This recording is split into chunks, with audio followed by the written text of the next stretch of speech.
I want to welcome you to this afternoon sitting.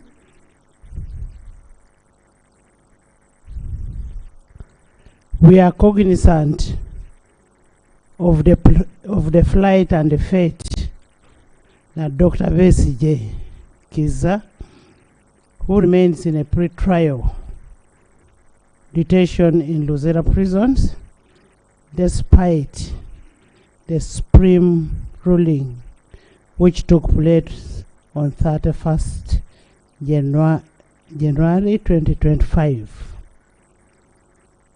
The Supreme Court directed the executive to take immediate action, including amendment of the UPDF Act and the transfer of the civilian courts of all active cases involving civilians and the military court. However, to date, uncertainty prevails on the status of implementation of the directive of the Supreme Court. For the sake of clarity, I would like to pose the following questions to the Minister of Justice and Constitutional Affairs, to the Attorney General, and the Minister of Internal Affairs. 1. Have the legal advisors to government rendered appropriate advice on the continued pre-trial detention of an ailing Dr. Besigye? 2. What is the legal basis for the continued detention of Dr. Besigye in Luzera? 3. Under what instrument does Uganda Prison Service continue to hold Dr. Besigye? 4. What steps have you taken to comply with the Supreme Court directive? 5. How long will we take to conclude the transfer of all active cases involving civilians from the General Court Martial to the civilian courts? 6. What sustainable action have been taken to address the concerns surrounding the health of Dr. Besigye? As a House of Representatives, we are a voice of the voiceless. We are elected to speak for those people out there who cannot be in this house. So if we cannot do that, then we are not representing our people. The continued detention of unwell suspected sets a dangerous precedence that may be applied to any one of us. Injustice to anyone is injustice to everybody. Today it is happening to Dr. Besigye, tomorrow it will happen to any of us. There is need to explore other appropriate modalities of confinement, if necessary, than keeping the ailing suspect in unfavorable conditions that may potentially be fatal. I am aware there are legal regimes that govern the pre-trial detention on treatment of suspects with peculiar circumstances, notably the Constitution of the Republic of Uganda, 1995, and the Trial on Indictment Act, 1971. Honorable members, I'm aware that the presiding officer previously addressed some aspects of this matter on 28th January 2025, on 4th February, on 6th February, and I will not revise his guidance on that. I will therefore invoke Rule 25(1) of the Rules of Procedure and vary the order paper to accommodate to receive an update from the Minister of Justice and Constitutional Affairs, from the Minister of Internal Affairs, from the Attorney General on the questions I have asked. Thank you.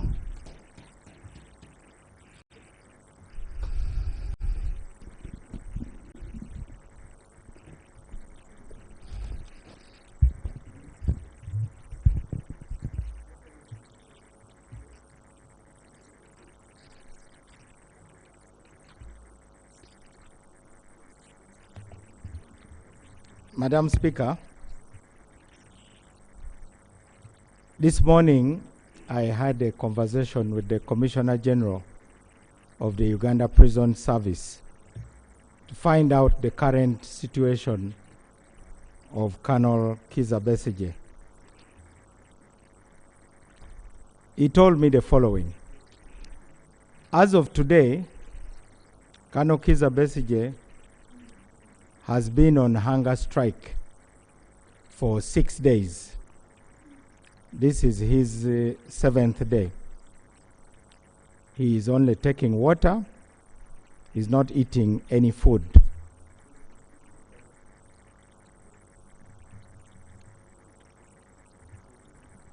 The Commissioner General informed me that because of the hunger strike, his health has deteriorated, and therefore he had to be evacuated to a hospital. His personal doctor took charge of the evacuation in the presence of Colonel Besigye's sister, Dr. Olive Kobusinje. It's not appropriate for me to report details of what was found. This is a part of the doctor-patient confidentiality. But the Commissioner General said definitely his health condition is alarming.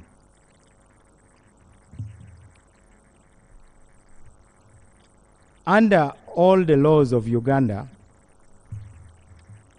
any person, especially those who are having health issues, are entitled to treatment. And in this case, the prison authorities were able to take him to the hospital. Comprehensive tests were carried out, and the doctors are managing him. The Commissioner General also informed me that Colonel Kizza Besigye has continued and continues with the hunger strike. And that means, of course, that any medical response will not have a major impact. He will not improve because of the hunger strike. Now, concerning your other question about the advice, the laws, what steps we have taken, how long it will take to transfer the files, I wish to report the following. Honorable Minister, just on hunger strike. He's not on hunger strike because he loves to be on hunger strike. He is on hunger strike because he believes he is unfairly treated. He is on unfair trial.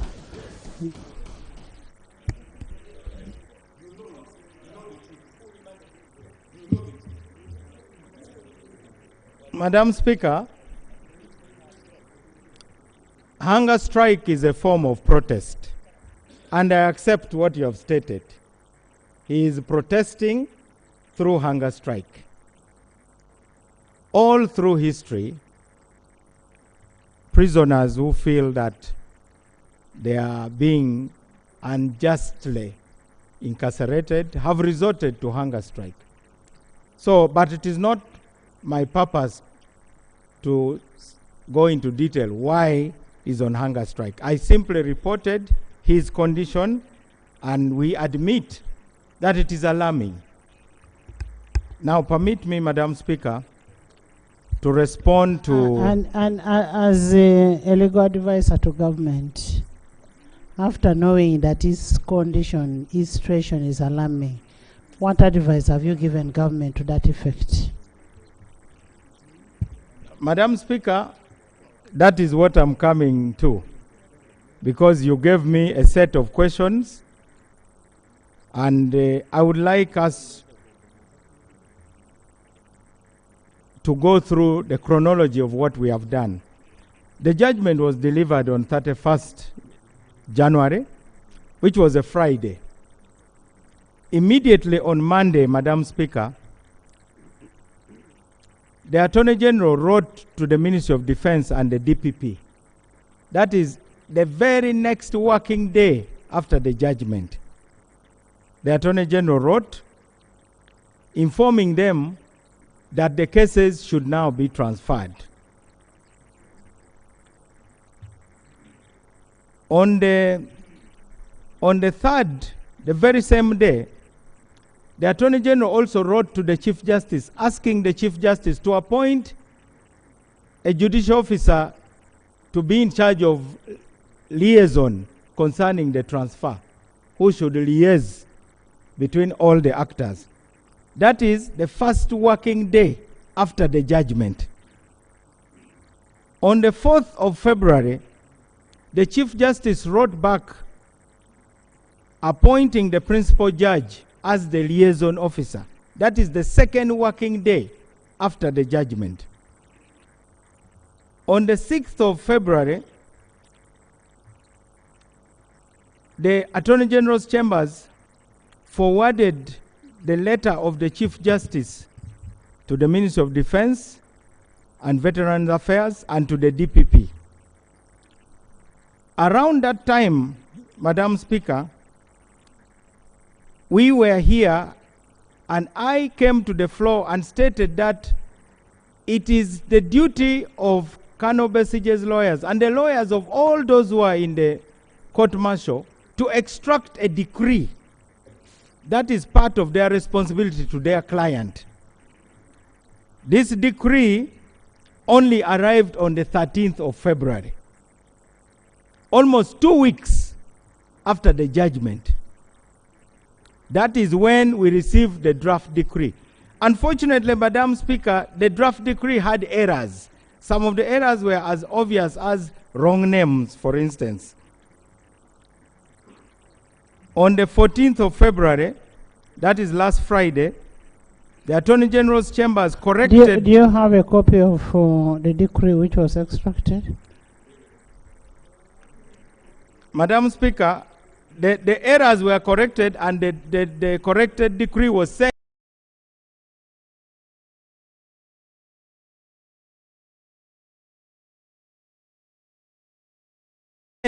to the lawyers of Colonel Besige. We have not yet received the corrected decree. If we have received it as of now, we corrected it from the Ministry of Justice. We are concerned by the slow pace of Colonel Besige's lawyers. I have stated the chronology. You cannot take 2 weeks. If really you are concerned about the condition of your client, rather than the politics surrounding that, they should have acted as fast as Attorney General's chambers. Honorable Norbert Mao, help us to help you. That's why I was asking you, do you have the wrong copy of the decree, so that we shall not take the blame to who? To the lawyers.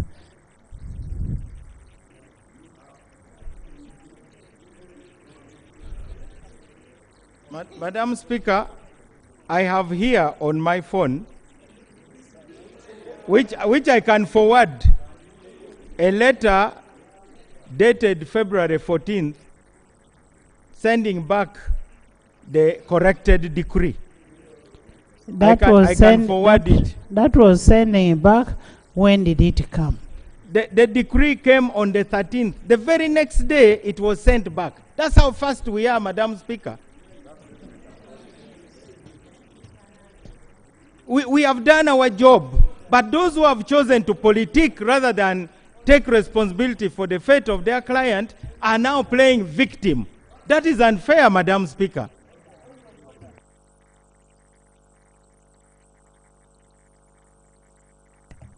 Right, Honorable Speaker. Honorable Mao, the bureaucracy in addressing the directive of the Supreme Court should not be a ground of delaying in dispensation of this for somebody to get justice.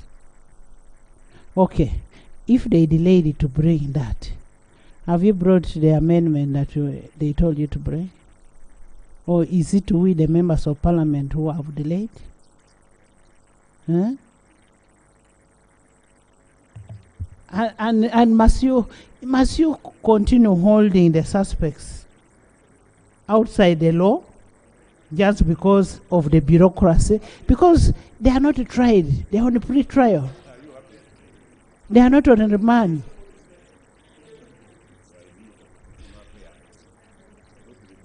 Madam Speaker, I am on record, and on the day that the new law year was opened, I addressed the members of the judiciary and I appealed to them to prioritize matters of the liberty of citizens. I am as concerned about the liberty of citizens as any of us in this chamber. I am only reporting that a lawyer who has got a duty to a client would have acted very quickly instead of waiting almost 2 weeks before extracting the decree. It is the duty of a lawyer to extract a decree rather than spending time politicking.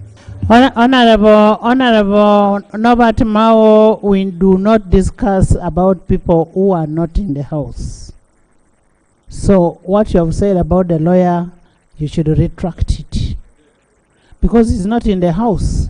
I am the custodian of the law. Here, withdraw.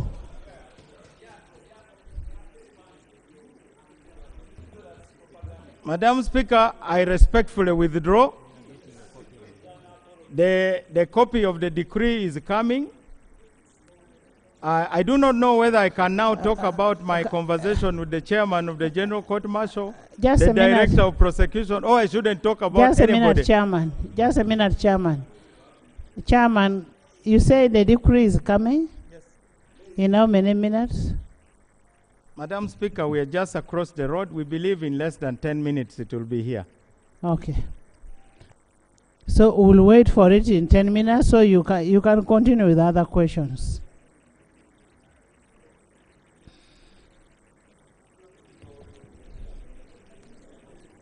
Madam Speaker, the Deputy Attorney General has already instructed our office to forward all the letters, all the correspondences I've referred to.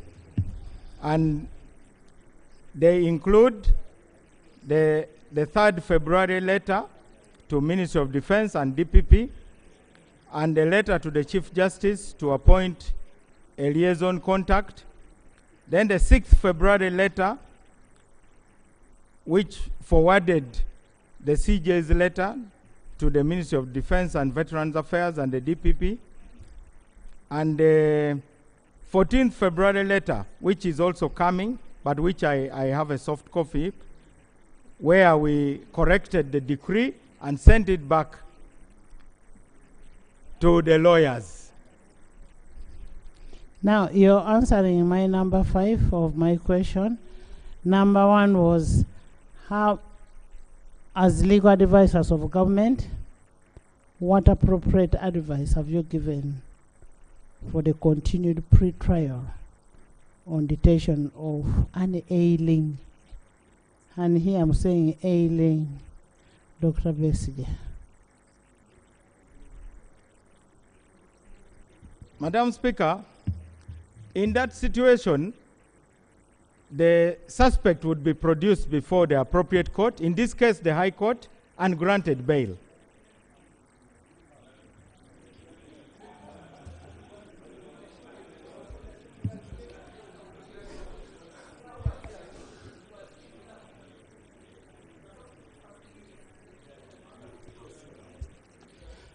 Has the file been transferred from court martial to the civil court, civilian court, to the civilian court? Madam Speaker, I have spoken to the chairman of the General Court Martial, who instructed the director of prosecutions of the court martial, who I also spoke to, and all that they are waiting for their file is this decree, which now we have. But we deny any responsibility for the late extraction of the decree.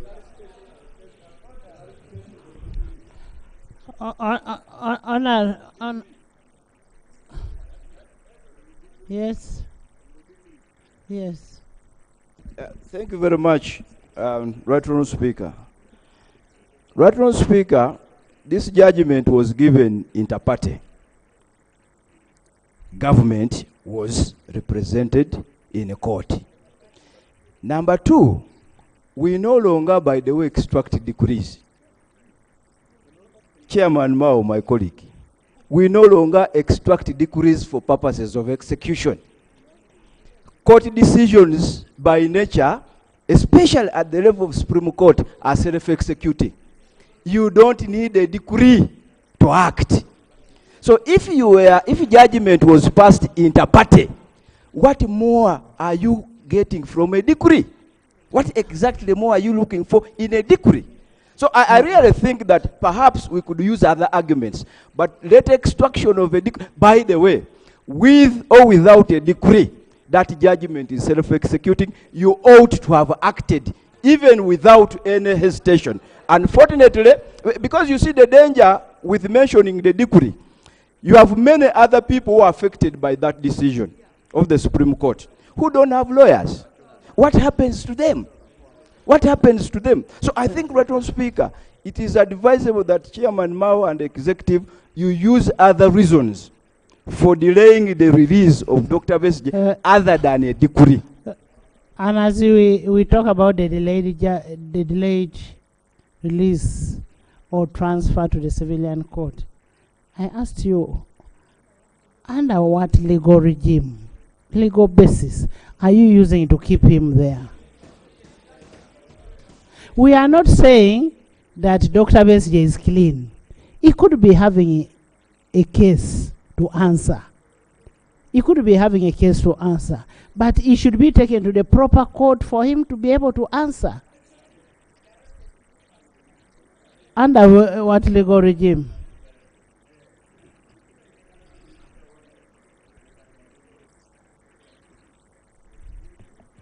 Madam Speaker, I think it is obvious that when you have been remanded by a court, and the court martial is a court,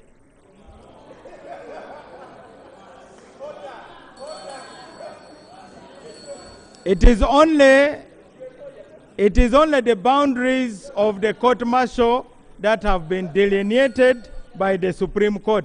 The court martial has not been abolished. The court martial has not been abolished.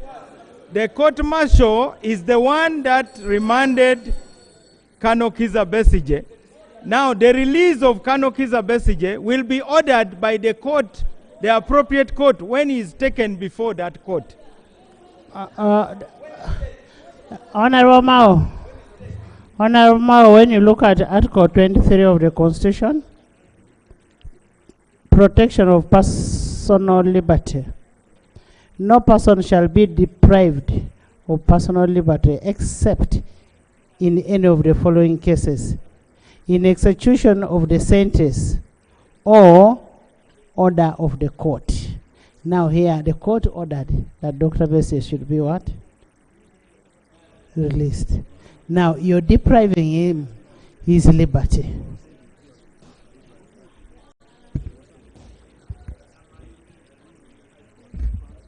Madam Speaker, first, I hope this Parliament is persuaded that we did our duty as the Ministry of Justice. We did our duty. We responded very quickly because these letters which we wrote were about the Supreme Court. Now, the Supreme Court did not order the release of anybody. There is an order from Honorable.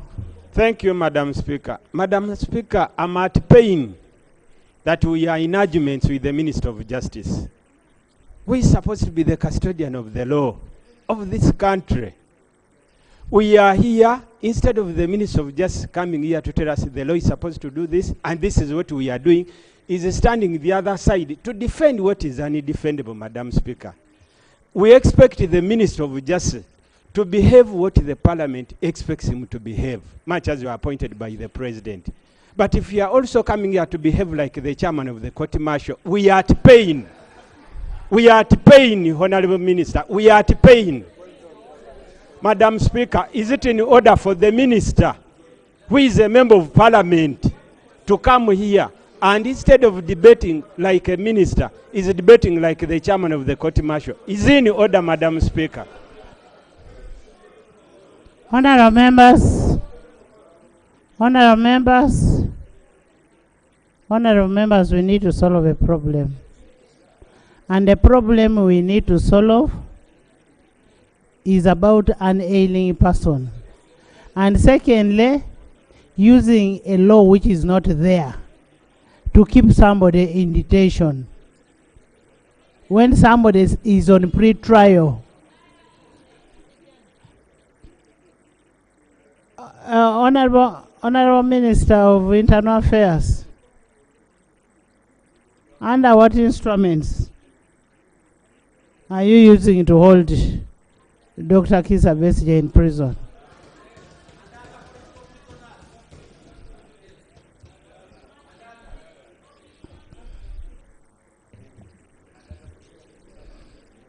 Right Honorable Speaker and honorable members,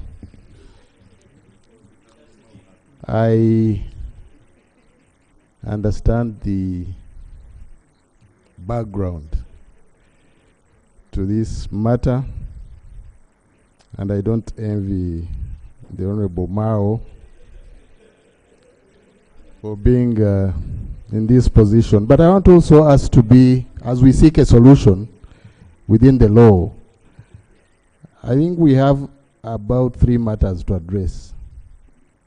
There is the health aspect of Dr. Besigye, but also there is wait a minute. I think we should be civilized enough to listen to each other. There's also the issue of the exercise of rights and the extent to which you can go, which really is an individual discretion, in this case of Dr. Besigye. And then the last one are the processes to effect the court decision.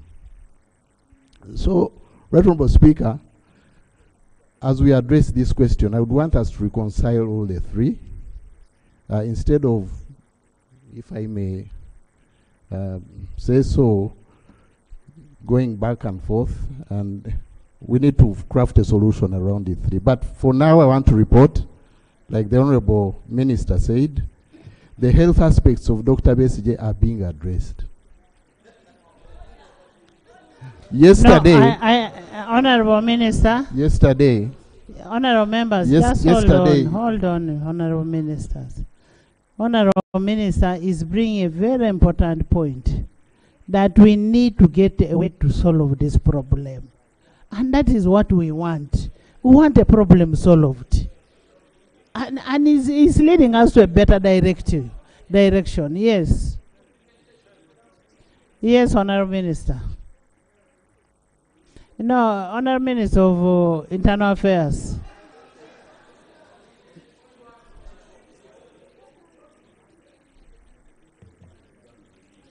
Right Honorable Speaker and Honorable Members, like I said, we need to reconcile all the three. I had the occasion also to speak to Commissioner General, and he said yesterday they took the doctor to a clinic of his choice. And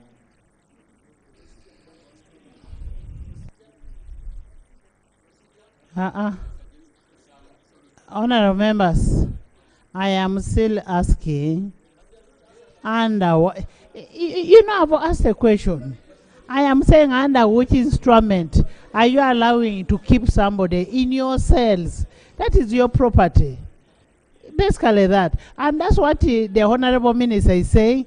We need to sit down and reconcile and see how best this can be handled. Right Honorable Speaker, until the processes around effecting the court decision, yes, the doctor is still in custody according yes, to the exactly order that took him there.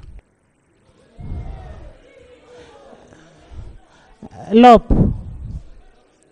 Honorable members,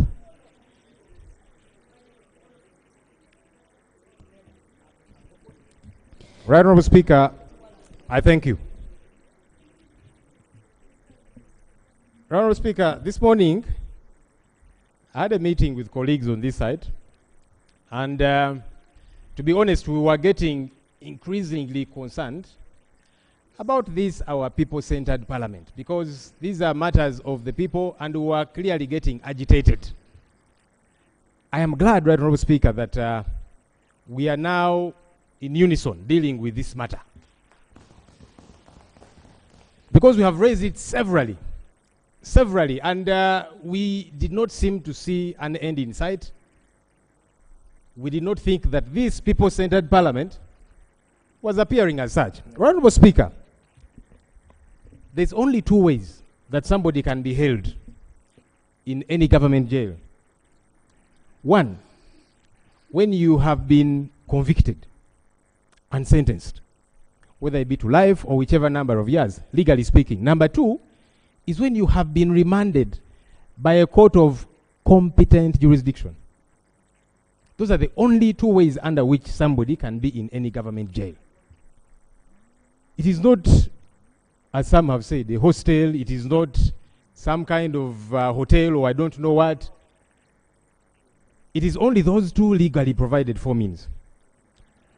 Honorable Speaker, we have asked again and again, after the Supreme Court decision, which rendered the court-martial defunct, it ceased to be. That's one. For those who know the law, we kept asking, why has government continued to hold on to these people? And those are questions we have not gotten any answers to, Right Honorable Speaker. Honorable Speaker, the excuse by the Honorable Chairman Mao does not hold any water at all. For you to say that the lawyers of Dr. Kizza Besigye have delayed to extract a decree, the Attorney General, whom you supervise, Chairman Mao, was the party to this matter. He is the one who appealed this matter. So for you to give an excuse, you see, we did not know what was happening. We were in our chambers waiting for these lawyers to come and serve us the extracted decree. Are you kidding me? You were a party to this matter. You are the ones who went to the Supreme Court. The Court of Appeal had determined this matter. But your chambers, sir, decided to appeal this matter. How do you then feign ignorance at this point? Right Honorable Speaker, I am glad you have mentioned, as all of us have, this is a non-partisan matter. At least it should be. I've given several examples, and I'm sorry, my colleague, I keep referring to you. I don't know if he's here. Honorable Paul Akamba, who is an NRM member. That man was granted bail by a court of competent jurisdiction, and he was kidnapped, abducted by gun-wielding goons within court precincts. He's not an opposition member, he's an NRM member, but it happened to him. That's what happens when you don't deal with injustices. And by the way, Honorable Speaker, these abductions continue to happen. Yesterday, a leader within my party, our head of mobilization, one Fred Nyanzi Sentamu, was abducted in similar manner. And we're saying these things should stop because they are within the control of the state. Honorable Speaker, here is the ultimate remedy. One, I'm glad that as Parliament we are putting our foot down. This Parliament here is where we are going to fight our battles. I know we can use all other spaces we have out there, radios, TVs, and so on. But as members of parliament, this is our number one fighting space. And we shall use it to fight for our people. Right, Honorable Speaker, now that we have talked about the health, the ailing health, the very frail situation in which Dr. Kiza Besigye is, I went to see him in jail yesterday. He could not get out of bed to come and see us. But we saw the other political prisoners, the Bobby Youngs and others, who are suffering in similar manner.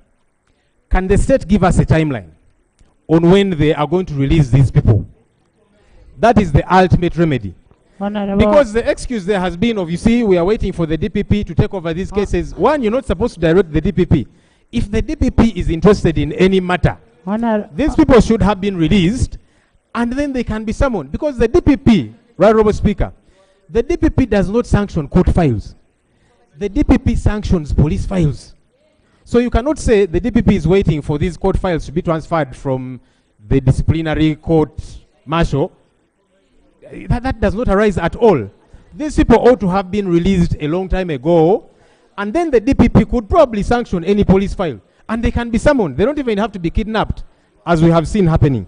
So, right, Honorable Speaker, the solution to this quandary, this predicament that we are grappling with, is to release Dr. Kiza Besigye and all of these other NUP political prisoners that are being held illegally. I am hoping that government will see sense in that. Honorable members, Honorable Speaker, with your permission. Honorable members, this is a very serious matter. You know, people like Bariomus cannot even go to their villages now, because people will start saying, why have you left your own? Honorable members,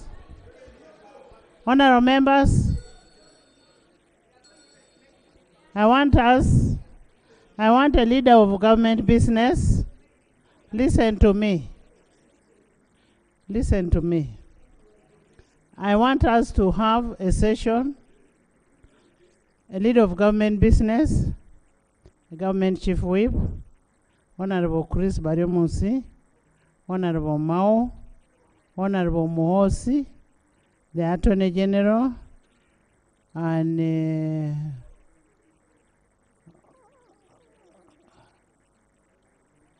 then on this side, we have the LOP, Shadow Attorney General, the CAO, Mujuche, Honorable Mujuche, Honorable Katuntu, Honorable Asumani, Honorable Sibambi, listen, Honorable, you're not going to choose for me. These are issues of legal and issues of life. We must make decisions there and come and report. And then Honorable Nandala. Eh? You don't want Nandala? Okay. We can have internal affairs. Internal affairs. Honorable members, we are going to adjourn the House for 10 minutes. We will have a meeting in the private. We are going to suspend the House. Suspend the House for 10 minutes, and then we will come and report. If the 10 minutes is not enough, we shall still communicate. No worry for time. Time is on our... Rule 8 gives the Speaker all the powers.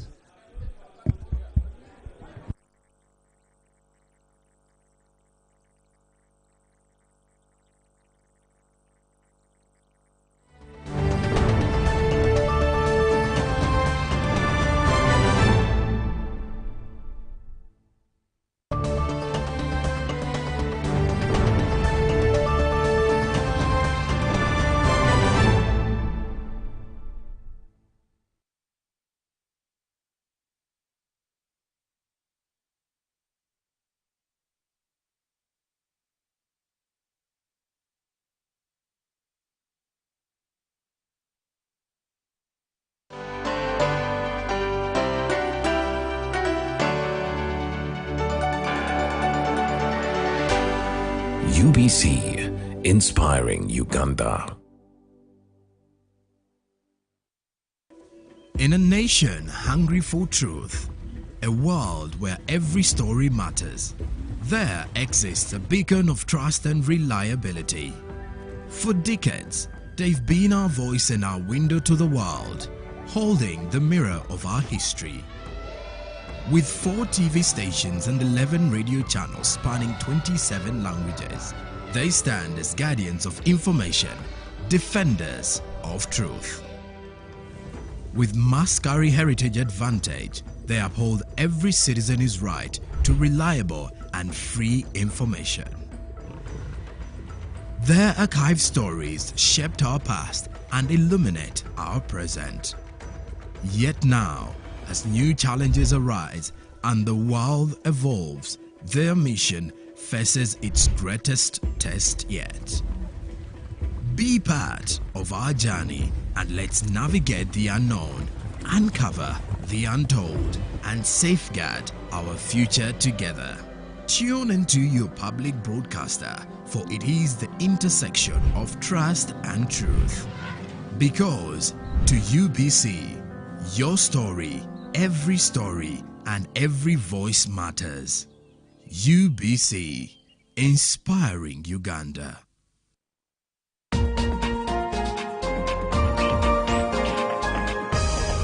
Coming soon on UBC. Are you ready to take your fitness journey to the next level? Join the Sweat Squad by Sion. Coming soon to UBC TV. With expert guidance, cutting-edge workouts, and a supportive community.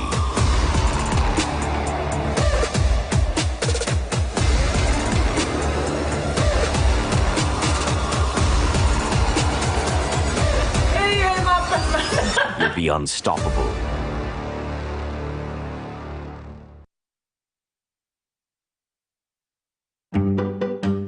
Did you know that our #1 value as a nation is to respect and protect the environment? With the current population increase of Uganda and industrialization, this has increased pressure on the natural resources, resulting into environmental degradation and global warming. Developing countries like Uganda could face 80% of the global climate change effects by the year 2030 if no action is taken. Join us here on UBC TV, Inspiring Uganda, on our Eco Plus program, where we bring you an in-depth analysis of issues that are disastrous to our environment, every Wednesday at 7:30 p.m, only on your loved station, the National Broadcaster. In a nation hungry for truth, a world where every story matters, there exists a beacon of trust and reliability. For decades, they've been our voice and our window to the world, holding the mirror of our history. With 4 TV stations and 11 radio channels spanning 27 languages, they stand as guardians of information, defenders of truth. With Mascari Heritage Advantage, they uphold every citizen's right to reliable and free information. Their archived stories shaped our past and illuminate our present. Yet now, as new challenges arise and the world evolves, their mission faces its greatest test yet. Be part of our journey and let's navigate the unknown, uncover the untold, and safeguard our future together. Tune into your public broadcaster, for it is the intersection of trust and truth. Because to UBC, your story, every story, and every voice matters. UBC, inspiring Uganda. A new dawn on Behind the Headlines with me, Timothy Nyangweso, every Wednesday live in our studios in the heart of Kampala. We have conversations that have analysis, explanation, but not every truth is fact and not every fact is truth. Every Wednesday, 10 p.m. on your public broadcaster.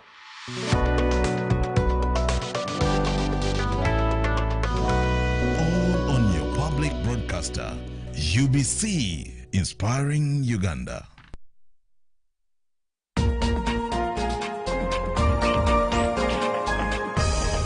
Coming soon on UBC. Are you ready to take your fitness journey to the next level?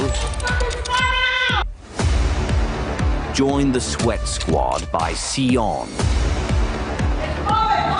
Coming soon to UBC TV. With expert guidance, cutting-edge workouts, and a supportive community.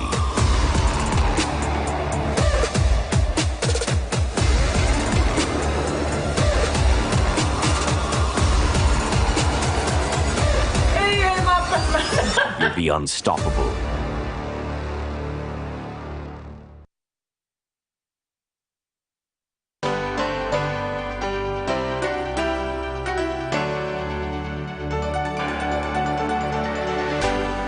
UBC, inspiring Uganda.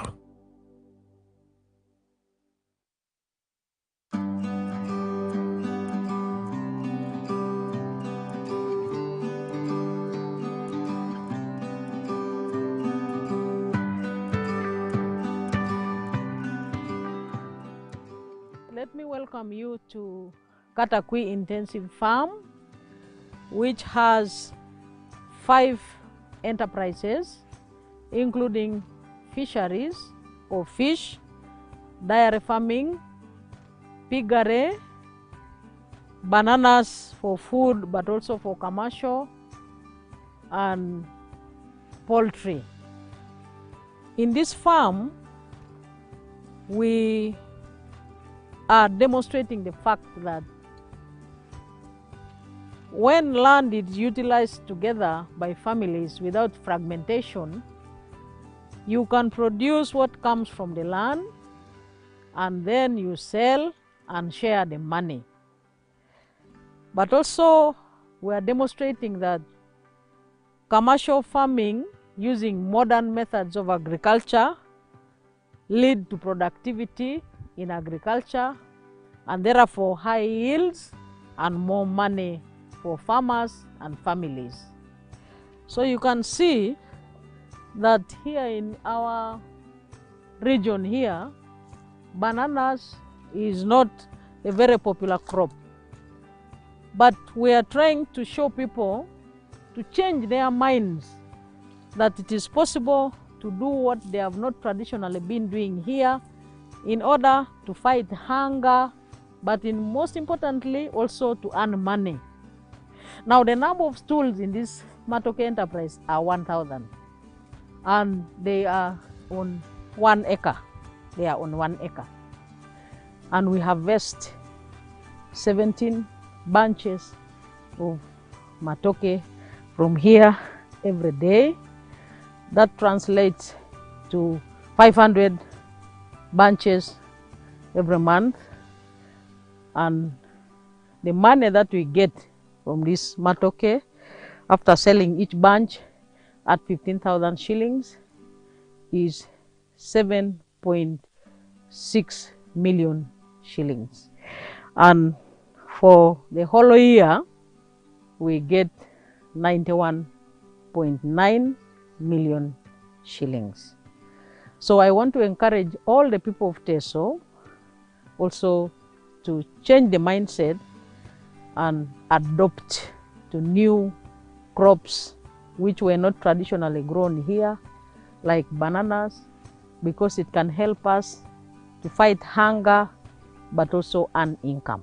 Here we have 10 heifers and 1 bull.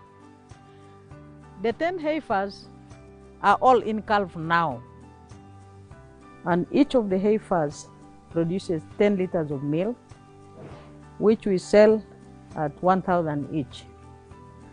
And when we sell 10 liters of milk at 1,000 each from 10 heifers, that is 100 liters, we get 3 million shillings a month.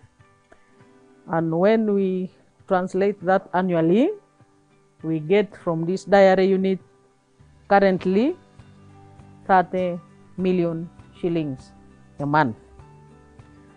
The focus again is to spread the idea and the vision of the president to all the people to adopt the milk cow. Because with the milk cow, you can have milk for nutrition in families, but also with income by selling milk daily. You might be seeing this now. For now, we are using it as a general store.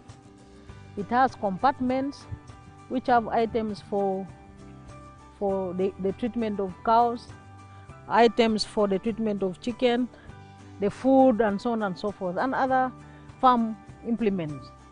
But the idea is to translate it into a value addition facility, where we would like to make yogurt here, would like to make ice cream, or even pack milk. When we expand to making mushroom, which is one of our aspirations, we also add value and pack mushroom. We have intentions of expanding to do rabbit, so we can do some of the value addition here in this facility in the near future, including making some banana crisps.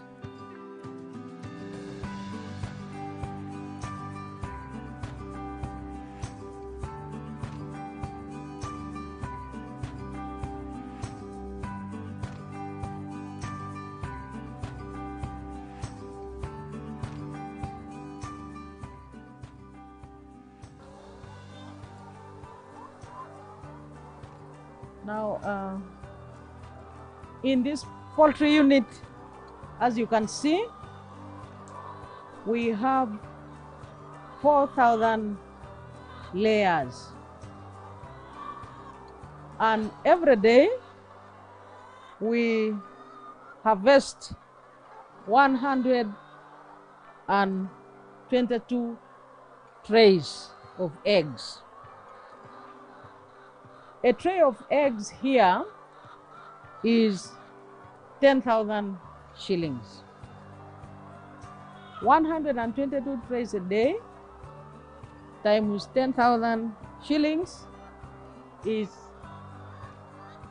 36 million a month. That's what we currently get. The layers which we see here are just 3 weeks inside the time they started laying their eggs. And therefore, the quantity of eggs is expected to increase as the layers continue growing.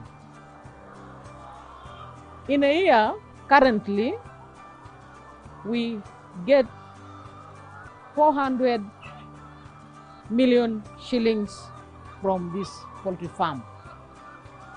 And the market for eggs locally is enormous.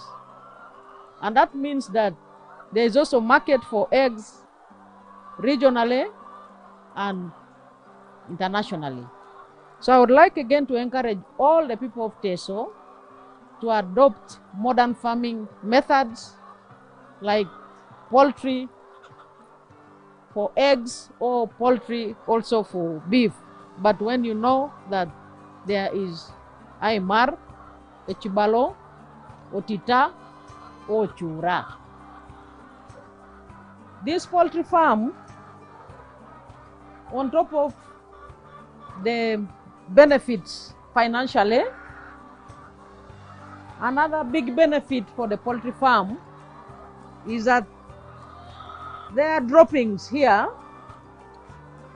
The droppings of the chicken are a big and added advantage to the farm, because every morning we collect these droppings and take them to the banana plantation as fertilizer, and which is organic. And organic foods, as you all know, is very vital for all our health. So the projects here feed each other. And that's why, again, it is very important to have more than one enterprise. Because when you have more than one enterprise, there is a way they can benefit each other. And that lowers the cost. Instead of thinking of buying fertilizers, You just collect the fertilizers from the droppings of the chicken and take them to the banana plantation or the coffee plantation for those who have coffee or any other crop. Piggery unit of this farm has 10 sows or gills, and each gill is expected to produce 10 piglets. A piglet here is 200,000. We expect 100 piglets from all these sows in 6 months' time. And that means that in a year, we expect 200 piglets from these sows. 6 months and another 6 months. When you sell a piglet at 200,000, it means that you multiply 200 piglets times 200,000, which is 40 million Uganda shillings. That's what we get from this piggery project annually. And it is a very simple project because the pigs feed on local materials which we also produce here in the village, on top of the other materials which are bought from the suppliers like the maize bran, sunflower cake. You can supplement them with some specific grass which the pigs feed on naturally, and also the local foods from the households like cassava and also sweet potatoes and sweet potato vines. So I call upon all the people of Teso, those who are not Muslims and those whose culture does not support the keeping of pigs, the rest of those who can manage to keep pigs comfortably, to do this enterprise because it is simple. You can do it in a small piece of land but earn much money just annually. And the message of the President of Intensive Farming is a message which we are demonstrating here in this farm. We expect to train farmers of different categories within Katakwi and outside Katakwi, across Teso and other regions who are willing to come and learn. They are welcome here to come and learn. The objective, which is also very important on this piggery project, is to make accessible improved piglets. This quality is large white, improved piglets to members of the community, so that when they keep them for 6 months, they can sell them. This big one, if they can keep them and sell when they are big, I'm told it goes for 400,000, 500,000, one of them. So when they buy at 200, they can maybe use 50,000 at the level of village to keep. Then by the time they sell, they get a half of what they used to buy as a profit.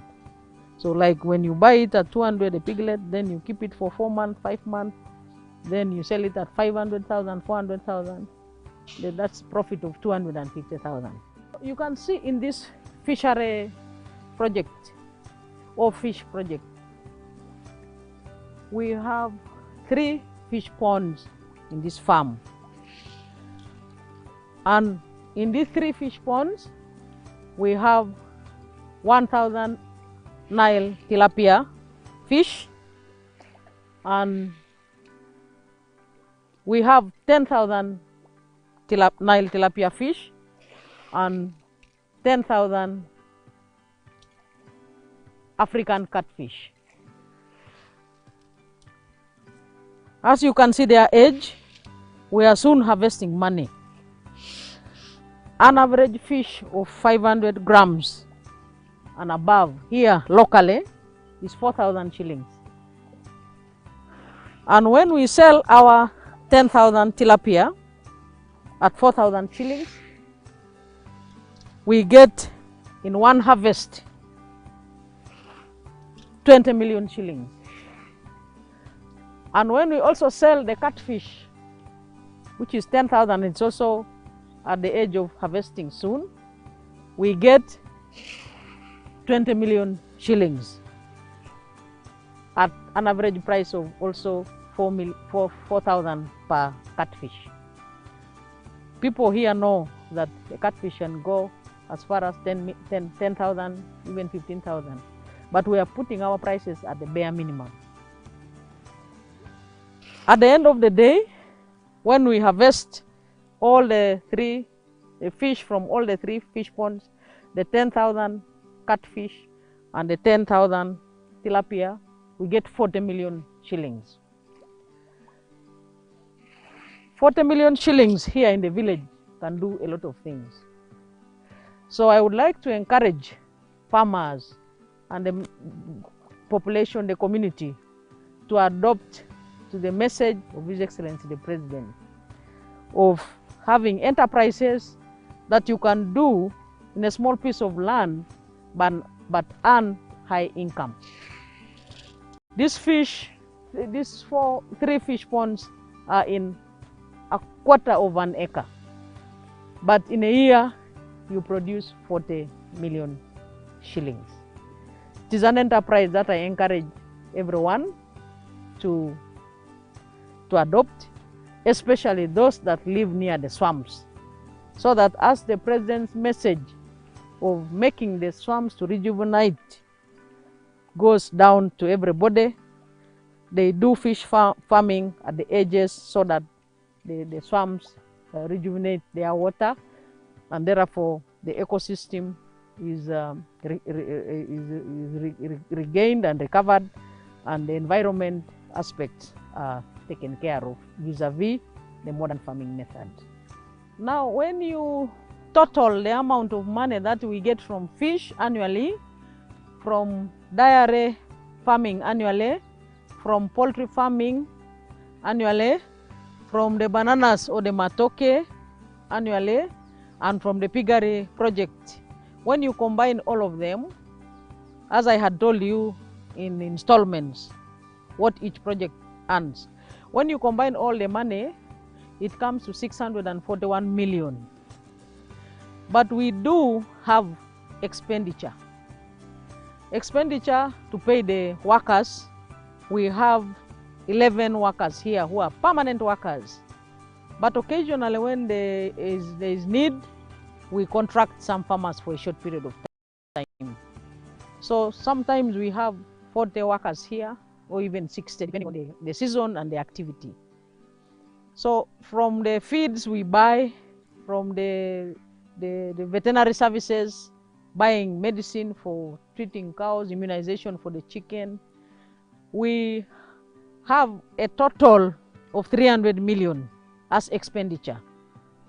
So when you subtract 300 million from 641 million, which is the gross amount that we get annually, the total net profit from this farm currently annually is 300 million shillings. 300 million shillings can translate to more expansion of the farm, which we are now looking at. Adding enterprises like enterprise of mushroom, like enterprise of rabbits, like the enterprise of value addition, so that we can sell those products within but also outside. Value addition so that we can also employ more workers to come and work in the farm, and also train the community to get involved in agriculture from the farm up to the shelf. So I call upon all the people of Teso to listen to the message of His Excellency the President, like many more people already who have listened to him, and there are examples. There are many examples. So those who have not yet started, it is not yet late. We can still do a lot of work with the land that we have, through intensive farming for those with small land and extensive farming for those with big chunks of land. You have seen for yourselves how these 3 acres the activities I've been showing you are on 3 acres. And the 3 acres, you have 300 million a year as net profit. But the projects I've seen you are all at initial stage. And that means that there are prospects of going beyond 300 million. Actually, our prospects are to go to net profits on 1 billion a year in the first 6 years. So it is a very profitable, agriculture is very profitable, and as a country, we know that we are a source of food in the region. Let's take agriculture as a business so that we can improve our livelihoods, but also sustain our economy.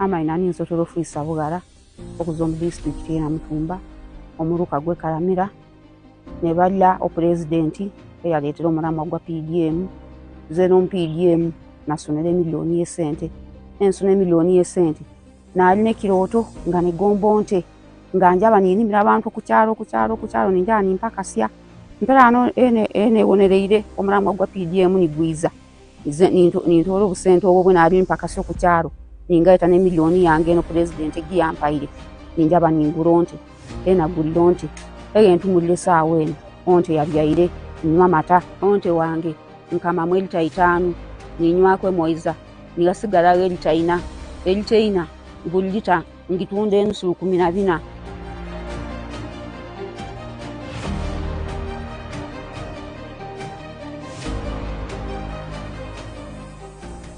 ngulira kabana ebitabo nimbagulira kwe karamu nintwalako mu kibiina mu saving sente ejinyambe n'amatanywako nyirire zena nyirire ngirire kwa mata magadi nali nga nsiwuka nga tinywaku mata nga negomba n'okunywako ayi gano mpirano onywako ndi musanyufu n'abaana gaka tuli kusa tunywako amata twali twegomba mata engisono mwaka gudi mpirano ninjaba najjo mu katale nyabiro mu katale ngente gilo ku sente ngonte jentaka alo ku sente nyingi ningira ne sente jange ena ile ne sente ninkwata embago ninjabo ku kyalo nimpakasya ena pakasiri ningiza ninyonge ilo ku miliyoni yange ne je bampaire ninkango mu katale ninjaba ninguronte nindeta ninjaya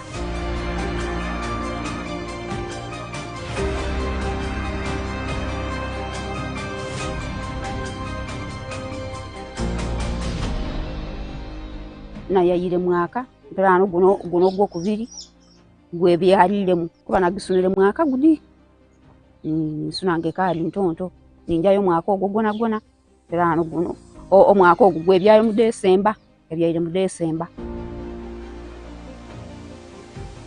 nkubilizia banange nti bakole bibiina esente gino gisunanga oli mu kibiina no guro bambuli no guro bante esente gino bagitwale oku district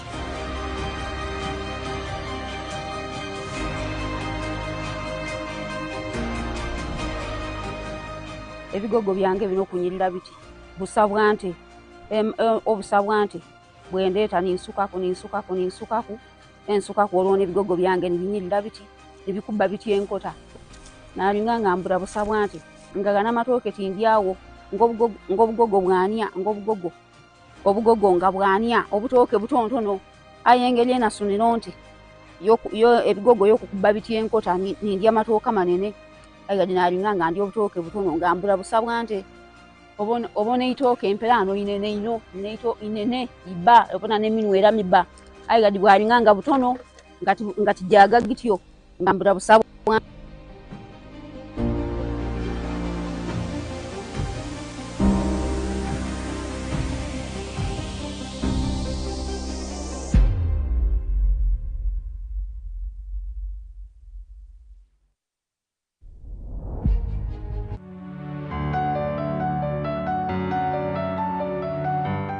Amabara gange ni nyowe Byabato Charles kandi ndi muikazi wa Mubuku Irrigation Scheme Phase 1A kandi ndi mufamu yange Division 1 Holding 4. Ndi mulimi kandi nyine ekazi 8 za government ya mpeire, nyine ekazi 4 zo mucheri, nyine ekazi 3 eze bicholi, then nyine eka emu eyemiyemi. Ebi nibyo nyine musazini mufamu yange ndi kulima. Kandi ebintu ebi nke bicholi omucheri kira muno. Omucheri nugunkira kulima nkarura byandetera sente mu bwangu bwangu. So omucheri muhikemu ni hamutaniemu na kilo rusanju. Ezo nizo nyihamu kandi obu mpika akuanika na viki byona no kwika kutuna nsigaza taniemu nekichweka. Taniemu nekichweka muhikemu ni hamu milioni 6. Kandi bulihika ninteka mu milioni 2 nekichweka. Hati hika yo mucheri akubangi nteka mu mbanteiremu koko ndukuteka mu milioni 2 nekichweka nkaya mu 6 obundu kwihaho ninsigaza milioni 3 nekichweka muhikemu. So milioni 3 nekichweka kubanzitezamu mu ekazi 4 zindukubandimire ninsanga ninyihamu sente nyingi zisobora kumba isaho nkasanga nanyo ndi mu business y'obulimi. Business yenyini ko mulimi. Eki nikyo kituyambire kandi myaka yone yemazira hano nyonka kura hano abazaire bange bakansigaho hano nkaija muno 1983. So kuruga 83 ndo hano kandi nindima kandi ngobuiremu mu sente zindikutunga nyine bibanja nyine plots kandi n'abana bange bona nibasoma arimu abamazire ya university nyine babiri bamazira university nyine bana bali mu O level na A level na abandi arimu abakyale no mu primary betu nindora ati kutalibanizibwa nintunda kandi ndi kurungi nyombekere nawe tinisima government kurore tulinzire emyaka yenu yona tuli hano kandi tutaine mutalibano guona kwa tukora business y'obulimi mu commercial basis na mbere turikwihamuko sente tukabaho. Umucheri ogutwine bakatuyamba government ekatuyamba yatuletera banaro batuli hayi hano kandi abanaro abo batuletera embibo 2 nungi muno zirikwera kurungi muno. Twine embibo barikweta mate 12, twine nende barikweta mate 20. Embibo ezi zituyambire muno zatuyiha mu bunaku abukuwa nizera kurungi muno. Kandi ziri hakatale twine mate 12 ine akahoho unubukuba no chumba okuli akahoho karungi kandi okuba no chumba no sanga omucheri gwashya kurungi buli kacheri kamu kurungi muno. Buli mwaka ntugesa mu mirundi 2 abukuba tuyina amaizi ntunywisa kandi omucheri gwenda muno amaizi tusima government akuba government ekatuyamba muno buli twali twine canals zirundi emifulege yetu ekaba etari mu cement. So tuwasisa gobwire bwingi muno amaizi nigatanga.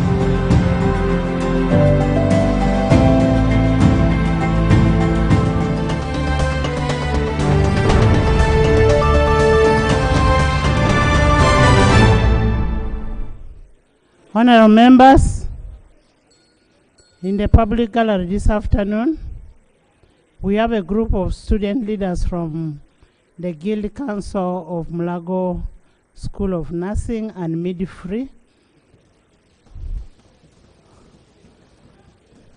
It's located in Kawempe Division North. They are represented by Honorable Shamim. You're most welcome. Thank you so much for coming. Join me in welcoming them. Thank you. Honorable members, we went on a harmonization meeting.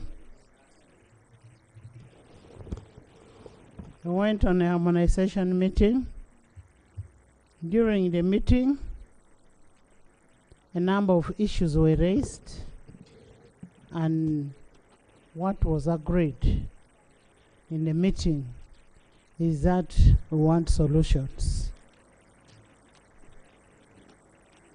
And because we want solutions, we as a team tasked Honorable Mao Norbert, Minister of Constitutional Affairs, Honorable Kafusi, the Deputy Attorney General, Honorable Muhoozi David, State Minister for Internal Affairs, and the leader of government business to go and make a follow-up on the case. And we expect them to come and report by 4 today. Next item. Item 3 on the order paper. Statement by Minister on the Uganda National Examinations Board grading system under the new curriculum. Minister of Education.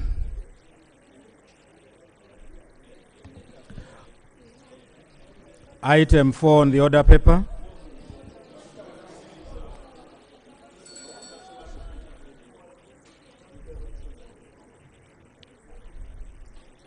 On which rule? Amended the rules, No, right? on what rule? Next item. Item 4 on the order paper. Laying of papers. Proposal to borrow up to the euro equivalent of United States dollars 190,988,556 from Stanbic Bank for the Umeme Limited buyout.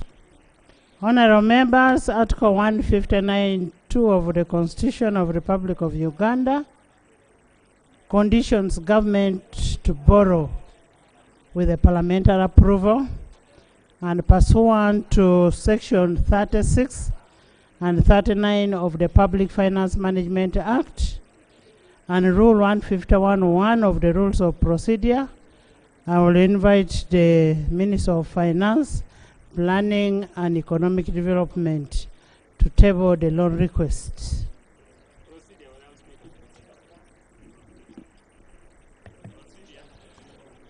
Madam Speaker and honorable colleagues, I beg to lay on the table the proposal to borrow up to euro equivalent of US dollars 190,988,556 shillings from Stanbic Bank for the Umeme Limited buyout. I beg to lay. Thank you. In furtherance to Rule 155(2) of the Rules of Procedure, I refer the loan to the Committee of National Economy. Next. Item 5 on the order paper. Review of the Rules of Procedure of Parliament. Committee of the Whole House.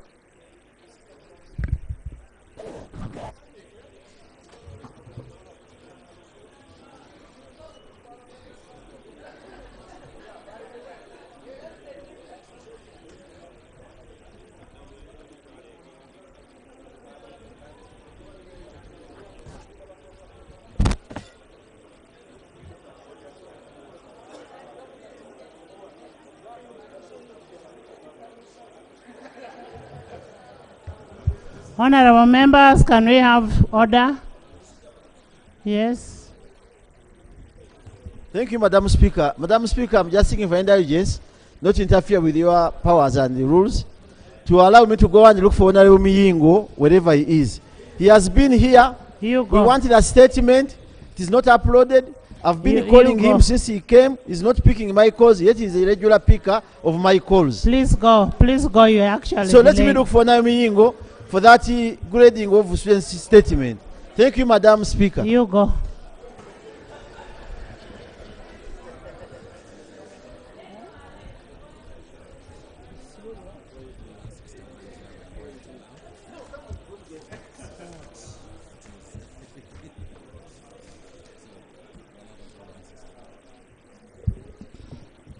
Rule 161.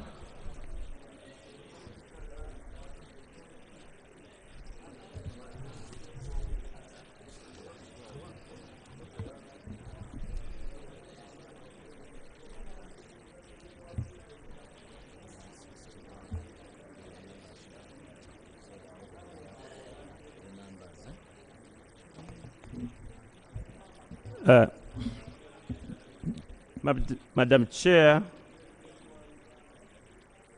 the committee proposes that Rule 161 is substituted for the following. A standing committee, except the business and budget committees, shall comprise not less than 20 members and not more than 40 members. 2. Notwithstanding sub-rule 1, the total membership of the budget committee shall not exceed 60 members.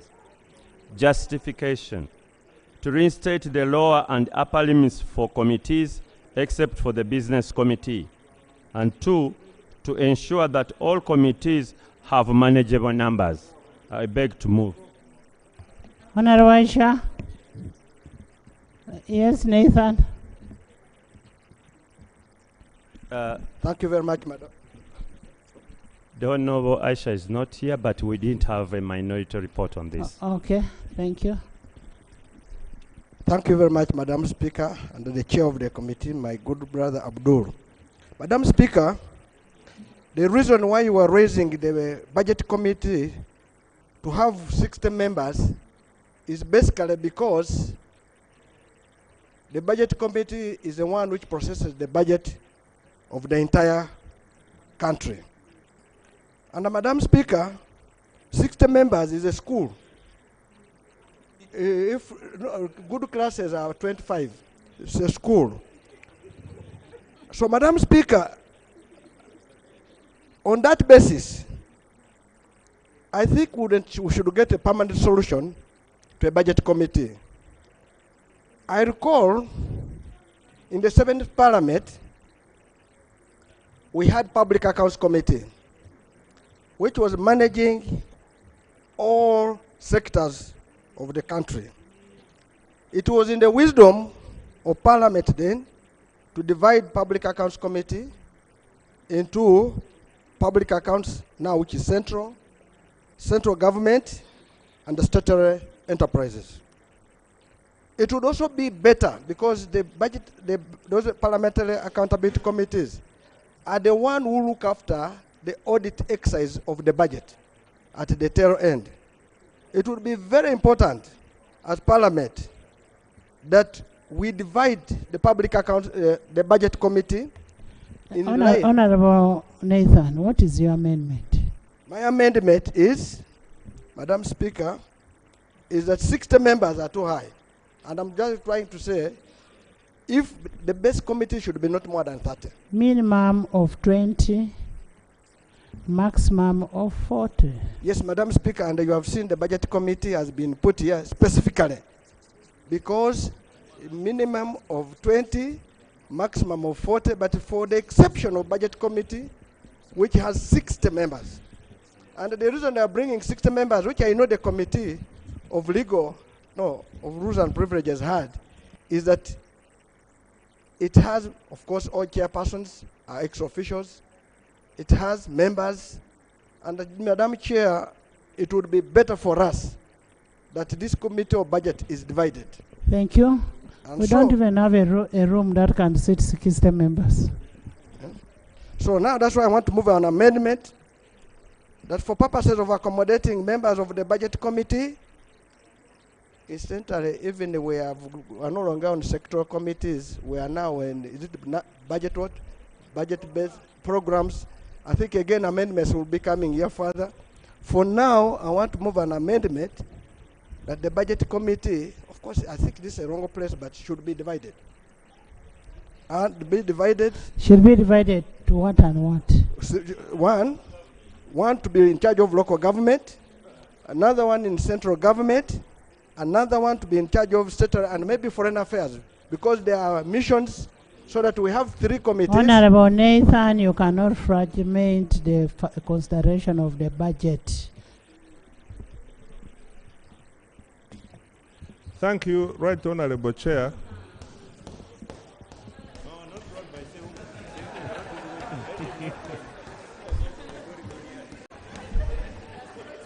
Yes. Right Honorable Chair,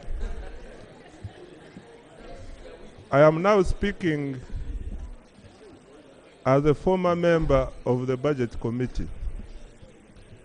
Madam Chair, the Budget Committee is like any other committee of Parliament. The only difference is that in its membership, they are ex-official members from other sectoral committees. and So why don't we standing. say that the Budget Committee shall comprise of minimum 20 and maximum 40, like any other committee Yes. of Parliament. The ex-officials are not full members. They don't sign the report, and they don't come in regularly. They come in as and when they are needed. They don't even vote. Yes. Madam Speaker, I want to agree with Honorable Mafal. 60 members in one committee. Unless you put subcommittees, it ceases to be a committee. 60 members are many.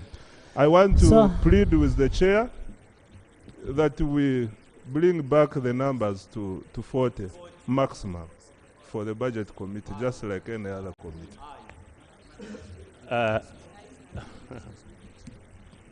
Madam Speaker, as the Minister talks about budget, I request that even the committee, the chair, looks into other committees. Madam Speaker, Madam Chair, National Economy has 54 members. It's next to budget. So, as the chair of the committee reviews, let's have a maximum and let the other things happen. But 60.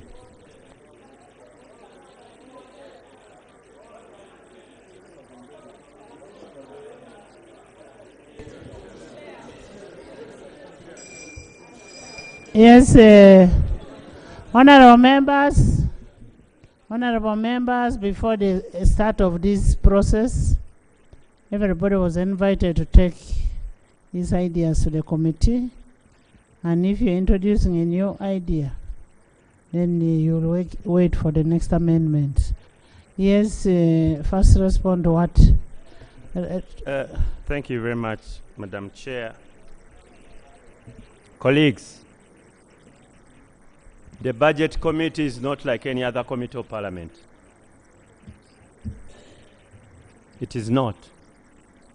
One, it is charged with the responsibility of harmonizing the national budget and all sectoral budgets. This is our biggest role as Parliament itself. The reason why the rules as they are today provide that all chairpersons of sectoral committees to be members of the Budget Committee. All these adjustments which happen in this process of the budgeting process take place within the Budget Committee. How can that be like any other committee of Parliament? Two, every sectoral committee is having a voice, because when figures are either being changed, reallocations and so on, they are affecting other sectors. That is why, in the wisdom of the rules makers then, they found it necessary to have all chairpersons of the sectoral committees to be members of the Budget Committee. Three, the reason why we have been having challenges in the Budget Committee is because the chairpersons have been rendered as a second-class members of this committee. And the former chairperson says that they created a special membership. That was against the rules as they are now. All members of the Budget Committee, unless they have taken away their right to vote, they are entitled to vote. In fact, what we are suggesting that should be entrenched. Colleagues, You cannot be an ex-officio member and you're a second category of a member of a committee. They should be part of the decision making because they are heading sectoral committees and their budgets are the ones that are being affected by harmonizations, including prioritizing which sector should be funded and so on. Amendment. So, Right Honourable Speaker, about the numbers. First of all, one, a standing committee where you're saying except the business and budget committee. Yes. What is that? To restate the lower and upper limits of for the committees except for the business committee, and to ensure that all committees have manageable numbers. You see, the numbers, we have to deal with them.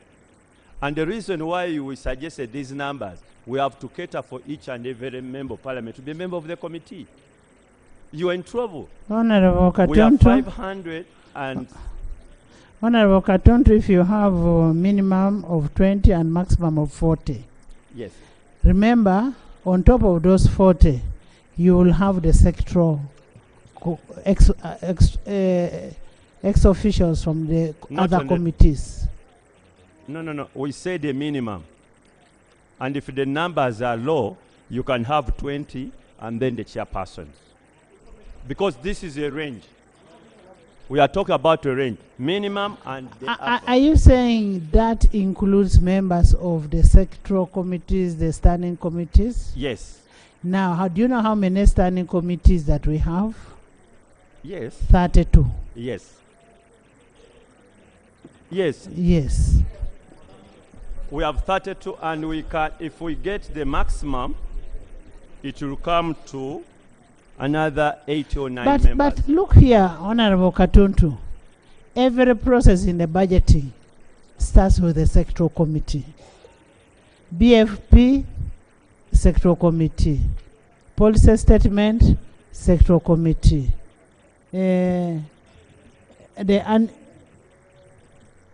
Considering the annual budgets, it also standing committees have to present to the budget committee. So why are you counting the chairpersons, the ex-officials in the 40? Right Honourable Chair, decisions are being made in the budget committee and changes are being made in the budget committee.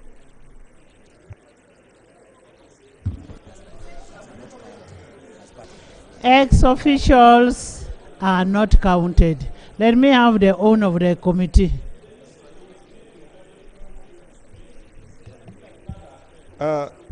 Madam Chair, I think we need to appreciate the chronology. In the 9th Parliament, the chair of Budget Committee first was Honorable Tim Gwanga, deputized by Achia Remegio. The role of the Budget Committee then was largely consolidation of the reports from the policy or sectoral committees.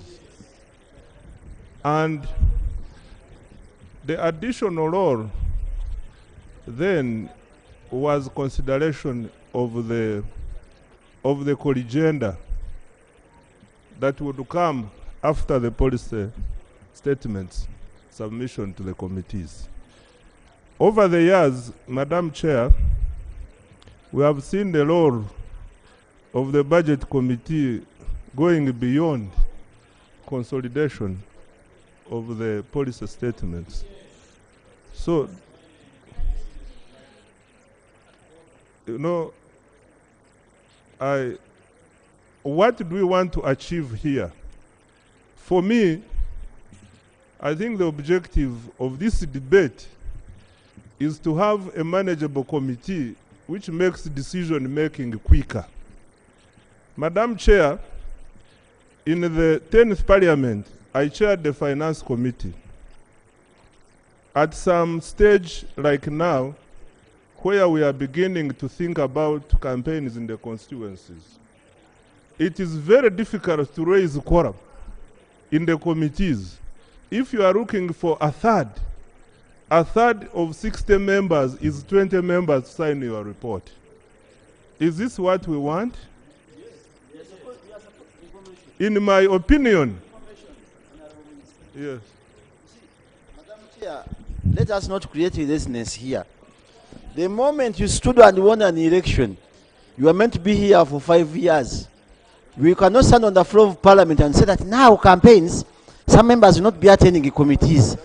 Yet you are being given your enumeration and everything. So please, we cannot move in that direction. Members should be here, attend the plenary, then the weekend go for your business. Thank you, Madam. Thank you, Madam Chair. Madam Chair, when we are here, we must face reality. You were in a committee today. How many members were you in that committee? We were in a committee today with my chair is there. We are in the Committee of Physical Infrastructure. We are less than 10. So it's a reality that at a given period, members are few. Honorable members. Away from the Honorable members. Honorable members. Honorable members. Members, if you want to make noise, National Theatre is not very far. Let's look. It was closed. Okay. There are no shows there. There is a speaker's bar. There is a speaker's bar up. Honorable members, let's listen, and today we must finish these rules. Yes, Nathan. Madam Chair, thank you so much. Madam Chair, what the Minister was raising of Finance had a very valid point. And if you read our rules of Rule 173, the purpose of the Budget Committee, one of them was to scrutinize the proposed annual budget and harmonize the recommendations of the House on reports of the sectoral committees on ministerial policy statements. That was the purpose. And Madam Chair, it says, again under 173.3, a chairperson of a standing or a sectoral committee shall be an ex-officio member of the Budget Committee. The reason why was that they would go there to defend their budgets. Now, my worry, which we must also look at, you have said, Madam Speaker, there are 34 chairs. The 34 chairs, against, let us assume the 60. Against 26. They will all come and say, let us defend our budgets. Whatever the case, let us defend our budgets. The 34 will win the 26. And because they have interested party, they will be the ones always there. And at the end, we will have a crisis. So, Madam Speaker, what we must do, the committees do work on behalf of Parliament. We must have a committee which is manageable. Yes. If we discover the work is too much, we divide the work. Madam Speaker, I want to tell you that recently we passed here under Rule 158, another committee on subsidiary legislation. This was good because we discovered there were no people implementing it. If we discover that budget committee is over-pressurized, then we must divide it. And when you divide it, we shall divide it according to, say, if another section deals with this and this. But saying, my brother Abdul, that we put in 60.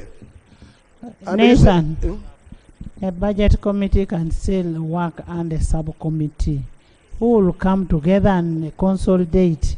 I remember when you used to be a chair of PAC, you could give me to be a sub-chair in another.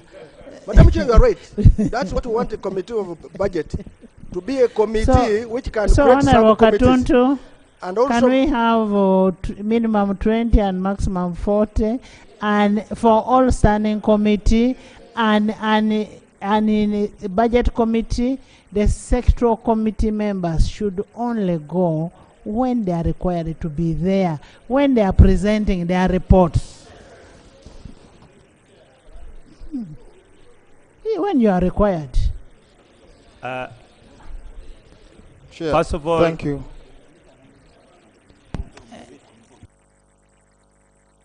Would please listen to me.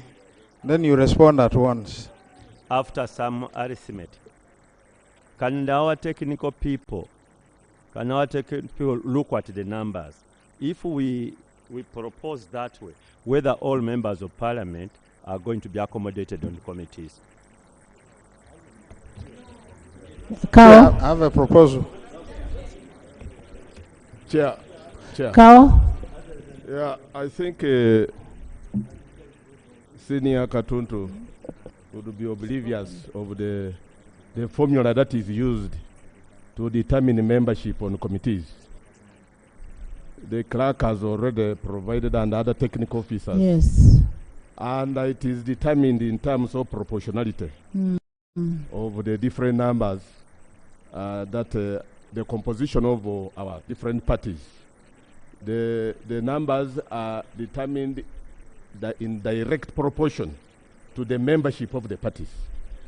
But in the wisdom of the earlier rules, the people who drafted the earlier rules, why they wanted the chairs of sectoral committees to remain ex-officials and also attend and participate in the deliberations of the budget committee was not only to defend their budgets, but to bring to bear the knowledge, wide knowledge they have in their sectoral committees to the benefit of whatever is consolidated and harmonized in the budget. Remember, the members of the budget committees also belong to sectoral committees. Yes. Yes, Augustly? Chair, I think our purpose here is to make the budget committee efficient, and we want to cure any issues that have been associated with the budget committee.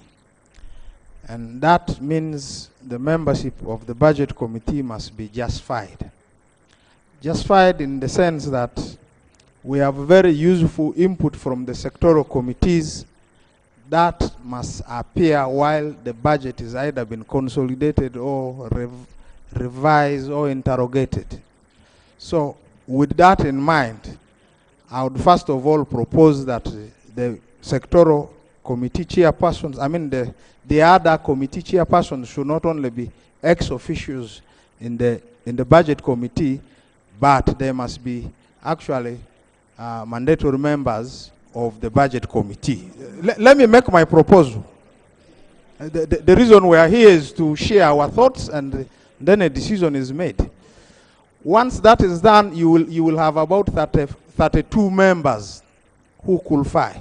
You will have about 8 people who must be chosen, either sent by the speaker or the parties or The independents. The whips. Yeah, maybe the whips. Then you will have a number of about 40.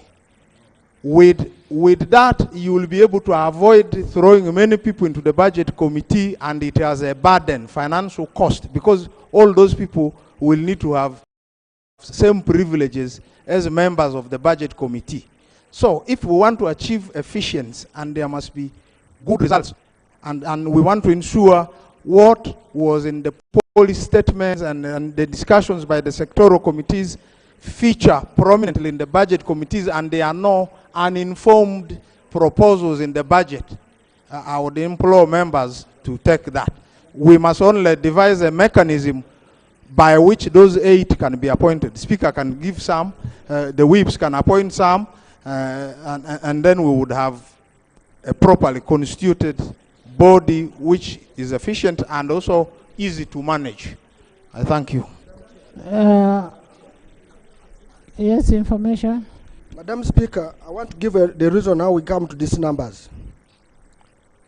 The rule was every member must, in the initial time, if I can give you the 7th Parliament, to go to a standing committee, you would contest and compete, and you win. You are voted here in the House to go to the committee. And they would take, by in 7th Parliament, it was 11, up this year, 11 members. And then the reason why it was an odd number, the chair was not really counted. Why? They want, because when you become a chair, you will only be deciding a voting a vote for a decision when there's a tie. Now, when you have 40, it means you can easily get 20, the number you come. That was the reasoning. Now, the basis at that time was they were estimating the parliament and the divide, but there will be other members who would miss to be on standing committee, but the committee would never miss to be on was sectoral committee, that was social committee, because there you would fill the name. When it comes to 11, they draw the line. Now, in the subsequent parliaments, they decided to get the numbers of MPs and divide with the committees, for example, standing committees, and that would be the one to determine how many members should be on the standing committee. Now, the danger we go in, if we set 40, supposing the parliament becomes 1,000 as it's going, and you're at 40, yeah, they're just giving this. We're speculating, but that's okay. Madam Speaker, I would want to implore the Committee of Rules that let us be dividing the committees by the number of MPs by the committees. That will be the determinant of the MPs on that committee, so the committees. But to avoid having a class of 60, we should have a limit.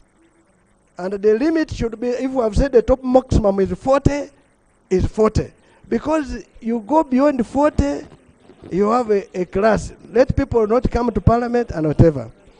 The danger we get.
Let's first hear from the chair.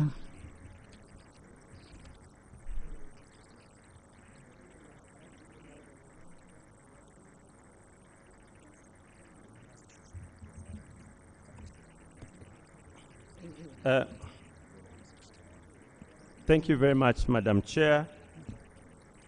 Madam Chair, these numbers were arrived at after we had calculated the current number of MPs and the committees we have.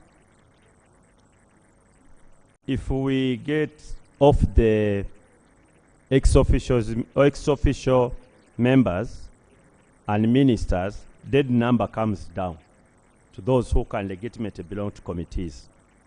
And a second calculation gives a maximum figure of around 37. Yes. So we can go up to a maximum of 40. Yes. And if we go to 40, then we can propose the amendment of 161(1) as it is, and then we can delete 2 because 40 would be able to accommodate 161(1), you say a standing committee shall comprise not less than 20 without except business and budget committee. You delete except business and budget committee. Yes, except business and budget committees. Yes. Yes. And also delete 2. And then the entire 2 goes. Yes. Thank you. I put a question that Rule 161 be amended as proposed. Those in favor say and the contrary nay. The ayes have it. Rule 173. Chair.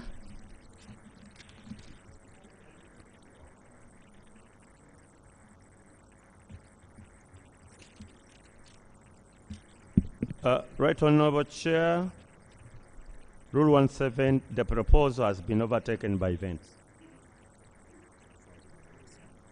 Yes. Rule 175.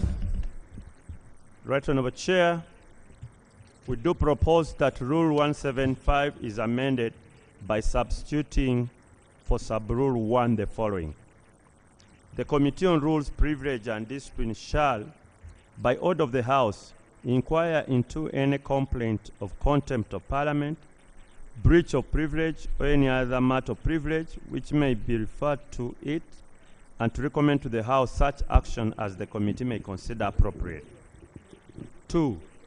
By order of the House, consider any matter of discipline, including attendance of members at sittings of committees, or any complaint of breach of code of conduct of members referred to it by the Speaker or the House, and to report its finding to the House.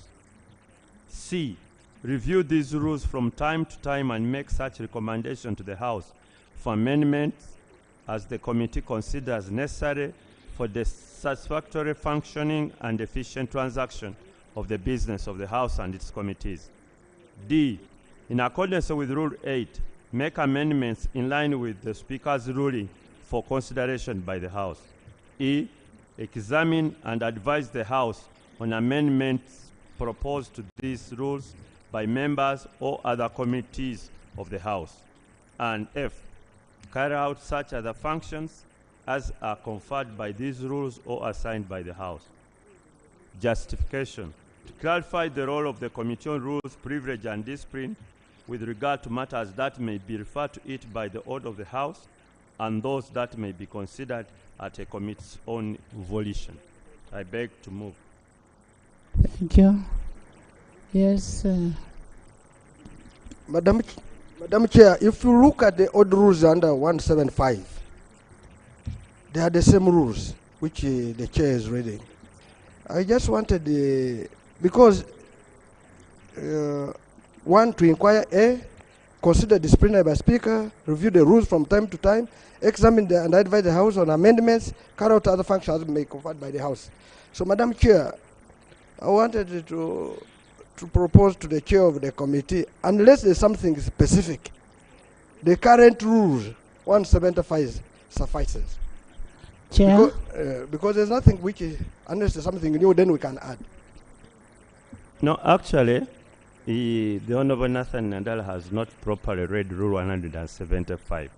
For example, the current position of the rules is only matters that have been referred to it by the House, and it is in the opening statement.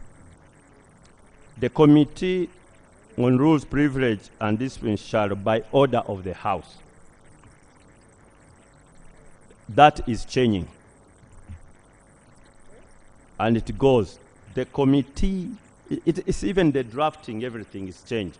You can initiate, for example, amendments to the rules. Even other committees can initiate proposals, which can go to the Rules Committee and then they are brought to the House for adoption. The sectoral standing committees. Yes. For example, in execution of their duties, if a standing committee or sectoral committee feels that a particular rule is inadequate, then it can propose amendment to make its functions better. So they can now, under this new regime, initiate those amendments to go to the Rules Committee and then eventually ending up with this House. Yeah. So, Abdul, I thank you very much, Chair. I think now what we should amend, instead of it shall by order of the House, the Committee of Rules and shall, then we delete by order of the House. And that will be enough for the committee to function. Because even as it says here, carry out another function as and are conferred by these rules or assigned by the House. You are free to do anything, like another committee. It covers, yes, exactly, it's like a repetition. So I would recommend that, Chair, if you agree, let us amend only the sub-rule 1. Honorable Katonto, it should be by the order of the House. Now you're opening it for any committee to ask for review of rules. Any committee? Chair, 3. Read 3. Yes, we are doing exactly that. And there is a reason.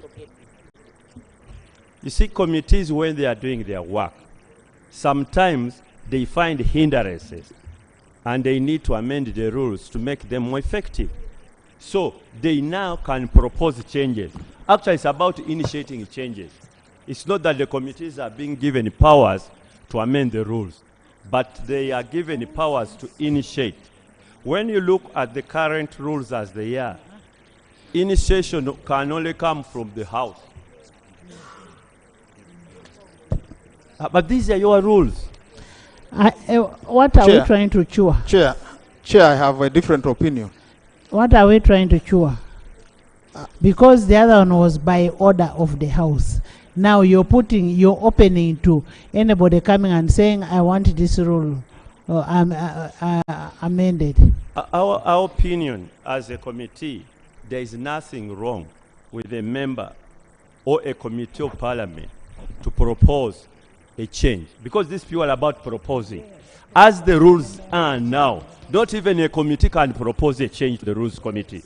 And yet, when you propose, eventually it goes to the rules committee. Chair, I'm opposed to that. Honorable Katonto. Chair. Like you're saying, there is a member of the House coming to propose a change of the rules. If I could ask a sarcastic one, is there any problem with any member chairing the House?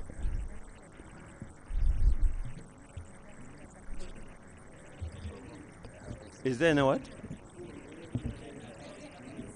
Sarah. No, that would be. Thank you so much, Madam Chair. Madam Chair, I have carefully tried to understand where the chair is coming from. And I just wanted to ask, because 171(1)(e) states that the committee can carry out any other functions as are conferred by these rules or assigned by the House. And what the chair is proposing, in my view, can actually be covered there. But I also wanted to find out from the chair, have we had any scenario, because these rules were open to amendments, how comes there is no single chairperson that proposed or raised an issue that we have a problem with this particular rule? Let us actually amend. I want to see any scenario that has arisen that actually justifies this amendment. Otherwise, for me, Right Honorable Speaker, what we have under 171(5)(1) is okay. We could just have it as the way it is, other than making amendments. It could be okay, but let me answer this. By the time First listen to we Gusule. came to this conclusion, Chair, maybe we you could had listen. had so many requests from members, and we have always told them we can't, because Rule 175 does not allow.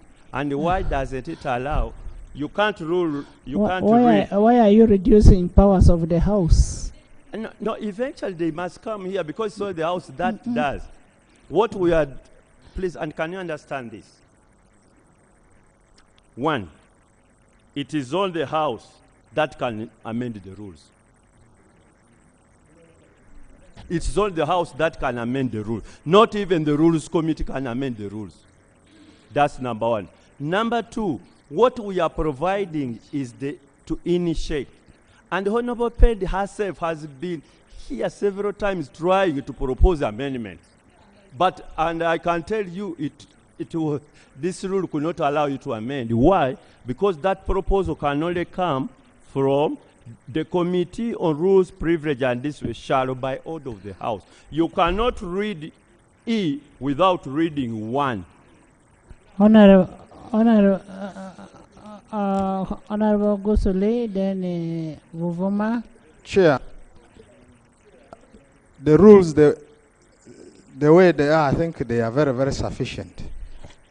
In fact, the committee which is handling this matter should not have put themselves in a situation where we would hold them responsible for conflict, because you are now out to fish for business by creating avenues and expanding things which are already provided for. For example, under Rule 75 D, it says your role will be to examine and advise the House on amendments proposed to these rules by members or other committees of the House. What you are trying to introduce is adequately provided for. What we are saying is we should be able to reserve the rights of the House to and control what you are going to be doing.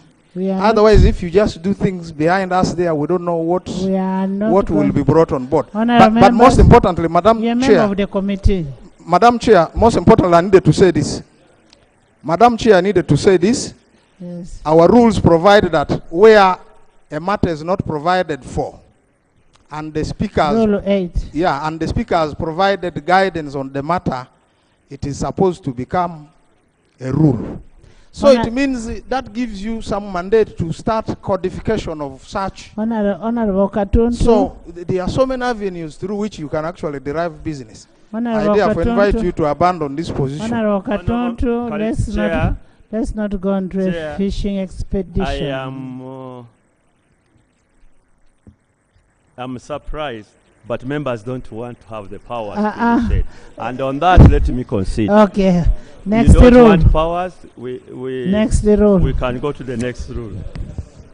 Rule 186. Madam Chair, Rule 186A is amended in Sub-Rule 1. In paragraph A, by substituting for the phrase scientific and technological, the phrase scientific, technological, and innovation. B, by deleting paragraph E.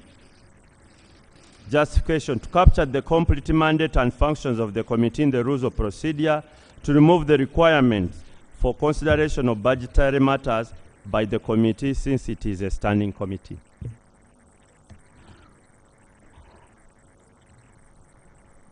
Government, you have something? I put a question at Rule 185AB, 186AB amended as proposed. Those in favor say and the contrary nay.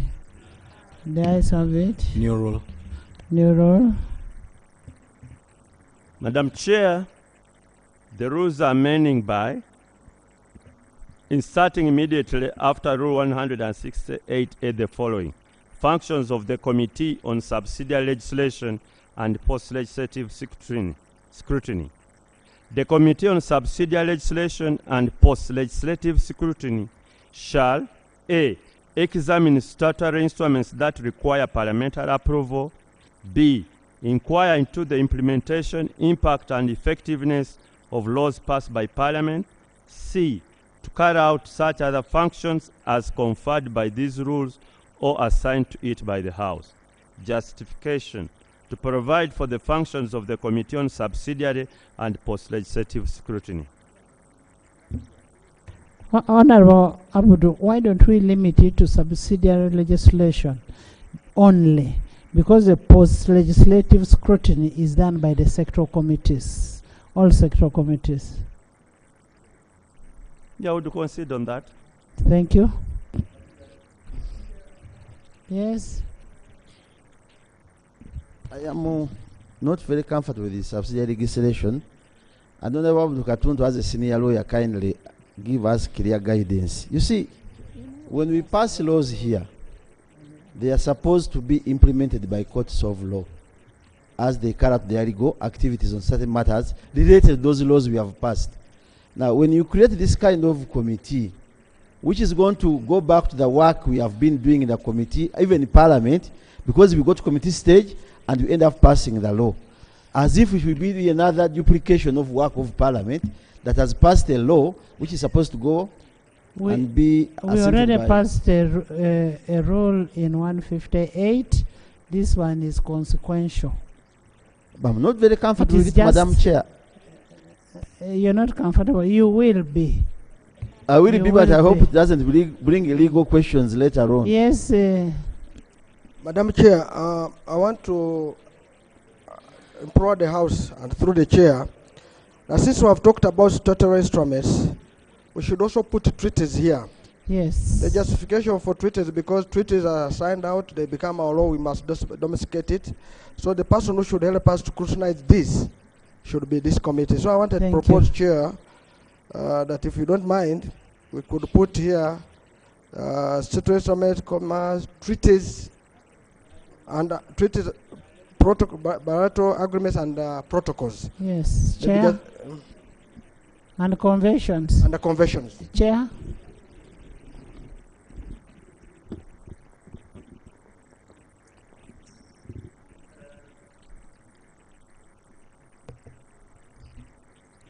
That might need to look at where that can belong, whether it cannot belong to rule,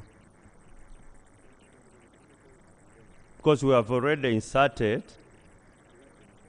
I think we have already amended Rule 440A on treaties, ratifications, and so on. I'm not yet so sure whether it would be in Rule 40 or to put it in this.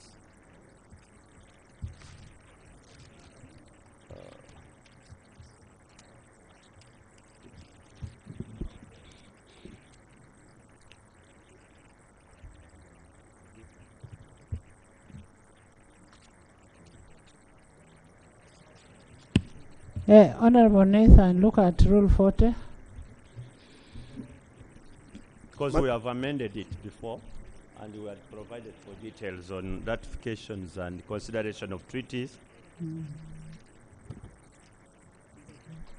Madam Chair, yes, I've seen it. It talks about those. But what I'm trying to raise is that there should be a real committee. You see, when they have presented them to the House, there should be a committee which you can really scrutinize them for us and make a report. It is Foreign Affairs that presents it. Rule 40. Honorable Nandala, this is a new committee. The treaty is a function of some other committee. Yes. Which is so we are making. I've seen it, Madam Chair. I dropped my case. Okay. So we are removing post-legislative scrutiny. Only. I put a question that the new rule be inserted immediately immediately before Rule 186A. Those in favor say on the contrary nay. The ayes have it. Rule 187. Rule 187. Madam Chair, we do propose that Rule 187 is amended by substituting for Sub-Rule 1 the following. There shall be sectoral committees of the House whose composition shall be in accordance with Rule 188. In Sub-Rule 2, by substituting for paragraph F the following. The physical infrastructure covering works and transport.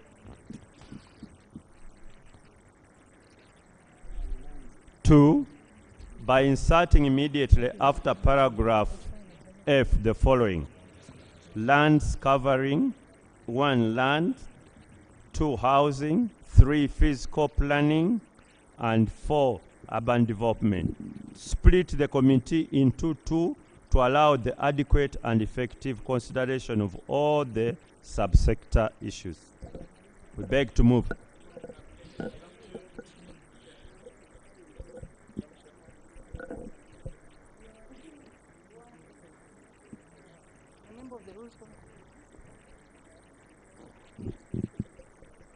Madam Chair.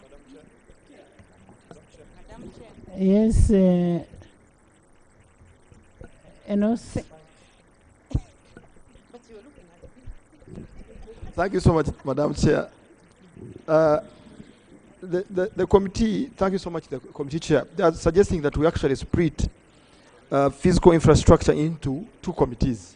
Madam Speaker, we are moving into program planning. Actually, we intend... Program-based budgeting. Yes, program-based budgeting. That means we intend to actually bring all these committees into the 20 programs or so. Now, again, here we are proposing that we split further the already existing committees. Are we moving? I think is the committee advising us rightly? Yes. Thank you so much. Thank you, Right Honorable Chair. Right Honorable Chair, it actually surprises me because when you talk about physical infrastructure, you cannot move lands away from works because whatever works does is on land, and normally there are issues. Clear your conflict. You're conflicted, I know. Right Honorable Speaker, it is not just about conflict, but it's about objectivity. And the people who made this rule actually foresaw that. That's why in Rule 187, under sectoral committees, they said the Physical Infrastructure Committee shall cover lands, housing, urban development, works and transport, and physical planning. Because you cannot separate them. So, Right Honorable Speaker. Does works also handle ferries? Yes, it does. Which is in water. Okay. So Right Honorable Speaker, I want to actually request the committee and the chair that we drop this since we are moving into program-based budgeting. And for me, there is actually nothing, much of the work of the Physical Infrastructure Committee is under works. Thank you. Lepton, tourism city, Casilo. Thank you so much. Thank you so much, Madam Chair.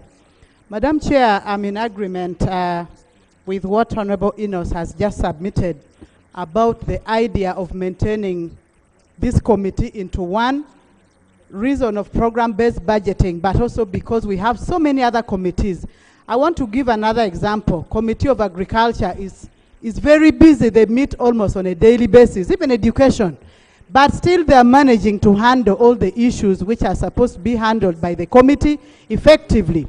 And because of program-based budgeting, I don't think it will be right for us to keep on splitting committees. Otherwise, all other committees are going to submit in the next amendment that they want their committees to split. We are looking at separate mandates. When you talk about agriculture, it's pure agriculture. It is one mandate. It is one mandate. That is part of agriculture. It is just the name that differs. Yes, tourism. Yeah, thank you.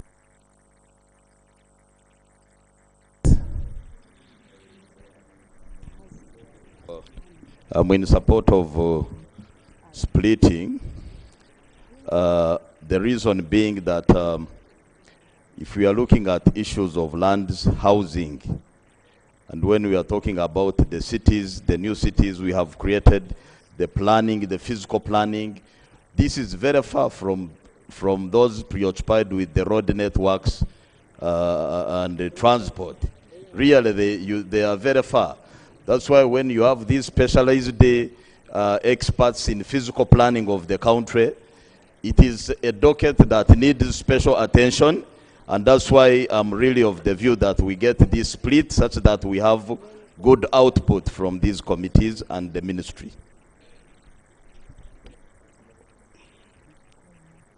Yes, Madam Chair. Madam Chair, I would not have a problem with the splitting committees, but I wanted us to just be consistent. Because if I looked at a committee on legal and parliamentary affairs, it has 8 MDS. You look at presidential affairs, it has 10 MDS. So you can see. So why would we split that which is small? So because I thought because you are talking about the work such that people will concentrate. But following from what the MP from Honorable Elijah, yes. Don't look at the number, but the program areas. Based on the program-based budgeting. Program areas. Yes, I'm cognizant of that, Madam Chair. Yeah, then we have to be consistent that it cuts across now all the committees if we are to handle it this way. When the Honorable Alex talks about housing and the cities, those go hand in hand with the roads, because if you don't plan the roads together in those cities, then we shall have no access roads in those cities. So to me, really, that cannot be the argument. Thank you. You know, my brother is conflicted because he has been a member since 60s Parliament. Honorable Bua, let's hear from government also. Right, Honorable Speaker. Mine is, first of all, to support the position of the committee because that is in tandem with the program-based budgeting as a justification. But I wish to proceed and seek some clarity from the committee chair, because there has also been a call in line with the program-based budgeting. There's a committee of tourism, trade and industry. There was a call also to split it into On two. which role? Wildlife, Which role? tourism, No, and that's antiquities. That's not the Then role. trade, industry, Why don't you wait and and hear cooperatives. from government chief whip? That is clarity number one, whether that consideration probably has also been made. Then natural resources appears huge also in line with the program-based budgeting. And there was a call also to have it split into two: energy, minerals, and petroleum. Then water and environment. Whether that consideration has also been. Yes, order on who? There is nobody on the floor. No, I moved on procedure right now. No, Can I raise it? Yeah, no, Right, order. Honorable Chair, can I raise it? Nobody on the floor. The government chief whip has spoken and he has made very useful points. I'm aware we have already processed the budget framework paper. In that budget framework paper, there are costs which are assigned to whatever we want to do. These proposals are coming way after we have processed the budget of Parliament. And what we're doing will have financial implication. Both of you are here, the Minister of Finance is here. Can you allay our fears that what you are doing here will not burden government, and you have the resources to cater for this split so that the whole country knows how you want to be in a wasteful expenditure when we are trying to Honorable members, when you look, ensure. honorable members, when you look at NDP 4, the program areas, when you look at mineral development, has its own program. Sustainable energy development has its own program. Tourism development has its own. Natural resources, environment, climate change, land and water has its own. You have sustainable urban and housing also has its own program. So I think what the government chief whip is saying is in relation to NDP 4. Yes, Madam Procedure. Thank you. Thank you very much, Right Honorable Speaker. There is no better way to contribute to an item other than through either procedure or information or point of order. Right Honorable Chair, Right Honorable Chair, when we were handling the budget framework paper, can I request for the attention of the chair?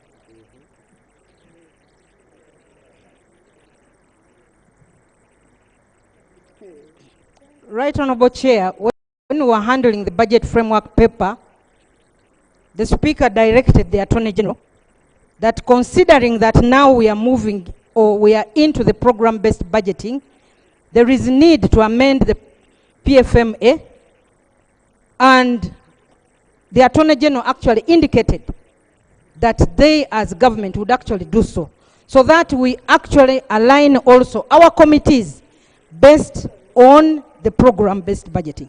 So, Right Honorable Speaker, instead of doing this piecemeal, why don't we wait for that consolidated paper from the government so that then we can amend all the committees, we can make amendments to our rules for all the committees other than piecemeal looking at one?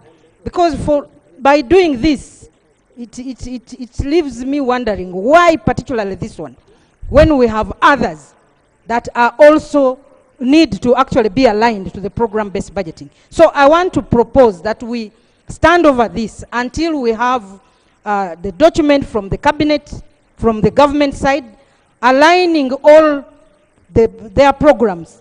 Then this parliament can actually amend or adjust the committees according to those programs. Thank you. It's just my proposal. Honourable Thank you. members, nobody will amend the rules apart from Parliament. Cabinet cannot amend the rules, and these rules are not cast on stone. Honourable Chair, are you in agreement with what the government chief whip is saying? And if so? Yes, but we did consider those proposals in detail, and we see how we can split them. It's not really coming, say, let's split, and we split at the heat of the moment. This So- one, we considered it in detail. By the way, the decision to create this committee has already been taken. What we are looking at now really are functions. By the NDP 4, the budget framework paper, by The problem, yourself. colleagues didn't even attend Problem, this you house. don't know what you do in the house. You didn't attend the house. I put a question that Rule 187 be amended as proposed. Those in favor say on the contrary, nay. The ayes have it. The amendment of the government chief whip will come in another. The committee will be willing to consider the details and examine Okay. it appropriately. With amendment from the government chief whip. Those in favor say on the contrary, nay. The ayes have it. Rule 188. 188. Composition of sector committees. Rule 188 is amended by Honourable substituting members, for sub-rule 1 the we following. are trying to reach Chairman Mao. I've given my phone to somebody. He's not yet picking, but we are still getting him. Yes.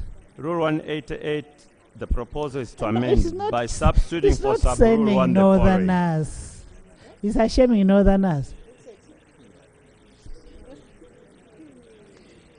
Yes.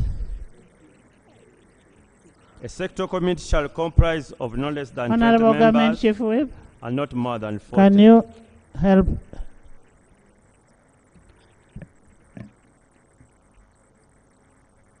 Hello? Yes, go ahead. And by inserting immediately after sub-rule 7 the following: a commissioner under Rule 11.1 shall not be designated as a member on the Legal and Parliamentary Affairs Committee. Justification: to set a maximum and minimum number of composition of a sector committee, and 2, to avoid conflict of interest, since the Commission reports to the Committee on Legal and Parliamentary Affairs Committee. They are conflicted, true, that's very true. I put a question that Rule 188 be amended as proposed. Those in favor say on the contrary, nay. The ayes have it. New part. New insertion. New part, the rules are amended by inserting immediate after part 27, Roman 27, the following: consideration of matters by more than one committee. 191A, consideration of matters by more than one committee. The Speaker may, at any time where a matter requires consideration by more than one committee, refer the matter for consideration by that committee, by the committees jointly. 2, where the Speaker refers a matter for consideration by more than one committee under sub-rule 1, the Speaker shall designate a chairperson and a deputy chairperson from among the chairpersons of the committees considering the matter jointly. 3, the committee to which a matter is referred for consideration jointly shall report to the House jointly.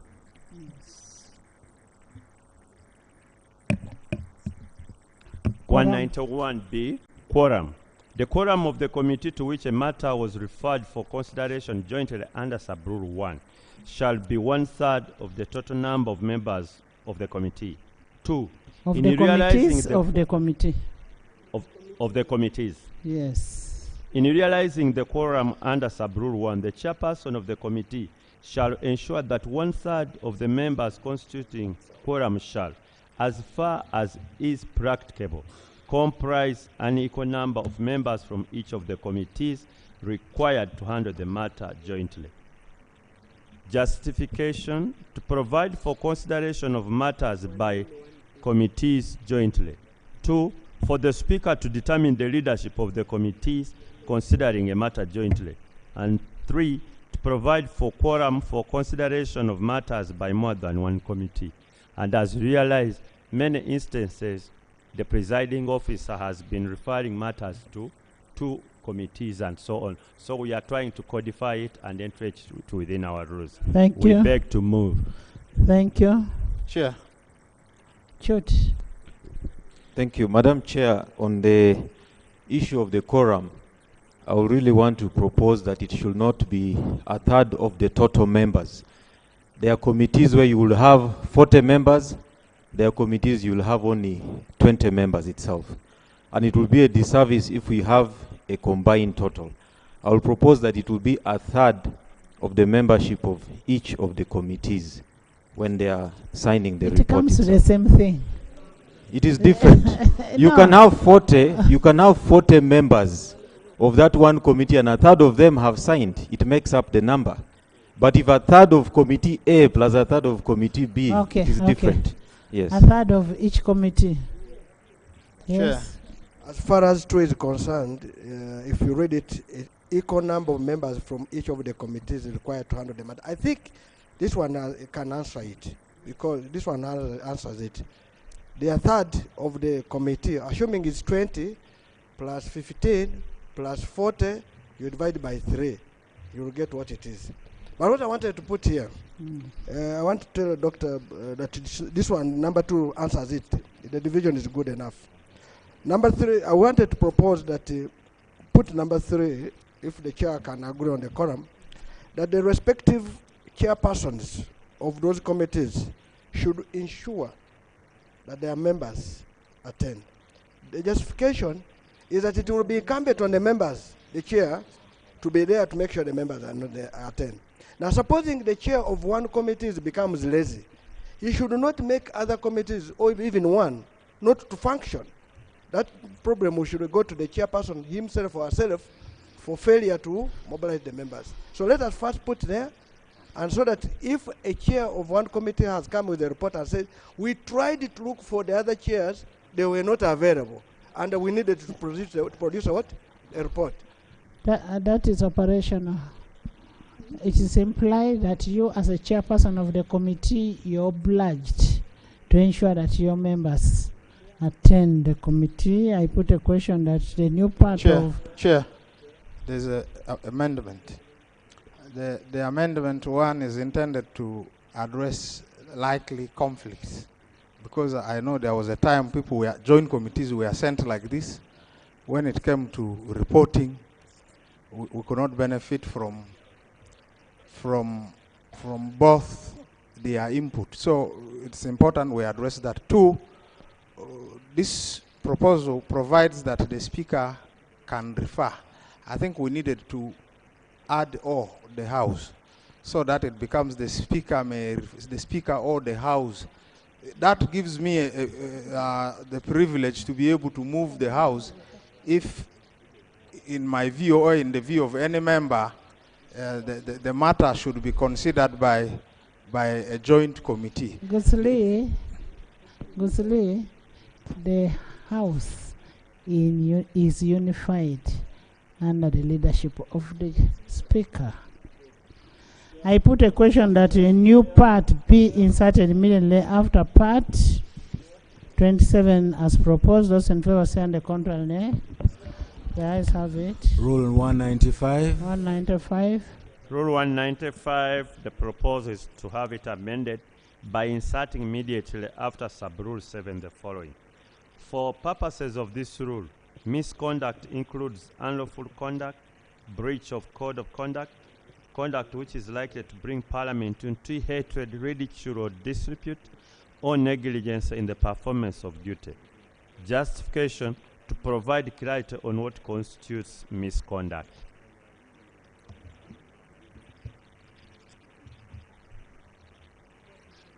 I put a question that Rule 195 be amended as proposed. Those in favor say on the contrary, nay. The ayes have it. Rule 197. 197.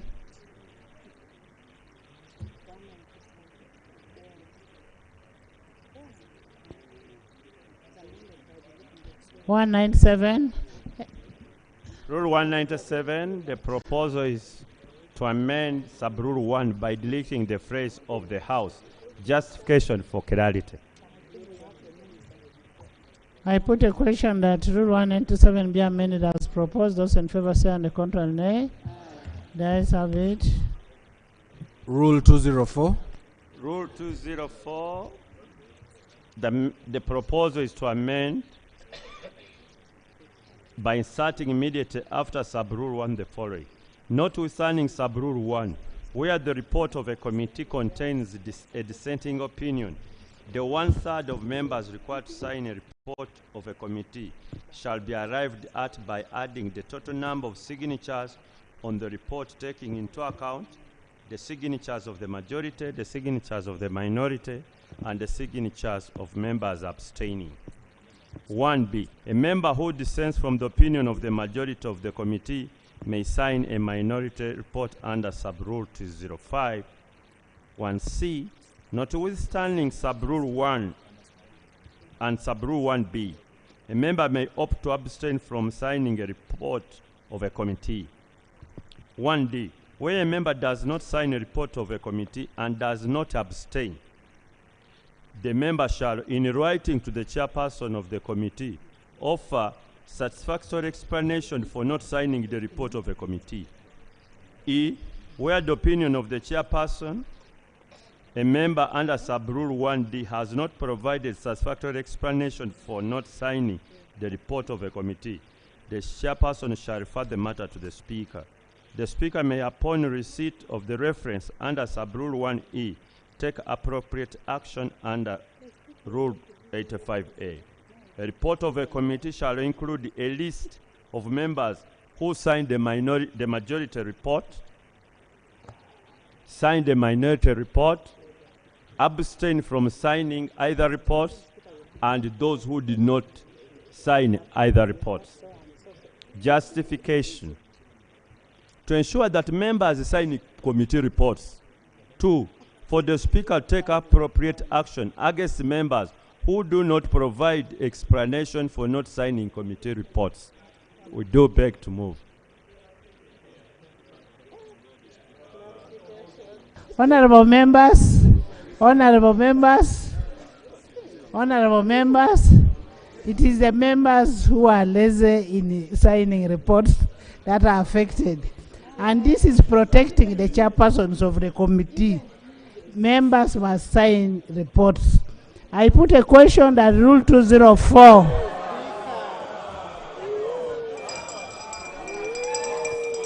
Honorable members, essentially, you know what is interesting? What is interesting? The members I see signing most of the reports are opposition because all the reports are minority, so they sign. Right, Honorable, we need They sign. Honorable members, you have to sign the reports. Not so. Laura. Right, Honorable. Laura.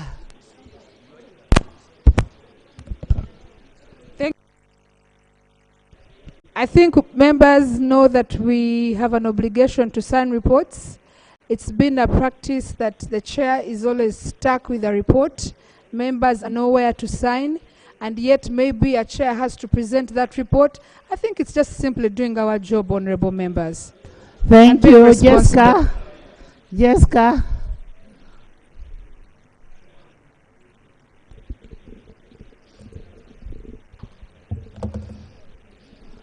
Thank you so much, Right Honorable Speaker, Right Honorable Chair, for the opportunity.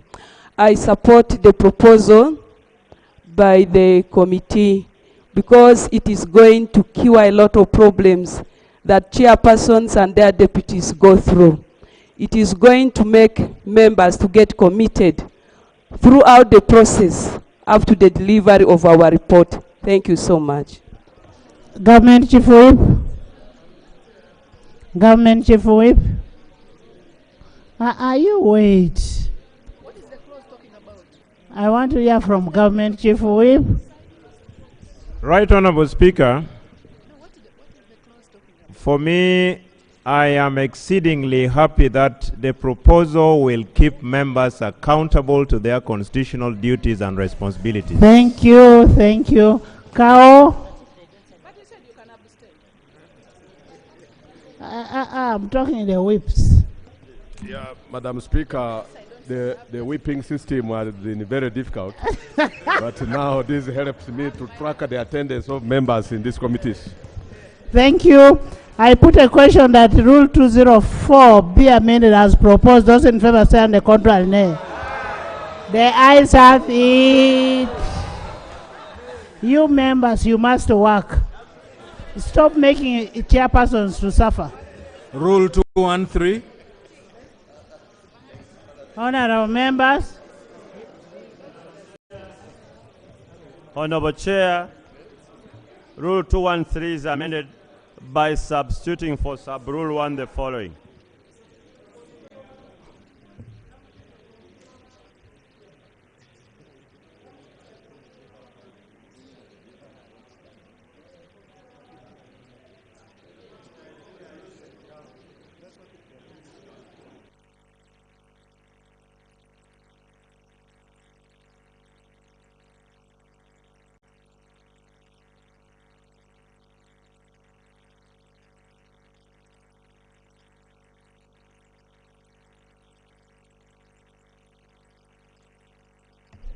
Honorable members, Honorable Mao is back, and we're waiting to hear from Honorable Mao, and Minister of Internal Affairs, and the Attorney General. Minister of Education is also here, but we'll handle this issue after the rules. But what is most crucial as of now is hearing from none other than the chairman. Honorable members, can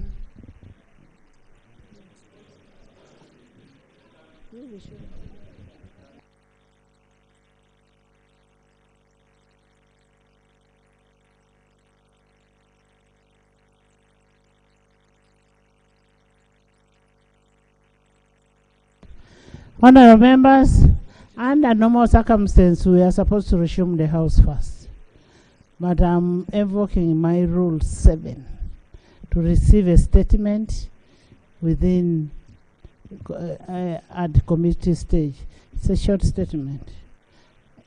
Sarah, because of the urgency of the matter, Sarah, you gave me too much powers.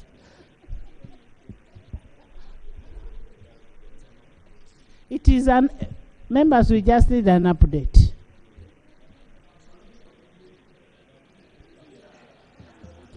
When the Hansard people will do it well. Madam Speaker,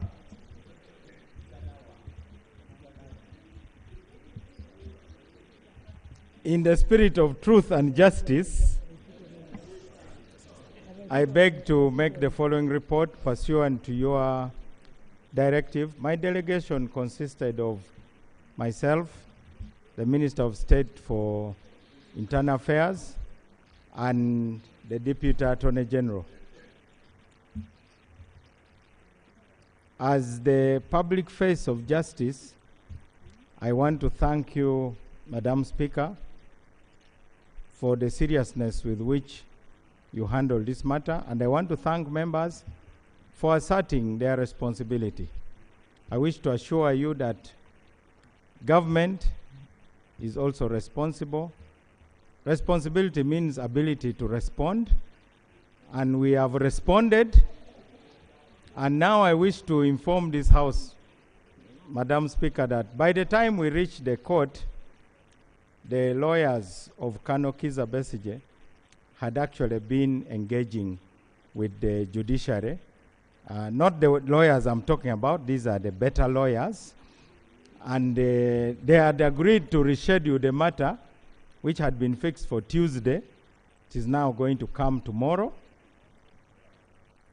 And during that sitting tomorrow, the court will give the appropriate directions, and they will definitely abide by the decree. The court had insisted that they needed the decree in order not to appear to overrule the Supreme Court. Thank you, Madam Speaker. Thank you so much, Honorable Minister. Justice delayed is justice denied. We are very grateful that you've acted. Appreciation from Lob.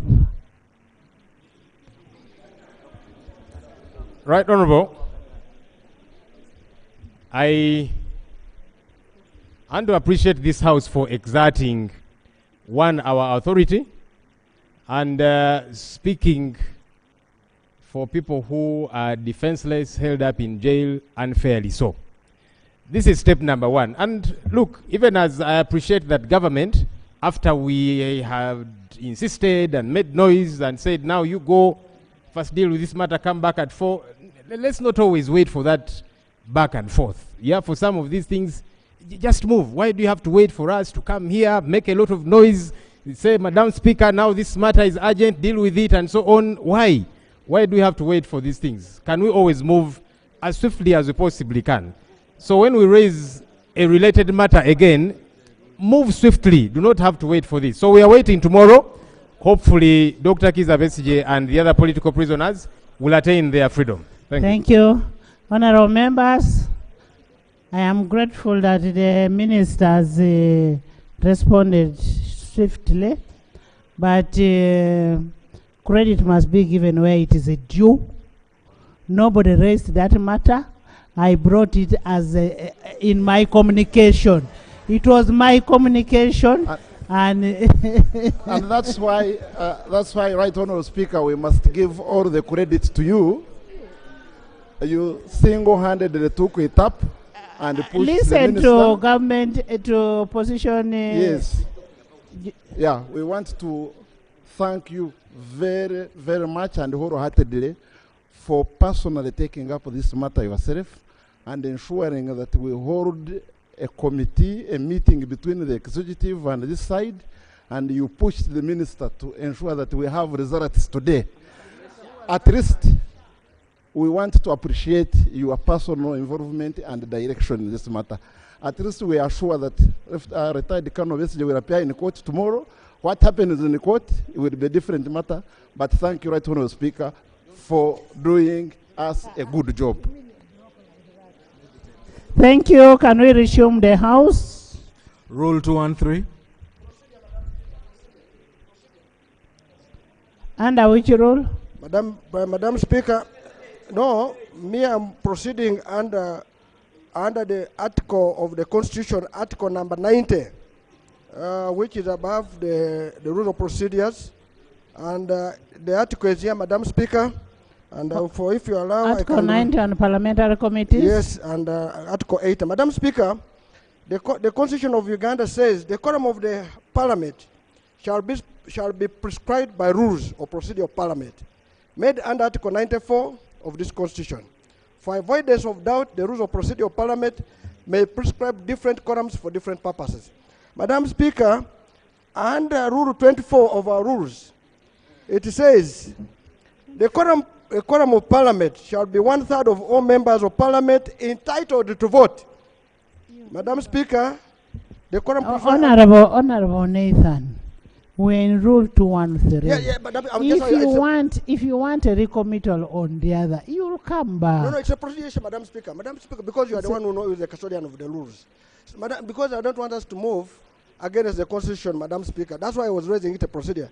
Madam Speaker, you'll have to bear with me because I need us to move in harmony. So, Madam Speaker, the Constitution prescribes. Our rules prescribe. Therefore, Madam Speaker, if you make a rule which is contrary to the Constitution and our rules which describe the quorum, we would be going out, and at the same that day the rule is passed, would be no rule.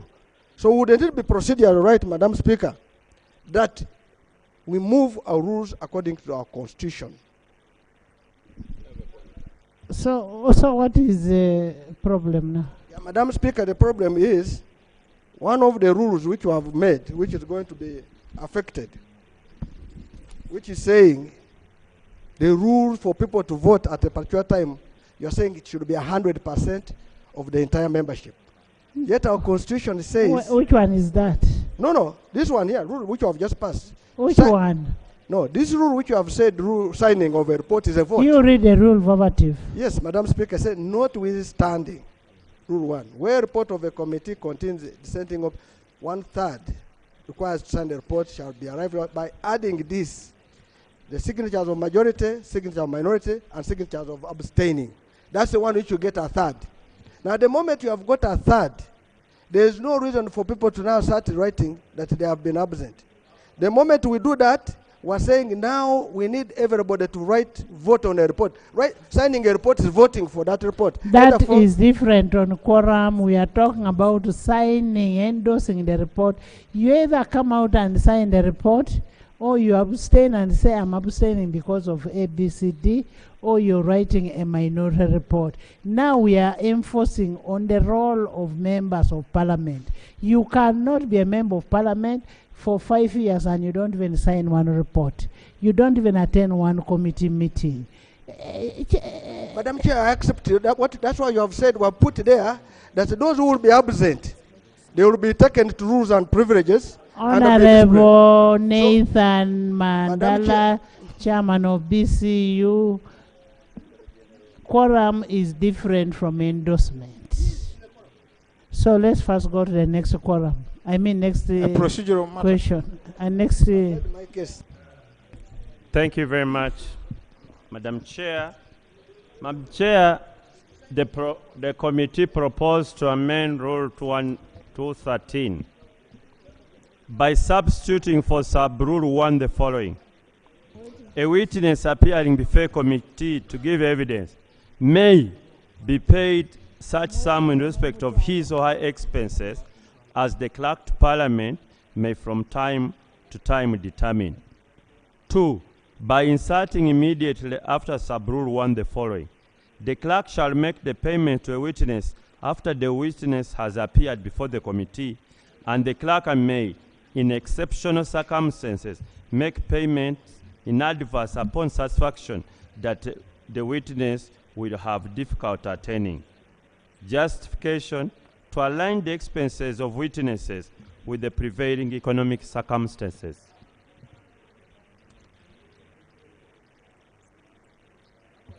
AJ. Thank you very much, Right Honorable Speaker. First, maybe I will seek to be informed how the current status has been. Have we been paying witnesses? And if we have been paying witnesses, why in paragraph 1 are you saying may? Why are you proposing to use the word may and not shall, so that it applies across board to all witnesses? And secondly, Right Honourable Speaker, my query on the second one, on the paragraph 2, the proviso that in exceptional circumstances, the clerk may pay this money out in advance to aid the attendance of a witness. The issue would be what would happen if the money is paid out and the witness does not attend. Now, you may have ways, you may have proviso for recovery of this money, but this money may not be much, 100,000 shillings. The clerk is not going to move to take people to court in order to recover 100,000 shillings. But eventually, when the clerk is being audited, it will form an audit query, because there will be 100,000 missing here and 100,000 missing there. So I would rather we leave sub-rule 2 and only pay those who attend. And for sub-rule 1, we use the word shall and replace it with may. I beg to submit.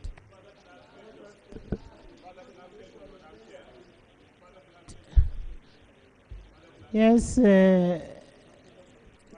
Thank you very much, Madam Chair.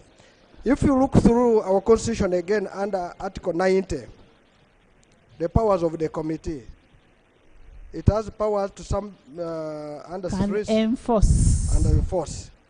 Now, a minister or a public person holding office or private individual submit memoranda or appear before them to give evidence. And they have the powers of High Court to enforce. Madam Speaker, Madam Chair, the moment we start saying we are going to pay, you have forced me, a Minister for Finance, to come here. I will say, pay me. We have to be very, because they're witness. So we have to be careful with which people are supposed to what? To be paid. Yet the Minister of Finance would have come to defend his loan. We shall actually become a transactional parliament. Exactly. So, Madam Speaker, this amendment... Honorable members, there is no money for that payment. Clerk does not have it. If you have not been operationalizing the current one, why do you want to make this one? Clerk does not have that money. You delete. Delete Rule 213. Negatory expenditure. I think, Chair, I would rather somebody seeks a clarification. How many categories of witnesses attend parliamentary business? Can I explain, please? One, they are public officers. For example, if somebody is from local government, captured and has been summoned by parliament, his local government pays for the transport expenses. Two, if you summon a private individual from Buburo or from Bugisu, how is he going to come to parliament as a witness? Because he doesn't owe you an obligation. He has no transport. Do you need him here as a committee? He's a private individual. Are you going to say you have not come because you said he doesn't have transport? What do you do? So, the logic about this was about private individuals who have no obligation to attend to parliamentary business, not public officers. Honorable members of ICT, if a person cannot appear, he can appear on Zoom. Yes, we cannot pay. This is a redundant rule. Let me hear from Whip first, then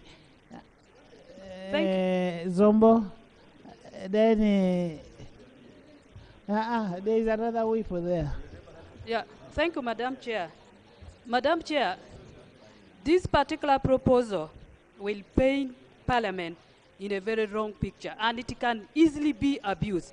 Madam Chair, if we have a witness from, for example, Oyam, we have ever gone to the field, for example, when we were creating local governments, where we go nearer to the people. We have money for that as Parliament. And two, Madam Chair, if we now start like this, and then a witness is summoned and he or she fails to appear before the committee, how will the clerk be accounting for this if there are like 10, 20? Madam Chair, I object, and we only have to drop this proposal, Madam Chair. Delete, not the proposal, delete the rules. Zombo. Thank you, Chair. I think my position on that proposal is that we are dealing with so many witnesses in the committees, and that will be a lot of cost on Parliament. And I don't think Parliament is in position to pay all these various stakeholders, witnesses we are going to call in the committee. It is easier for members of Parliament, members of the committee, to go to the village to meet that witness because there is a budget for it. I think that's my position. Thank you. Derek. Thank you so much, Madam Chair. Madam Chair, I also disagree. Derek, you're very smart. Thank you. African way is done. Thank you, Madam Chair. Madam Chair, I also disagree with the issues of payment because there are members who are not even straight. They will be just making deals with the witnesses. So I don't agree to that. Yes, there are members who are not straight. Thank you, Madam Chair. Honorable Derek. Honorable members. Honorable Derek. Honorable Derek. There is no member that makes a deal. We request you withdraw that statement, Madam Speaker. Can you withdraw that statement? Madam Chair, I withdraw. What have you withdrawn? I withdraw the statement that some members make deals. Thank you. Thank you. Yeah, thank you. Yes. Thank you so much. Thank you so much, Madam Chair. I'm really submitting on the issue of bringing witnesses here and making payments for their coming. This proposal assumes that we are actually court and somebody's coming here, he has to be paid, and I'm wondering if that is what actually happens in the mainstream court sessions. And so I really also propose that this amendment be deleted. Thank you.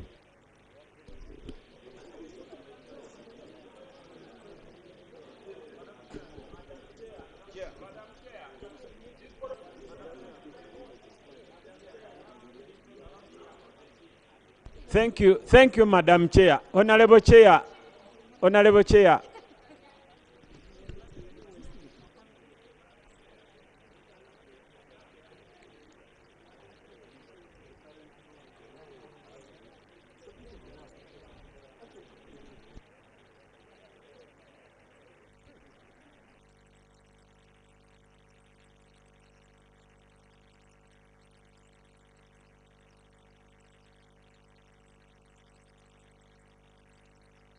Then, Madam Chair, you had given me space. Chair. Honorable members, let's Chair. hear from the chair. Colleagues, it seems the majority of us have not read the rule as it is now. And they are thinking this is an introduction. And this is the current situation. Let me read it for you. It is Rule 2131, the rule as it is now. And please listen. The rate of allowance to be paid for the expenses of any person appearing as a witness before a committee shall be the same as would be payable to that person if he or she were a witness attending the High Court. 2, for the purposes of this rule, witness means a person who testifies before a committee upon issuance of a summons by that committee and does not include a person who appears before a committee to give evidence in his or her official capacity. So, before you talk about expenses, listen. You have to listen. Finance wants to give you a clarification. So, the current status is actually people who are appearing before committees are entitled to be paid, and at the rate as if that witness is appearing in a high court. That is the situation as it is now. What we were seeking then, because people are debating about the merits of payment, what we are seeking was the exception to say that this money may be paid in advance. That was the only new introduction.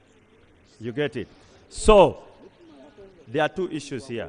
One, if you don't like what we are seeking, but then you are debating the merits of the rule as it is now. So, these are the options the House has. The Minister of Finance wants to speak These first. are the options the House has. One, to delete the original Rule 213. Or you either delete the original 213, or you don't go, or we abandon our amendment to 213. So I think the debate should be focused. Honorable Minister. Madam Chair, I call Honorable Katunt Professor of Rules. And that being the case, he has simplified my submission. I would therefore wish to propose that Rule 213 be deleted. As it is, Rule 213 exists, and I want to propose for a deletion of Rule 213, and a justification. Can I first propose? Listen for a justification. Madam Chair, my justification for deletion is that even when I am always willing to provide funding for parliamentary commission, on this one, I feel this is not a necessary expenditure which we should accommodate in our budgets. Honorable members, honorable members, Can we hear from the you Commission? sit. You sit. Honorable members, I put a question that Rule 213 be struck off the rules or procedures of Parliament. Those in favor say and the contrary nay. The ayes have it. 214. Moses, I will give you.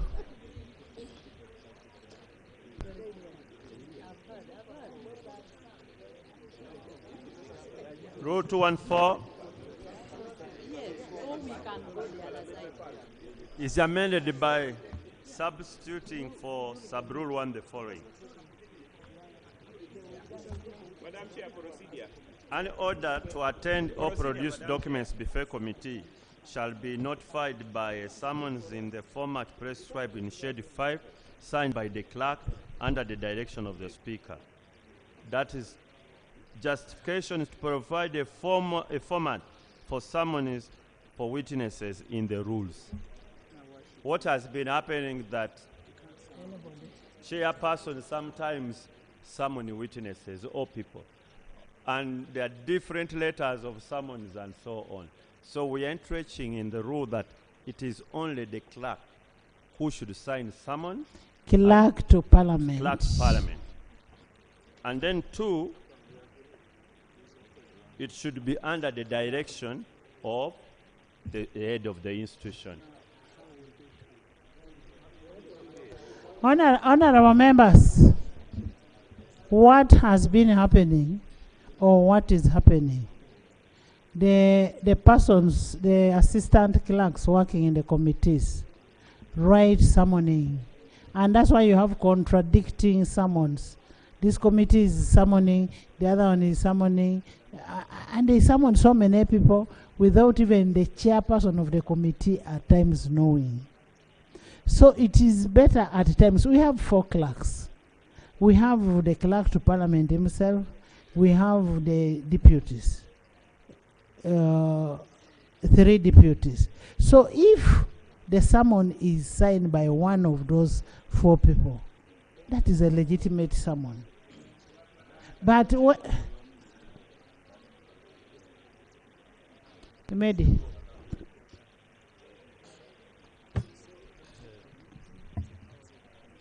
Thank you, Right Honorable Speaker. Without differing a lot, don't you think this will bring really micromanagement of committees and make the process laborious? Because the rationale of building this committee, this is in good faith, Right Honorable Speaker. Don't worry about it, and we can talk about it. It makes the process long, laborious, and unnecessarily bureaucratic. Because you see, if it's within the wisdom of the committee to summon those persons, it means the committee resolves. It has a clerk who acts on behalf of the delegated powers of the clerk, and you, the speaker, through your chair. So, for sure, if defense is to present, COSASA is to present, then equal opportunities, then natural resources, it will be laborious and unnecessarily not good. In my opinion, let's build capacity of these committees and build that principle of leadership where we say if you summon, you've done it within the wisdom of the committee, and we should, give them this encouragement to, after all, it's just summons,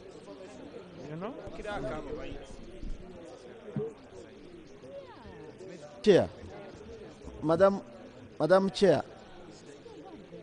Madam Chair, there are two forms of letters written by the committees of Parliament. They are invitation letters of ministers and government departments. Then after writing those invitation letters, these ministers are at large to write back to the clerk saying they cannot make that day and they seek for another day. Then there are those people who are invited to appear before committees and they refuse to come. And under our rules, they have their powers under the chair to summon them.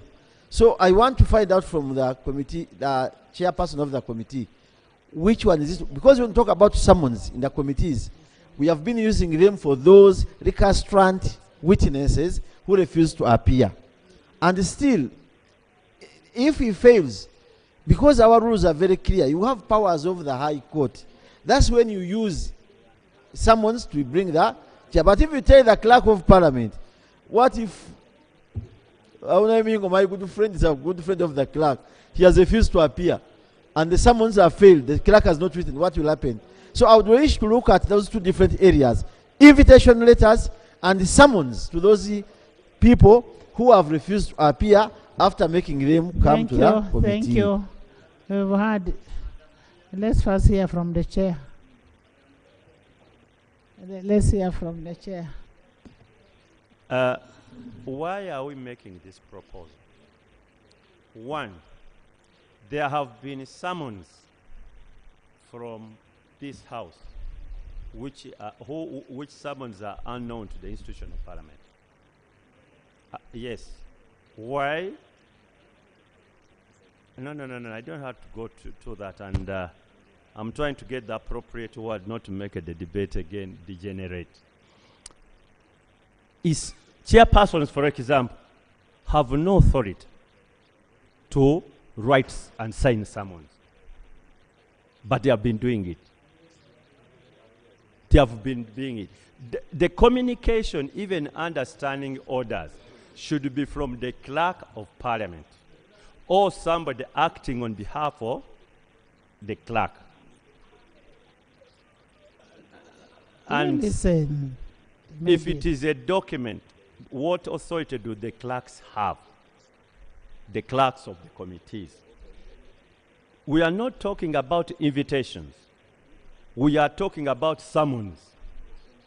A summon is provided for under Article, should be 90, of the Constitution.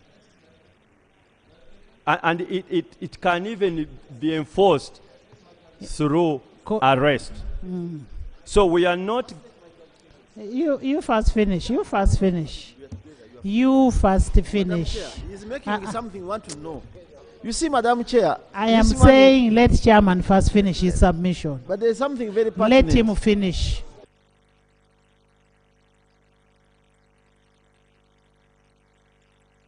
To array Honorable Mohamed Sereko's fears, this is not about normal invitation of ordinary parliamentary business, but we are talking about summons of witnesses, people who are obliged by law, and if they don't, they can even be arrested. So that's why we are raising the bar to the level of clerk himself and the institution of the administration of Parliament.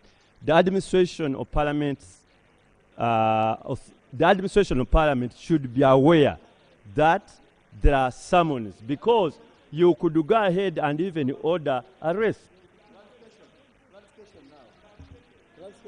Honorable members, I want to give you one scenario. where one of the assistant clerks wrote a summon to somebody, and there was a problem. There was a problem with the summon. And when that summon was taken, it ended up in the police, in CID headquarters. And who was called to answer for that summon?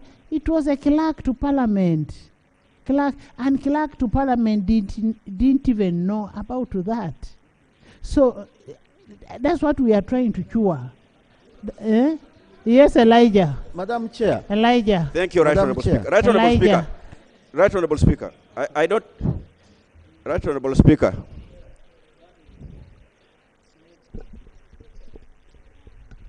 Madam Chair.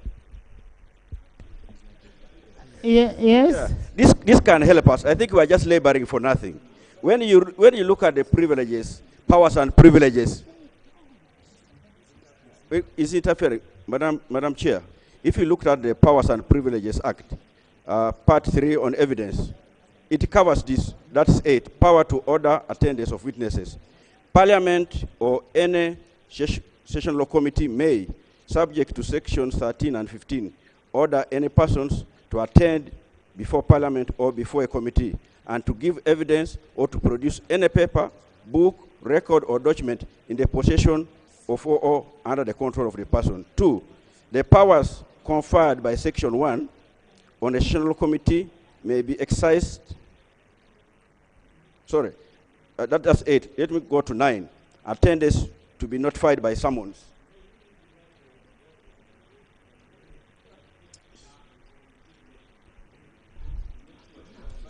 Madam Chair, when you read 9, just this, it provides for the clerk on the direction of the speaker.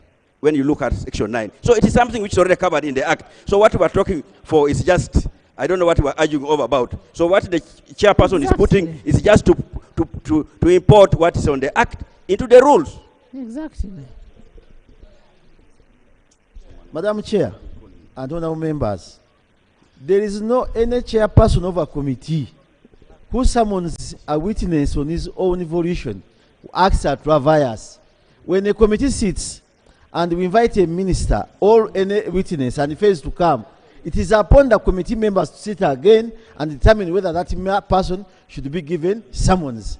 So if any member or chair sits alone in his office, that is a travails. That's what I want to say. It is out of the committee sitting that the chair asks members, this person has failed. What do? We have to summon him. We agree as a committee, but not on a volition of the chair alone.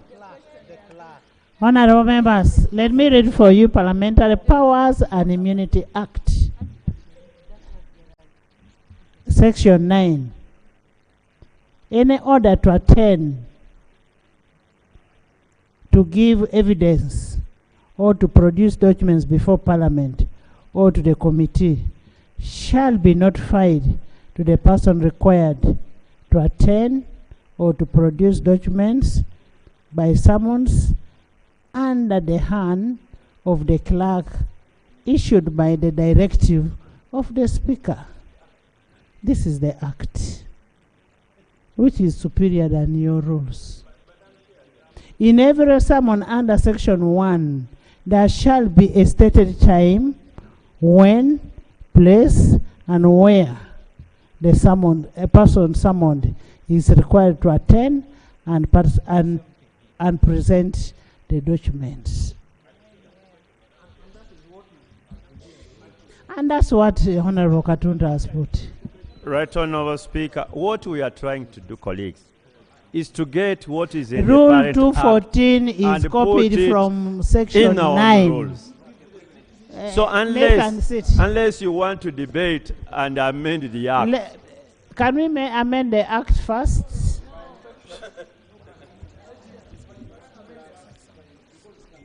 The committee is giving a format of such summons, who is responsible, who should sign, the standard operating procedures. Madam Chair, Honorable Sereko is asking that define the clerk. Under this Act, in the interpretation rule, says the clerk means the clerk of Parliament. A constitution, a clerk under Article 87, a clerk to Parliament and other stuff.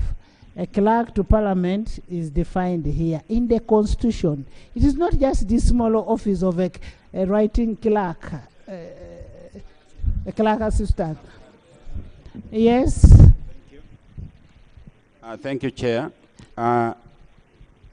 This group of people we are going to summon, do we call them persons or witnesses? If we call them witnesses, throughout the rules of procedure, the word used was witnesses. But when you go to the glossary, it is not defined in the preliminary text. So are we going to call them persons or witnesses? Even persons are not defined. So, Chair, is it... We stood over Rule 1 for interpretation. So we can define it in Rule 1. Yeah, so, Chair, thank you. I think that is my position. You take note of that so that we can either define a person or witnesses. Thank you, Doctor. Chair, thank you. I want to thank you for raising and observing the Constitution. No, it is all the West. Let me make this point, which is very important. You have helped us assert that the Constitution is very supreme. The other time, this House moved and passed an amendment to the Rule 82, that traditional wear must be banned. And that proposal, as passed, is unconstitutional. It offends Article 37, which guarantees the right to promote tradition. Look at those ones who like putting on kitenge. It contravenes Article 29, which provides for protection from freedom of expression. Honorable member, let's first listen so Madam Speaker, to this. Before we move, I thought you would address this constitutional matter. No, let's first. 214. The chairperson mentioned called for a doctor. Thank you.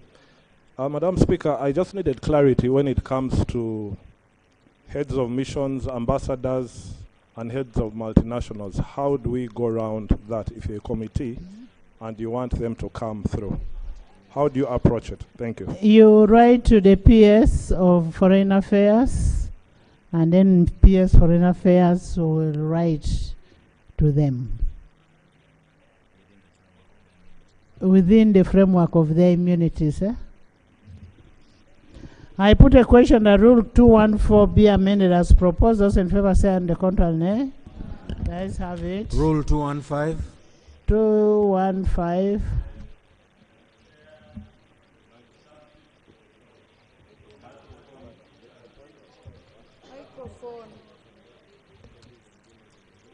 Pardon? The committee proposes Rule 215 to be substituted for the following. A clerk to a committee shall receive all documents on behalf of the committee. A document received by a clerk to a committee shall not be withdrawn or altered without the knowledge and approval of the committee. Justification for clarity. I put a question that Rule 215 be amended as proposed. Those in favor say and the contrary nay. The ayes have it. Rule 216. 216.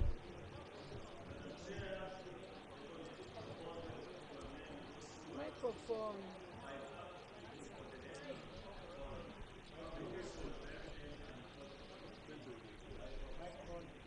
Page 114. 216 is amended by substituting for the head note the following. Publication of evidence and reports of committees. By substituting for sub-rule 1 the following. A member or any other person shall not publish or supply a report of a committee before it is laid on table. 3. By inserting immediately after sub-rule 2 the following. Where a member is alleged to have breached sub-rule 1, the Speaker shall refer the matter to the Rules Committee for investigation. A member who is found to have breached sub-rule 1 shall be liable to suspension for the next 3 sittings, excluding the sitting in which the member is suspended. Justification: to provide clarity, to harmonize the provisions with the Access to Information Act, and to provide for sanctions for breach of the rule. Madam Chair, we use uploading the report. And sometimes we get a problem when the report is delayed. So we need to, don't you think we need to take care of uploading and laying the report so that there is clarity? Because the report can be uploaded and immediately members start circulating. So we need to have that clarity, that the uploading of the report is equivalent to laying and will be on the directive of the speaker. It is already there. Laying of papers. I put a question that Rule 216 be amended as proposed. Those in favor say on the contrary, nay. The ayes have it. Rule 220. Rule 20. Right Honourable Chair is substituted for the following. 220. Action taken reports. A minister shall, within 60 days, working days, following the resolution or recommendation of Parliament, submit to Parliament an action taken report detailing what actions have been taken by the relevant ministry. Justification. To prescribe a period within which a minister should submit to Parliament an action taken report. Because this has been missing and the ministers sometimes have not been responding.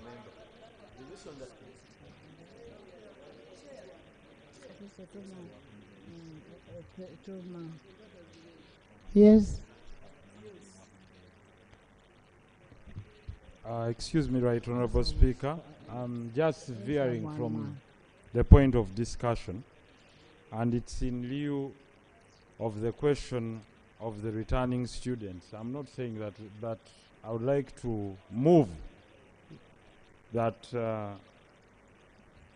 we pause the rules of procedure and move to the issue of the response from the Minister of Education. And the reason is simple, Right Honourable Speaker.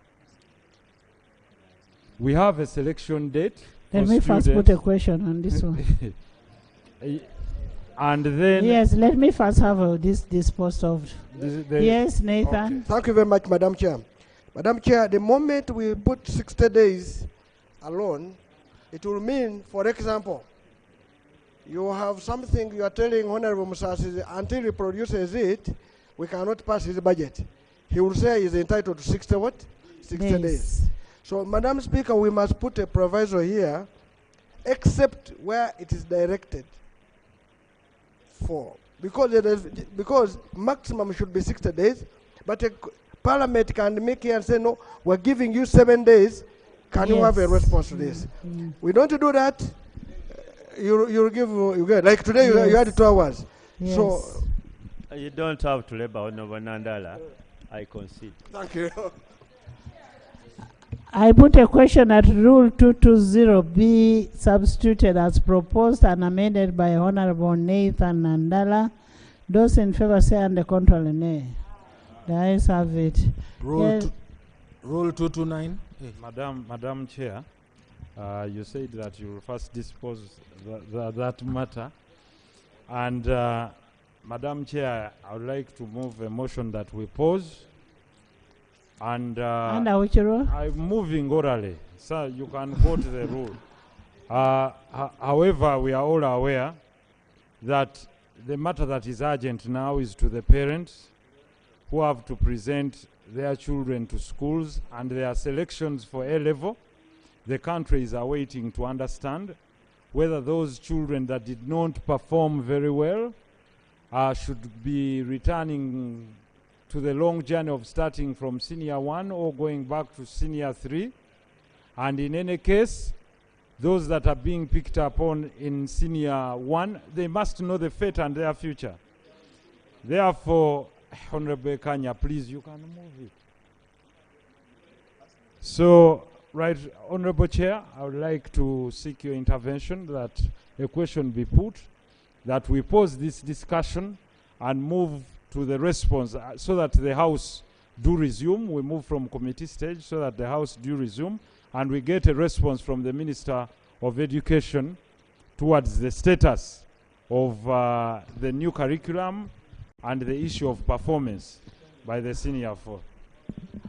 Honorable members, we are left with only 7 rules for us to finish. and then after we finish, we will go to the minister. So don't worry, we can sit. We can sit. Rule 229. 229. Right Honourable Speaker, Chair, Rule 229 is substituted for the following. Where the Speaker is of the opinion that the words that have been used in the debate are defamatory, indecent, unparliamentary, or undignified, the Speaker shall order that such words be expunged from the official record. Any statement made that are related or connected to the expunged words shall be deleted from the official record except the order of the Speaker under Sub-Rule 1. Justification: to expunge all statements, discussions, audio-visuals regarding the words that are considered defamatory, indecent, unparliamentary, or undignified. We beg to move. Yes. Madam Chair, I want to add that what is expunged on the record of Parliament,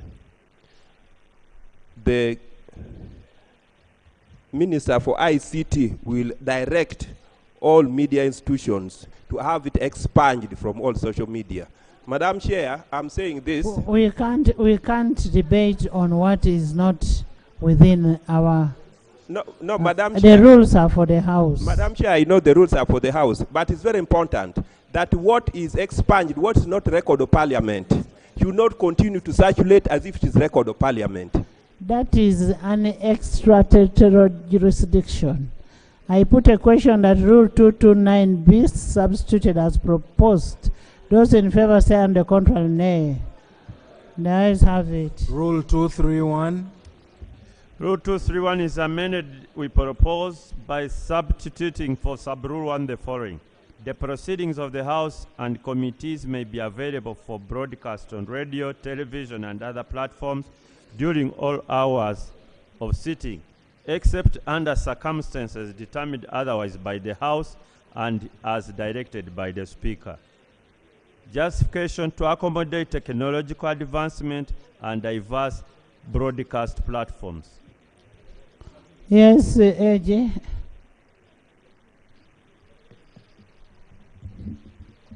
Madam Chair, this rule is very good, and the justification is very okay. My worry is if you say except under circumstances determined by the House. Now, you are limiting this. It means the House has to first debate and make a decision on whether to have the matter broadcast or not. And yet, the Speaker is not just the custodian of the rules, but is also in charge of the House at any one given time. I would rather we remove except under circumstances determined by the House, and we leave it to the decision of the Speaker. I beg to submit. Thank you. Honourable Speaker, firstly, I want to disagree with the learned Deputy Attorney General. The Speaker is part of the House, and the Speaker leads the House. So decisions which are determinations made by the Speaker in their chair are made together in unison with the House.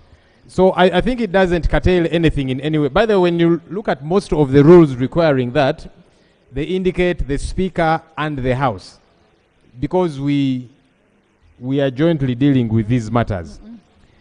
But the other issue, Right Honourable Speaker, I want to disagree again with the committee's proposal there. The lower one is okay because technology co-advancements have happened and so on. But here they are saying may, and yet the rule as it is today is saying shall. Let me wait for the Speaker's attention. Right Honourable Chair, I was saying it would be good to leave the provision of shall as is, the way it is in the rules. The be it about catering for other platforms due to technological advancements, I think that's okay. After all, anyway, we are saying there are circumstances where the Speaker and the House could determine otherwise, but the bit of shall is good because it shows that we are open to scrutiny by the public. If we say may, Honorable Chair, if we say may, we might be misconstrued to appear as if there are things we want to hide from the public, and yet there is none, ideally. So once it remains as shall, there is the other rider of there could be circumstances where the Speaker, together with the House, think otherwise. So I think we should maintain shall with that. Eji.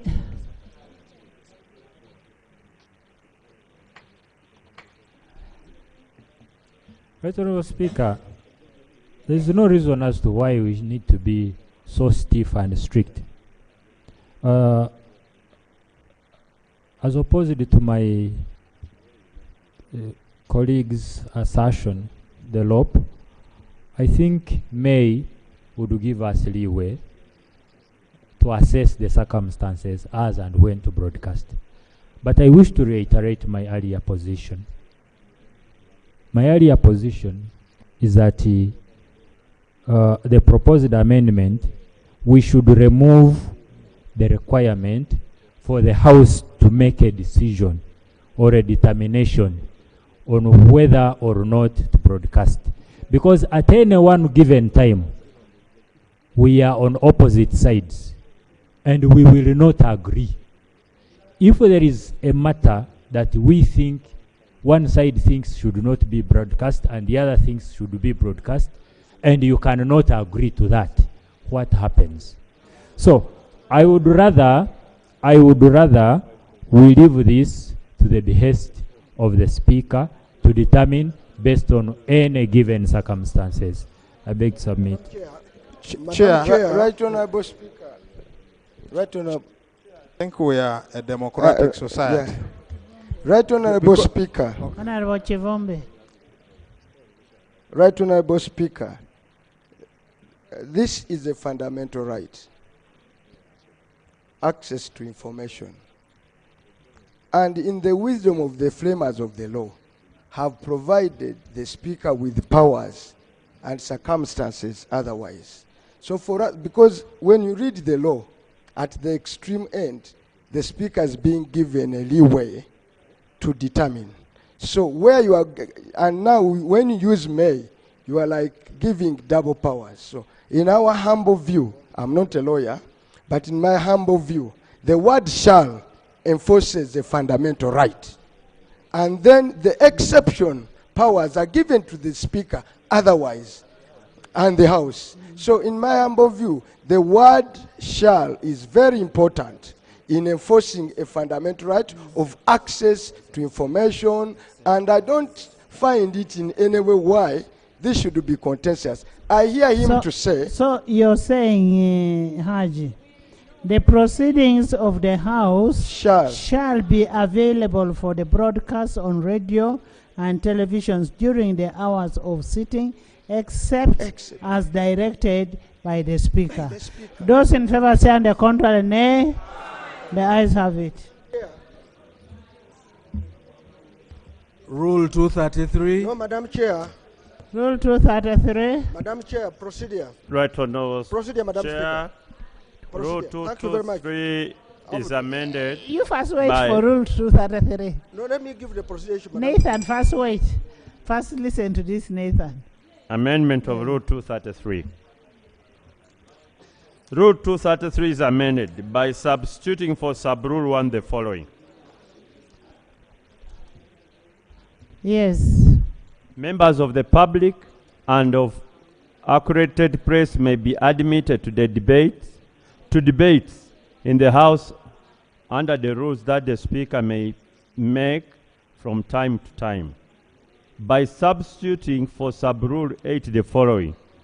In accordance with the rules made under this rule, a member of the press or media accredited to Parliament may be admitted into the press gallery with an electronic device for recording and coverage purposes. 3. By inserting immediately after sub-rule 8 the following. Any member of the press, media, accredited to Parliament under Sub-Rule 8 shall adhere to the rules of electronic coverage of parliamentary proceedings under Appendix G of these rules. Justification: to only admit accredited members of the press to the press gallery and to ensure that members of the press comply with the broadcasting rules. Yes. 233. Madam Chair, yes, we are going to 233. But I want your indulgence, Madam Chair. What the committee was trying to amend was to include other platforms in the previous law. On which one? Madam Chair, when we are making, that's 231.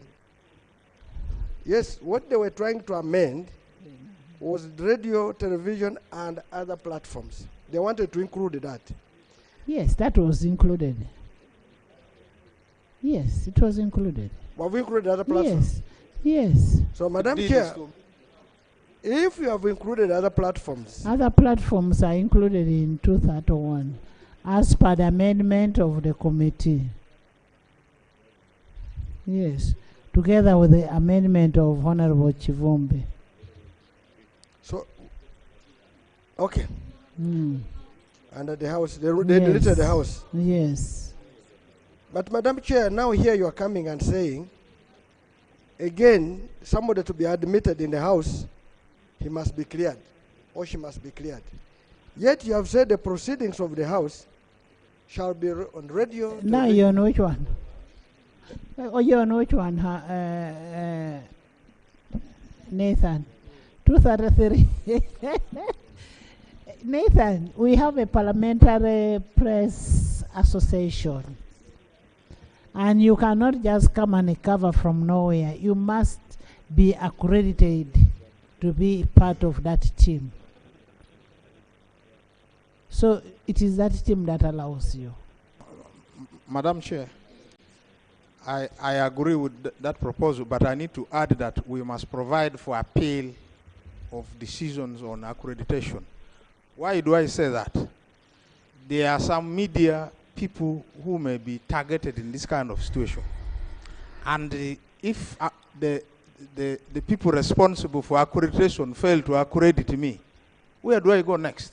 So we must provide a mechanism within this process that if I've been denied the opportunity to be here, then I should be able to express my dissatisfaction. The matter is considered either by the House, then a decision is made. It can't be the House. That way, we will appear to be fair. We have a department of CPA. CPA is the one that does accreditation. They have an appeal process, and that is where it stops. Now, the House does not come in this circumstance. Chair, I agree with you, but CPA cannot be the people accrediting. And when you are aggrieved with their decision, you go to them. In charge of communication in the institution and public affairs. I think that does not protect public interest. Now, you want, Honorable Guzuli, you want to do micromanagement of departments. Because what the rules we are making are for the House. Yeah, right, Honorable. Firstly, I agree that I don't think every such little thing, well, not little actually, but not every one of those things needs to come to the House. But we can provide a mechanism, because you could meet some media practitioner who will say, I was denied accreditation because X, Y, Z does not like me. They may be right, they may be wrong. However, where is the recourse for that person, assuming they're right? Because they could be wrong. Yeah, they could be being thrown out of this place because of whether it be certain indiscipline or whatever. But they could also be right that they are being hounded. What's the recourse for them? Maybe, and I don't like to burden the speaker with too many powers, but there must be some appeal. Do they run to you? Do they run to the parliamentary commission? Where do those few cases run to? There is a principal information officer, Mr. Bokua. He's the one who does the appeals. As an individual? No, a committee. He heads a committee. Take time and check it out yourself. Yeah, what I'm trying to bring in, right, Honorable? Be a committee of the House. I also agree it should not be a committee of the House. I don't agree also. It might not necessarily be with that. But I'm trying to see how, especially the level of accrediting, I don't think that should be a committee of the House. No.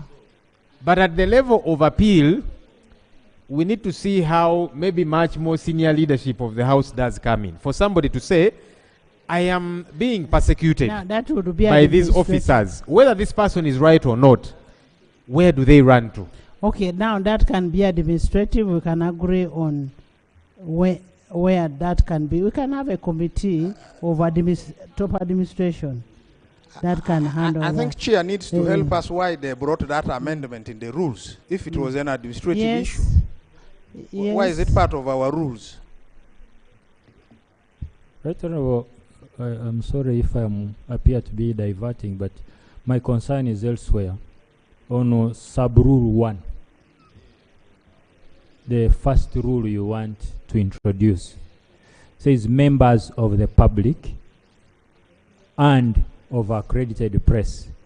Now, while you have referred to CPA as a committee that may be available for accrediting the press, what happens to a member of the public who wants to come, sit in the gallery, and observe proceedings? Sergeant at Arms is one of So that. do we introduce a desk out there so that anyone can come from Room Street and say, I want to observe parliamentary proceedings, and that person is accredited to go up?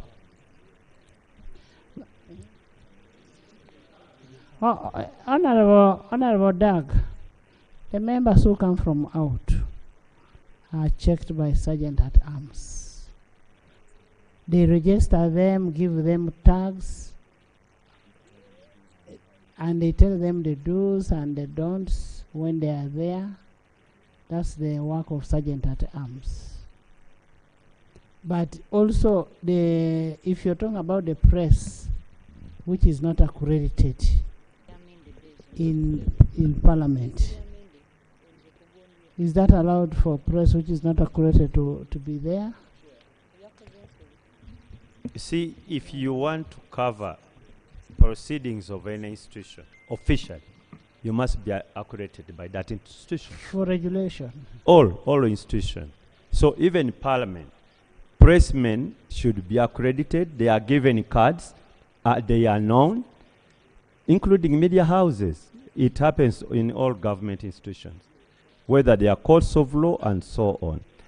And then it also helps because you see, a press gallery is specifically for the press, not for the public. It should be distinct. How do you access that? You must prove that actually you are a pressman. Honorable members, it is for our own safety. I remember one time when somebody was massaging Honorable Bumali. Right, Honorable Chair.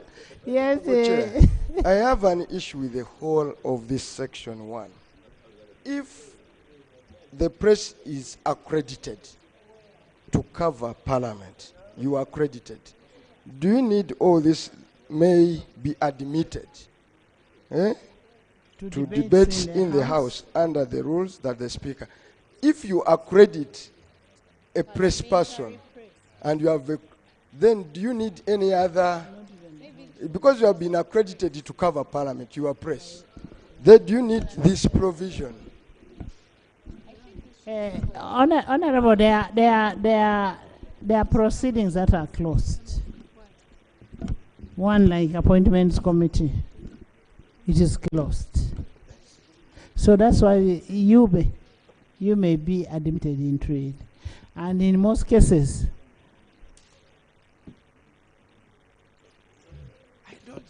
Right, Honorable, before let me get a clarification from you, the chair. For where they are closed session like the appointments committee, the rules speak so. Where you have a closed session of Parliament, the rules speak so. And you don't need to. Now, this provision here, we are all, after crediting press, then you have accredited me to do what? To cover Parliament. Where you don't need the press, like the Appointments Committee or a closed session, there are provisions that speak to that. So what's the essence of bringing it here? That's what I was calling for. And I'm already accredited. Right, Honorable Chair. Maybe you needed The to rule maybe you that needed to provides for specify. accreditation is exactly this one. Maybe you needed to specify, because the other rule had already talked about the press. Now this one should be to the members of the public. Yes, public press. Under our rules, we don't have any rule which provides for accreditation. Please. So, one, we are providing officially under the rules for the accreditation. And say members of the press, members of the public and the accredited press may be admitted to in the house. This is what admits them. But they're already accredited, so why are you saying may? If they're accredited, you're bringing Madam them. Chair, I think we are going to create a problem here. I remember when we had just come to the 9th Parliament, and my closest friends I know here is Honorable Minister Musasizi, the other friend of mine from Fort Porto. We came here when the press was not allowed in plenary. You remember that? And when we amended the rules, we said this is so backward. World over, the press is given room to cover plenary. The moment you put this, it's going to be discretional on the powers that may be, which will block and stop the press to be here. So I think let us maintain that, because already, Madam Chair, already my driver is and the new ones. The only difference is accredited. Yes, that's the only difference. The problem I have, Right Honorable Speaker, once you have accredited press and say these following are accredited to cover Parliament, and they are accredited, they don't need another vetting to come and cover the proceedings of the House. They already accredited to cover Parliament. Where Parliament felt that they don't need the press, It is not vetting, it is an admission allowing them to enter. I'm already accredited, Right Honorable Speaker. I'm already accredited. Honorable, if the gallery is full, and even if you are accredited, how will you go to the gallery when it is full? It is they are talking about admission.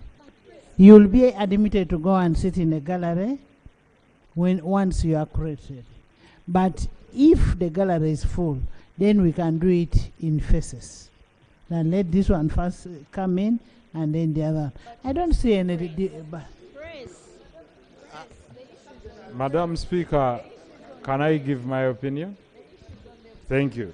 So, Madam Speaker, this draws two things. I think let honorable members get it. Admission of the public. Yes. Now that's one. Yes. And the press. The press. Yes. One is admission of two different entities. What the public does in the gallery is different from what the press ordinarily does. However, it might be hard to draw a line what both do due to citizenship journalism. Because I can come in the name of admitted into maybe a committee meeting as an individual, and I pick up... Just a minute. Members that come to the gallery. No. I'm talking of the committees because some are admitted even to the committees, and this is what I was raising with the chair. Committees. You remember when you're talking about broadcast, you talked of two entities, the House and the committees. And then you said, shall except with the authority of the Speaker. Now, whether the Speaker also interferes with the work of the committees on broadcast, we shall talk about it. It was just something that we didn't see at that level, House and committee. But we can say committee and houses. Then for committees, we refer to chairpersons. Because if you look at his amendment, and the amendment of Honorable Mwanga Chivumbi, we talked about both the House and committees. But now, going back to this, is we have what we call citizen journalism. Someone walks into the precincts of Parliament and starts holding a camera and conducts their citizenship journalism and says, I've seen the speaker here walking around. And you might fail to draw a line between one accredited and one who is not accredited. Now, the issue of accreditation, don't worry. The issue of accreditation is where it arrives that who do you hold culpable? Someone accredited goes through induction and they know when they can be admitted and not admitted to certain areas. For example, the House gallery is full and the media tribune or the gallery is also full. And they say, you know what, you can share this and this. This is for radio broadcast, this is for social media and electronic media, and this is for etc. So that is on admission at different occasions when the House is sitting. So for me, I don't think there is a very big problem that in the matter of accreditation versus admission. Whereas So not you're in every support of the person committee. accredited can be admitted on certain occasions, but everyone accredited can access Parliament at So all you're in times. support of the committee? Yes. Yes. Love? Honourable Speaker, The rules. firstly, I want to commend the committee because one of the proposals was that was brought before them was to say the media should be locked out in this sense. All they can do as journalists is to come with a piece of paper and a pen and sit in the gallery, and then there will be one camera belonging to Parliament which shall feed them. Because the problem with that is whenever maybe Parliament wants to edit out something, it Honourable will Love, be who edited. said But that was that? rejected. Who said that? The chairman is here of the committee. He will elucidate on the proposal that was before the committee, which they rejected. No, that is That was the- hearsay. That No, is it's not hearsay. hearsay, right, Honourable Speaker. The chairman is here. He can bear me witness. That was the proposal. And it's okay for anyone to bring a proposal. What I'm saying, I'm actually crediting the committee for, of all those different proposals they received, that one was rejected. It was actually before the committee. The By chairman who? is here. Anyhow, the point is, right, Honourable Speaker, Chairman, can you while first clear we that?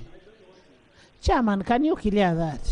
Because Right, Honourable it's Speaker, not- he's going to come and clarify the proposal that was brought before the committee regarding press. That's okay. The chairman is here. But let me finish with this. Right, Honourable Speaker, as much as we possibly can, we should avoid creating a perception that we are trying to keep the media away from Parliament. What we have to do here in Parliament is to behave. Of course, there are members who are massaging each other and so on. Just behave when you're here. Know that you are in the eye of the public. So that we don't try and gag the media and make it seem like we are trying to, keep Parliament away from the public. Right, Honourable Speaker, and that brings us to the question of the may and shall that we are debating about. Before we go to the may and shall, as leadership of Parliament, we have never made a suggestion that we don't want the press here. If we didn't want it, we would tell them not to be here. We've never said that, and we are very, very comfortable and happy when the press is covering our proceedings. We are very happy. So that perception is not there.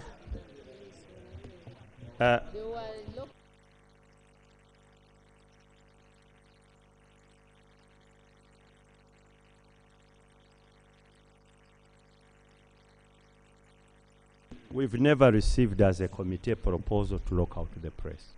We never. What was, and we detailed it within the report. There was some suggestion that we provide a link, like what goes in another parliament. Then the link supplies to the press. Not that anybody was interested to lock out the press and he brought that view to the committee. No, that is not true. Yes, Doug. Right, Honourable, I was just finishing. He was clarifying. Then the Chair, Doug could... Madam Chair, with all due respect, Lop, I want to request that that particular comment be expunged from the record. Yes. Right, Honourable Speaker, my understanding and the perception of the public out there is when you say there will be a link and we shall supply you, you're saying you cannot have your own link. When these journalists are up there, they do have their own linkages to different pages, they have different media houses. So that proposal to say we shall have a link and supply you, that's locking them out. You may not lock the doors, but you are locking them out technologically, and that's really what I was saying. And I'm glad that the committee, I want to repeat this, I'm glad that the committee said no to that proposal. Why are you saying? Who gave the proposal? But he has just shared, he has just told us here. Honourable Speaker, we are belaboring too much. The chairman of the committee has elucidated about that live feed. Madam and Speaker, I am glad. You first listen to Alex. Yeah, you know, I belong to technology, smart technology. When you are talking about a link, a live link, you've not locked out anybody. Because in this modern world, we appreciate the use of technology. The smart technology makes you access the entire globe. So when the Parliament is trying to go modern, in the local context, you might think that they want to lock out the press, but in the standard measures of the global knowledge gaps, this is a normal practice of accessing information. So the issue of a link, I need to defend it. It should not be used to say that Parliament wants to lock out the press. I need to elaborate on that misinformation. Honourable members giving on matters of technology. Because I'm a highly technical person on matters of IT, and you are informing the country the link cannot actually lock other people out. I have never heard of that thing of locking out the press out of Parliament. And on the issue of the link, like when the president is addressing the nation, it is basically UBC that is there, and the UBC feeds other channels.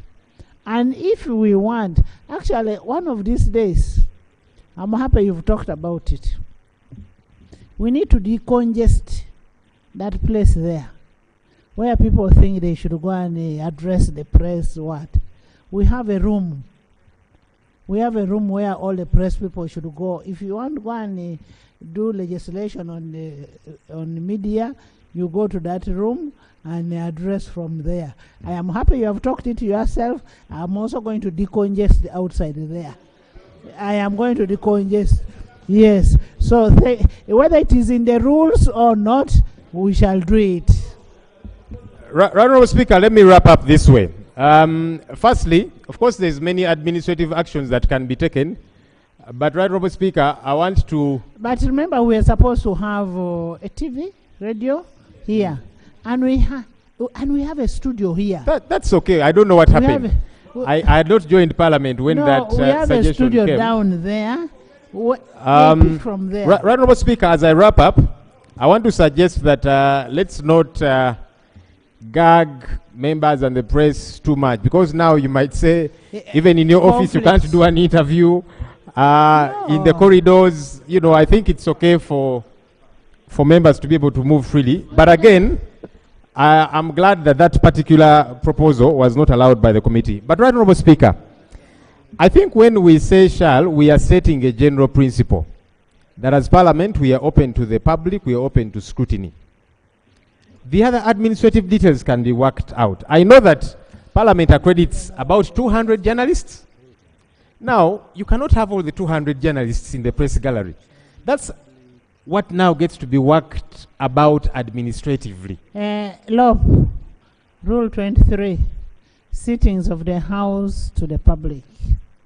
Subject to this rule, the sittings of the House or of its committees shall be public. And I'm repeating, shall. Thank you, Right Honourable. And that's the rule I quoted when I was complaining the time the media was chased away from up there when we were dealing with When the was coffee it? bill. I quoted it when we returned here. We had, And house it's was on the house. suspended. When we came back to the house. You remember, Right Honorable? But let's not go back. Right Honorable, you keep taking me behind, and yet we have kind of moved. No, we enjoy you talking. We enjoy you. No, I want to sit down. I want to finish, and then I sit. So let me finish this way. Right Honorable Speaker, as much as we possibly can, let's not paint that image of we are trying to keep the media away. So now that we have it in Rule 23, what's wrong with replicating the same in 233? Administratively, we can deal with those issues. 200 pressmen cannot be in that gallery. There are too many. All right? Those can be dealt with administratively. Thank you. Honorable Loeb, the rules are not read in isolation. Madam Chair, I want to thank you. Madam Chair, regarding the link, when it comes to FUFA World Cup, they give a link and people pay for it. And therefore, Madam Chair, it is very important that we research how we can give a link beyond the district. But regarding the TV and the radio, Madam Chair, in the 9th Parliament, I was assigned by this Parliament. I moved around the world. I went to Korea, I went to UK, and UNDP approved the funding for those equipment. The equipment were brought here. Madam Chair, I have a whole information that I can give you so that we have our TV and radio like in Parliament of Malawi, Parliament of South Africa, and so forth. No, the equipments were donated to UBC. I put a question that Rule 223 be amended as proposed. Those in favor say on the contrary, nay? The ayes have it. Rule 234.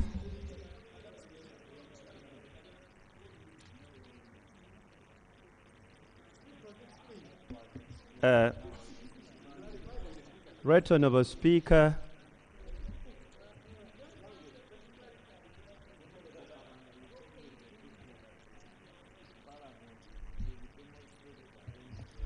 Thank you, Right Honourable Speaker. Chair of the rules, if you could just give me 1 minute. Right Honourable Speaker, Doug just moved here that the statements of the leader of opposition be expunged. Reason being, you know, the leader of the opposition was trying to paint a picture that the institution of parliament was trying to propose, because you never mentioned exactly who went to the committee. And when the chairman was given a chance, he said, there is nobody who went to the committee proposing that rule. I move that his statement be expunged as it was moved by the Deputy Attorney General. Right, Speaker, the Honorable Kabanda has presented a wonderful point. However, one, the leader of opposition, Honorable Senyonyi, what he presented is based on what he had, and the chairperson of the committee came, yes, but he explained it. And when he explained, we've now all discussed the issue of live feed. So if you expunge his statement, then you'll have to expunge the good contribution of the Right Honourable Speaker on the live feed and the Honourable Ekanya about the live feed, which is public. Therefore, in my opinion, I think it was in good faith, and there is no one who wants to lock out the public. Honourable members, Mr. Secretary Honourable General. members, Honourable members, I think Honourable Loeb mentioned that, and it was explained, and we all understood where it was coming from, and it was his own thinking, and it was explained, and he has then changed his thinking. So let's proceed. Next item. Rule 234.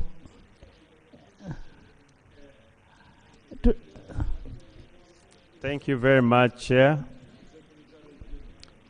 As I go to the next rule, I've been listening to colleagues, And when you look at the amendment we've just introduced and passed, it has just introduced one word in the original rule, and that was accredited press. Accredited, meaning we have moved away from just the press, but giving right to the accredited press. That is it. But anyway, that's a discussion of another day. Rule 234. Rule 234 is amended by substituting in sub-rule 3 the following. Upon expiry of the term of a committee, the outgoing chairperson of the committee shall prepare and make available to the new committee a memorandum containing all the business pending before the committee with reasons explaining why the business was not completed. Justification. For clarity and provide for what... Chair, before you go to the justification, they should also relinquish their offices because they don't allow to give out the offices. These are the sort of mischief we have observed over time, and we are trying to create rules to cure these gaps. But can I complete this? What the chair... You see now, like Honorable Chivumbi is saying that that I refuse to give out my office. No, but this is a serious matter.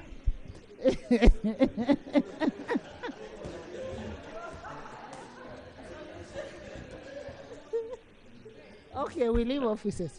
Yeah. But honorable members, there is a very big problem. When members are either dropped from being chairpersons of committee, they tend not to allow to leave the offices. And that needs to be cured. You get it, eh?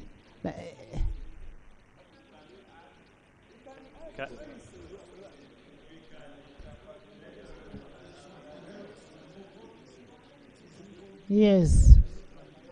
Yes.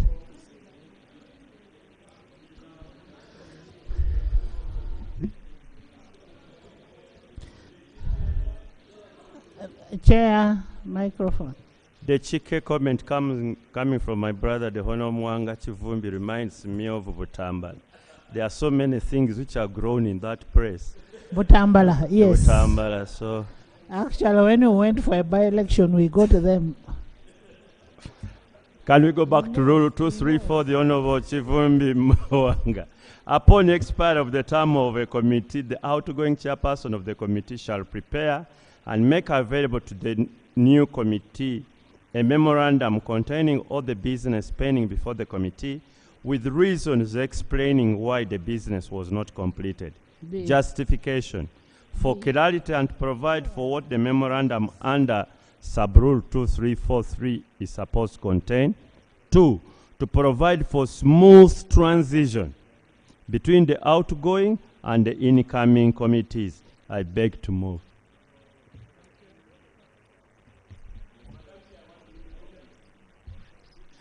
Thank you very much, Madam Chair. Madam Chair, in short, the chair is preparing a handover report. Yes. And the handover report, you hand over the office. Yes. So here, having done that, there should be 4.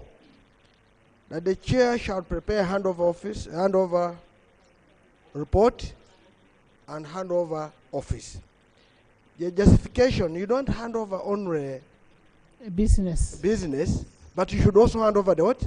The office. Yes. And we should also put sanctions. It's very bad for a chair not to come and hand over. And instead, they even pluck off the tags on the door and run away with them as if this is their personal property. So, for purposes of Honorable Chivumbi's problem of what they grow there, that one can put aside. Yes. But what I want to put across, this is a serious matter. A chair concede. Just a minute. Okay. I do concede to the Honorable Nathan Nandala Mafabi's proposal. Yes. Raise that one of Honorable Chivumbi. Yes, Chair. Thank you, and I want to appreciate our chair and the submissions being made, and my brother Honorable Nandala, what he said. I would like to ask that we add a specific time, because it's a good proposal, but we must give it a certain time so that, yes, 1 month, really too. Upon expiry of the time means immediate. Mr. Chair, your term is expiring, so you prepare. Honorable Kabus. Madam Chairperson, I'm one person who ever left office in the 8th Parliament. But Madam Chairperson, the tears I shed leaving that office. I was not a chairperson, I was just a mere backbencher. No, relax. Madam Chairperson, I would propose that we include a provision that establishes reasonable time. Reasonable time is, in its ordinary meaning, reasonableness. And reasonable time could be, say, a fortnight, Madam Chairperson. Moses. Yes, Madam Chairperson. When somebody is assigned to be a chairperson of a committee, we expect it to take immediate effect. And what the sergeant at arms is supposed to do is to immediately get you another office. It may not be in the main building, it may be in the boys' quarters, but he has to get for you another office. I put a question at Rule 234.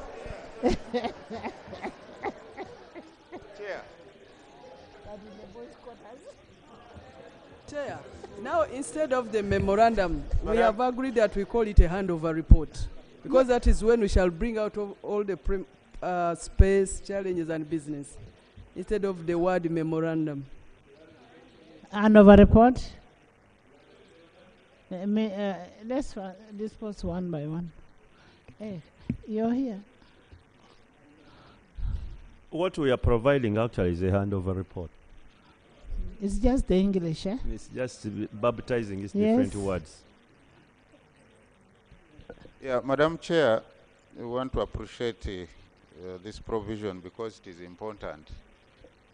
But circumstances may arise whereby the person may not be in a position to immediately hand over. I thought we could say, in the first place, as soon as practicable. But in any case, not later than 14 days, so that we give time for that person to prepare and hand over. Whip, that is now the work of the whips.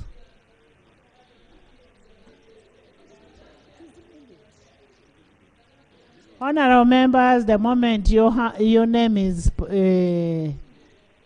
approved by the House, you cease to be a chair. Yes. Right, Honorable Speaker, there is a basic principle that once you are appointed, you should start preparing your exit report. So immediately your term comes to an end, we shall expect you to also hand over immediately. And that will apply even to myself, even shadow ministers. The clarification I wanted to seek from the Chief Government Whip is, under the Administration of Parliament Act, there is a provision that the commissioners will continue to hold office even when their term has expired. Why are we not? Which section? I think it's Give section. me the section. Let someone get for me the administration. Yeah, because I can be helped. I know it is there. Yeah, it's either section 9 or section, it is there. I think section 5 or what? That they will continue to sit there and you are not handling them this same way you want to handle other office bearers. Why? I think let us be human enough and say we can talk about a week or because we cannot say today you are just really. So I therefore propose. Rule Section 3. A member of a commission shall hold office for a duration of parliament in which he or she is elected, but shall not vacate the office until a member is nominated or elected in his or her place, as the case may be, immediately after the general elections. True. Madam Chair, what that statement means is that until there are people elected, those people will continue to sit there even when their term Is the commissioner the same as the chairperson of the committee? My imagination is those are all officers of government.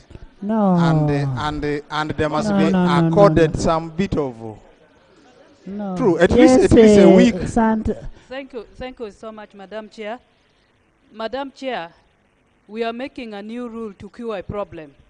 Many times we are faced with chairpersons who refuse to hand over the offices.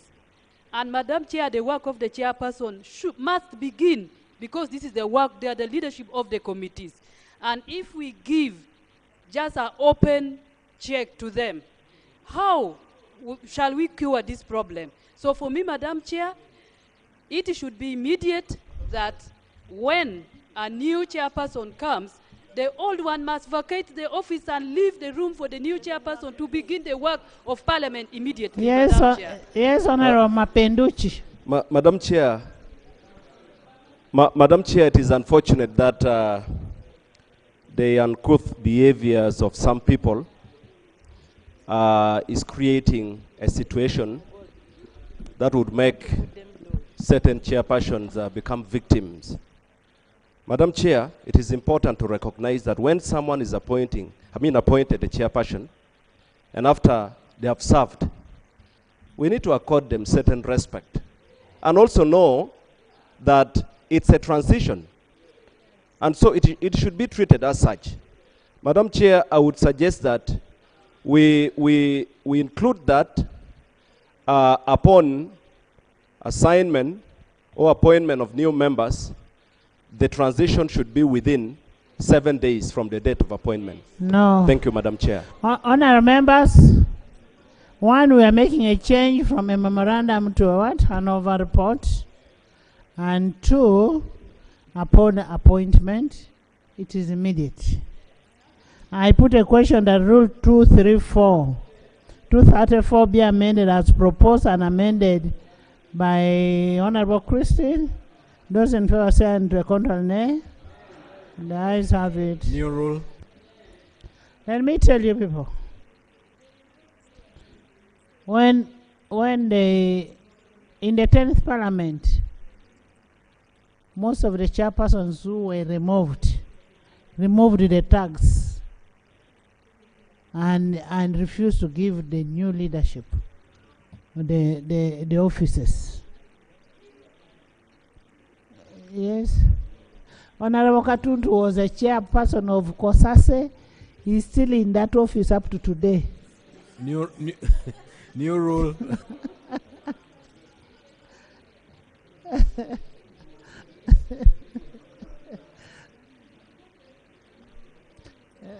New rule.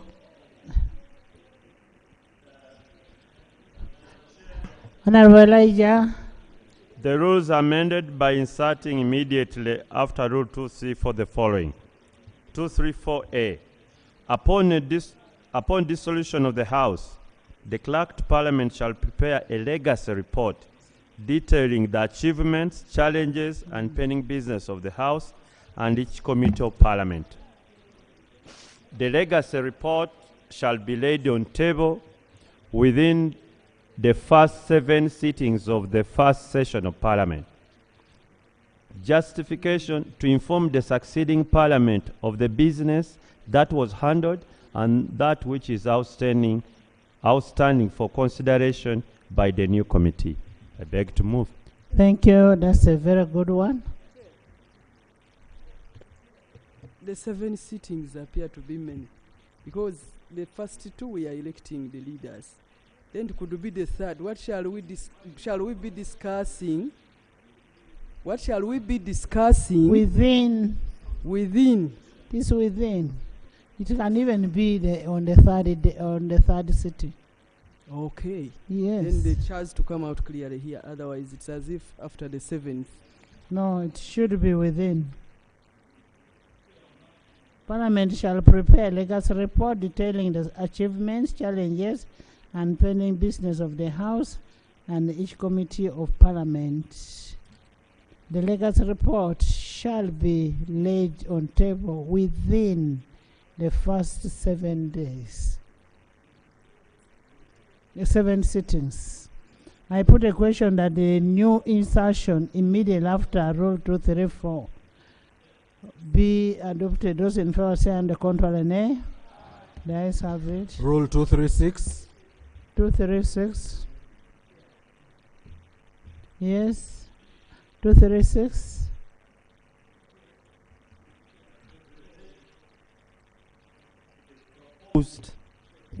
That Rule 236 is amended by substituting for the head note the following: assistance to persons with disabilities and other persons. In sub-rule 1, by inserting immediate after the words persons with disabilities, the words and other persons. 3. In paragraph A and B of sub-rule 1, by inserting immediate after the word disability, the words or an other member, to include the other persons in the category of person that need assistance while participating in proceedings of the House or its committees. I put a question that Rule 236 be amended as proposed. I have, Madam Chair, the clarification on which I would have to Honorable Abdu has to assist me. He knows. One time there was a motion here on voting, and the late Omonyo Joke was brought on a wheelchair. And he was not among the elderly, neither was he among the disabled. Why don't we make a provision of anybody who needs assistance? He might be sick, but he wants to come in the house so that we take care of the... We are not referring to members of persons with a disability or elderly, but we are referring to the persons who are supporting them. The fiscal condition. And actually, we are talking about the physical assistance person, not to those persons. who have come. Because somebody may be a person with a disability, and yet is not here on the ticket of a member with disability, but he could be disabled. We could have another person who does not represent people of older age, indeed like the Honorable Nandala Mafal. Is with a disability. Person with older persons. Madam Chair, Honorable Abdu is right. Every Mugis who is circumcised is disabled.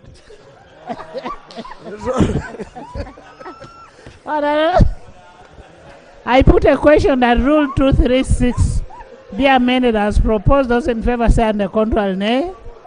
The ayes have it. New rule. New rule.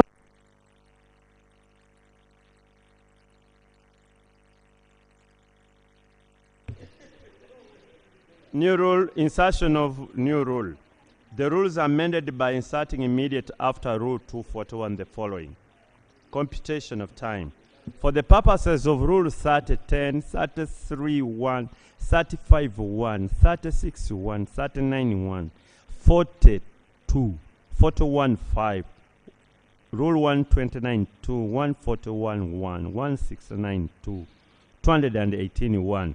Days means the working days. In computing working days, a person shall exclude Saturday, Sunday, or public holiday declared under the Public Holidays Act and any period of recess declared by the Speaker. Where in these rules a reference is made to a week, the reference shall be deemed to mean the period of 7 working days. Justification: to exclude public holidays and weekends when computing time for undertaking parliamentary business. I beg to move.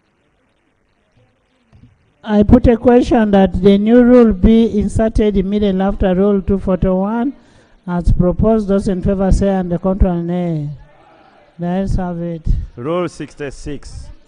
The rules amended by inserting immediate after Appendix B the following. Appendix BA. Procedure for the What's election. wrong with the title? Thank you very much, Madam Chair. For the title of the new rule that we are inserting, I'm just proposing that it's made clearer because now it has computation of time. I am requesting Time that as referred to in these rules. so they need to be very clear like that, so that we don't have it just computation of it time. is, it Which is particular clear. computation of parliamentary time or computation of working time, something like that, but not just time, because anyone will be asking which time. Thank you. It needs These to be rules are defined. for where?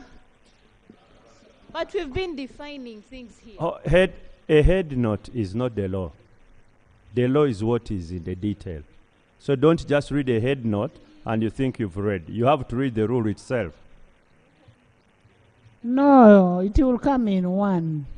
Definition, interpretation. Yes. Thank you, Right Honorable Chair.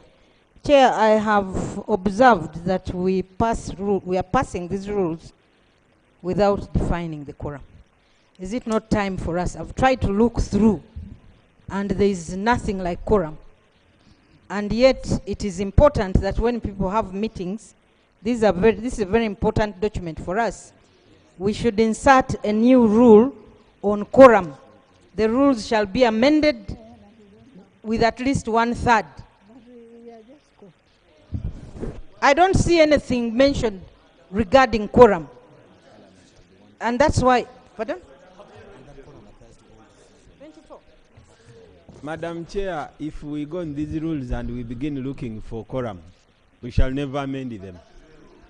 For our rules of procedure, it could be a rule elsewhere, but our rules of procedure, Madam Chair. Can I clarify? So are we going to Can go I by clarify? Rule 24? The quorum. So if we do this, are we 1/3 now?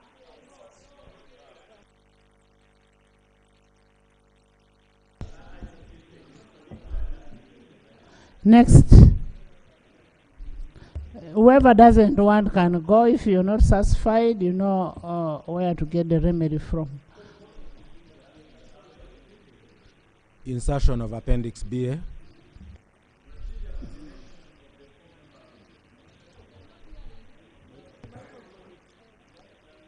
Appendix BA, procedure for the election of the 4 members of the Commission. Procedure for the nomination of the 4 members of Parliament to the Commission.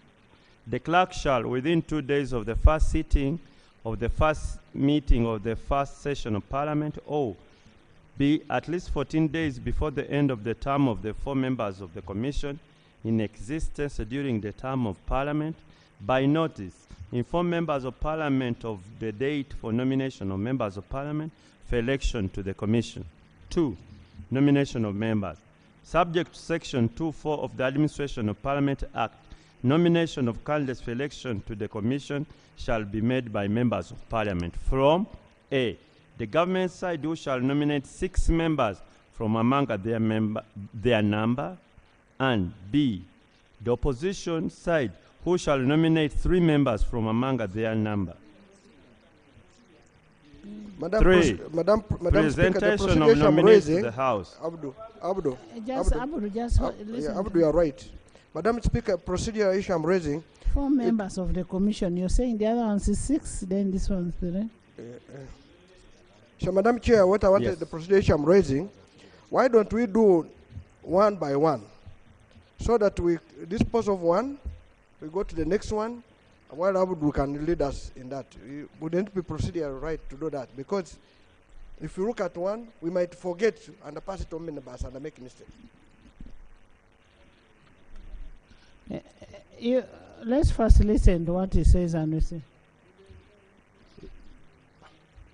Yes. The government side, who shall nominate 6 members from among their number. The opposition side, who shall nominate 3 members from among their number. 3. Presentation of nominees to the House. The government chief whip and the opposition chief whip shall present to the House the list of members nominated for election to the Commission from both the government and opposition sides. The Speaker shall ensure that the members nominated for election to the Commission include at least one woman. A member nominated for election to the Commission shall be seconded by at least 2 members. A member nominated for election to the Commission shall give his or her consent to the nomination. 4. Campaign and election. The campaigning and election of the 4 members to the Commission shall be conducted on the day following the nomination. The Speaker shall give each member nominated for election to the Commission at least 10 minutes to address the House. When all members nominated for election to the Commission have addressed the House, the Speaker shall announce that the ballot will now be taken. 4. The clerk shall ensure that the relevant materials for election are in place. 5. The election of the 4 members to the Commission shall be conducted in the House by all members of Parliament entitled to vote. 6. Voting of the 4 members to the Commission shall be by secret ballot. 7. The ballot paper to be used in the election shall be in the form prescribed in Schedule 4. 8. After all members who wish to vote have voted, the Speaker shall, in full view of members present, cause the clerk to empty the ballot box and immediately count the ballot papers contained in it. 9. At the completion of the counting of the votes, the Speaker shall announce to the House the result of the election. 10. The Speaker shall, after announcing the results in subparagraph 9, declare the successful candidates as elected members of the Commission in accordance with paragraph 5. 5. Declaration of elected members. The Speaker shall declare a member elected as a commissioner where the member from the opposition side that has obtained the highest number of votes cast in his or her favor. 2 members from the government side that have obtained the highest number of votes cast in their favor. C. Among the elected members in subparagraphs A and B, there is no woman, then the woman member who has obtained the highest number of votes cast in her favor. 6. Miscellaneous. Where any matter arises which is not specifically provided for in this schedule, the Speaker shall make a ruling directing what is to be done in respect of that matter. Yes, hold on. In making a ruling under sub-rule 1, paragraph 1, the Speaker shall be guided by the practices and procedures of Parliament. Justification. This is consequential amendment to Rule 11 on nomination and election of the 4 members of the 4 commissioners to the Parliamentary Commission. Honorable Chair, what does the Administration of Parliament Act say about the number for backbench commissioners? The number given is 3 to 1. 3? As it is in our current rules. It is what? 3? As it is in our current rules. 3-1. Yes. 3-1. Yes. So why are you saying that we should have 6? Why are you mentioning the number in this? No, that's for purposes of nomination. Then we are carrying election from those that have been nominated. No. Yes. Madam Chair, for me, I would like to raise one pertinent issue. In this House, we have different shades of opinion, amongst which, let's go slow, because to serve democracy, we must understand that we must walk here with clean hands. And in this case, people elect members of Parliament to come and represent them in this House through different shades of opinion, either belonging to parties or independent. And if we choose the path of elections and not nomination by parties, then we should leave people to decide on the following. 1, to present themselves on their own merit. Then political parties can conduct their own primaries and present candidates to the House as they so wish internally, without us determining the procedure that political parties should undertake, whether it's the government side or opposition side, or even independent, because what makes an election is presentation of oneself as a candidate. Every member of parliament seated in this house qualifies to stand as a commissioner. If we are opening up for democracy, whether you belong to a party or you're independent. And therefore, when you present yourself, then it should be the house to determine who that person shall be to determine their welfare. Because that is the role of the commissioner primarily, and that is the reason as to why my vote should not be conscripted, if I'm independent, to belong to either the opposition or to a party. Even so, that's why we take it into a secret ballot, and why we are saying let's go for election, because we want to go away from the position of selections being conducted by particular members seated on a board of a party, let's say SEC or NEC, to determine. Therefore, what are we trying to say, Right Honorable Speaker? If we are talking about the commission and going back to the original, where we are talking about members' welfare, let us leave the members to determine, and let us leave it open for everyone to present their credentials. And when they present them, let the whole house determine. Everybody has including independents? Yes, because they are members of parliament, and why we elect this commission. Let's be open. Let me, just a minute. Even if the administration of Parliament Act says so, it is ultra-vires. So if we are to effect then what why it's saying, don't you amend the therefore we can't administration? amend this without amending the We are Parliament not Act. amending the rules.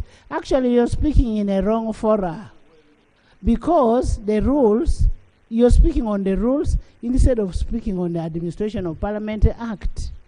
The rules has just copied what is in the Administration of Parliament Act. Right Honorable Speaker, the rules are to enforce the spirit in the Parent Act, not to just copy and paste. Because if it was copy and paste and enforce what is in the Act, what he has presented here is not what is in the Act.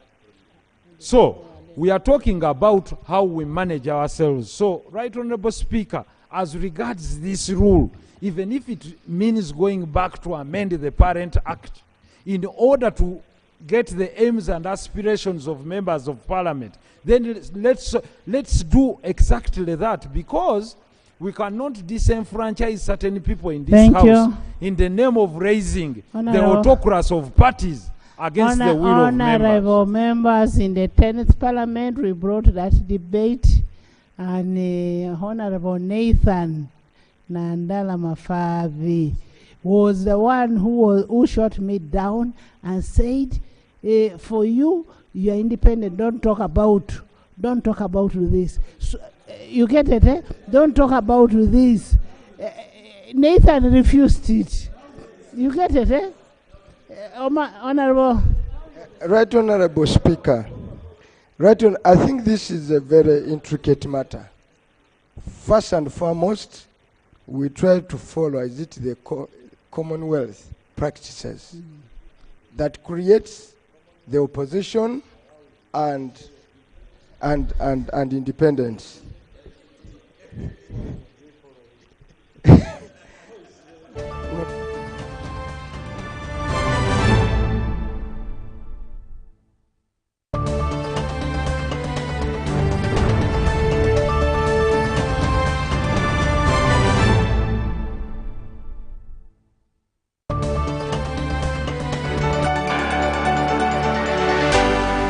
UBC, inspiring Uganda.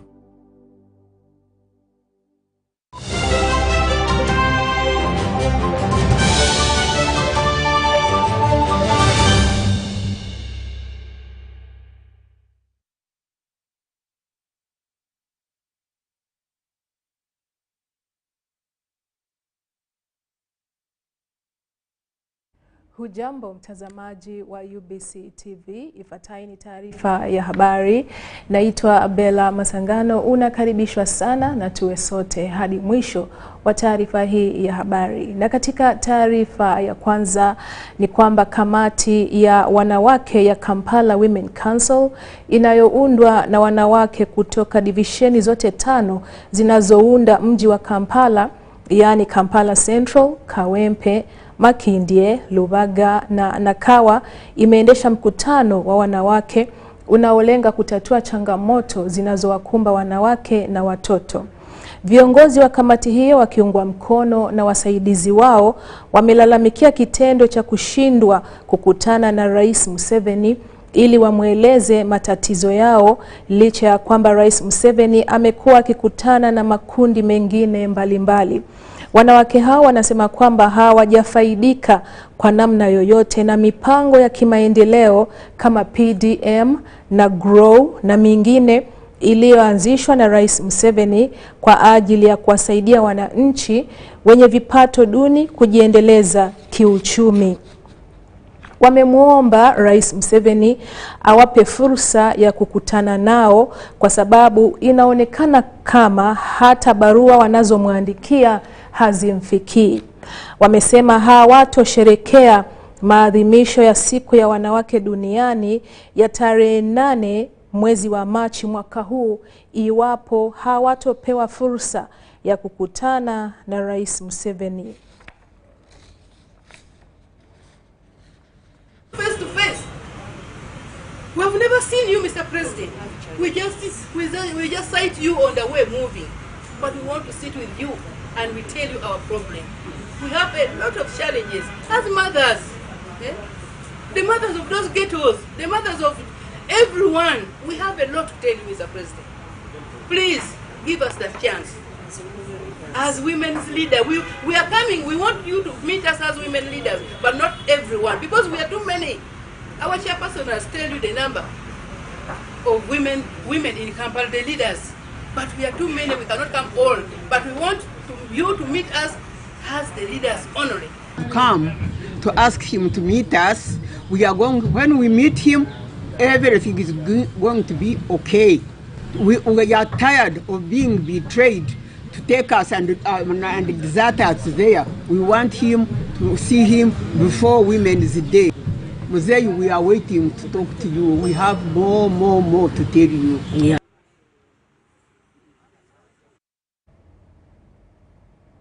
Uongozi wa shirika la maji nchini NWSC limelalamikia ongezeko la wizi wa mita za maji kwenye divisheni ya Makindye iliyoko Kampala. Kulingana na meneja mkuu wa usimamizi wa huduma za maji kwenye mji wa Kampala, Mhandisi Muhammad Lutaya, inawawia vigumu kutoa huduma bora zinazokidhi mahitaji na matarajio kwa wakazi wa Kampala kutokana na wizi huo. Katika hatua ya kukomesha tabia hiyo, shirika la maji kwa ushirikiano na viongozi wa Makindye wameanza kushirikiana kwa ukaribu. Mhandisi Muhammad Lutaya anasema kwamba wanajaribu pamoja na wizi wa mita za maji unaoendelea kufanyika Makindye, wizi wa maji pia umekuwa ukifanyika. Pamoja na kwamba wanaamini kwamba wizi huo utaisha, lakini shirika hilo limekumbwa na hasara. Na malalamiko ya wizi wa mita za maji na maji yenyewe yalitolewa kwenye mkutano ulioandaliwa na shirika la maji na kuhudhuriwa na wakuu wa siasa wa divisheni ya kati ya mji wa Kampala ambao wameahidi kuwasaka wezi wa mita hizo. Our losses are in the range of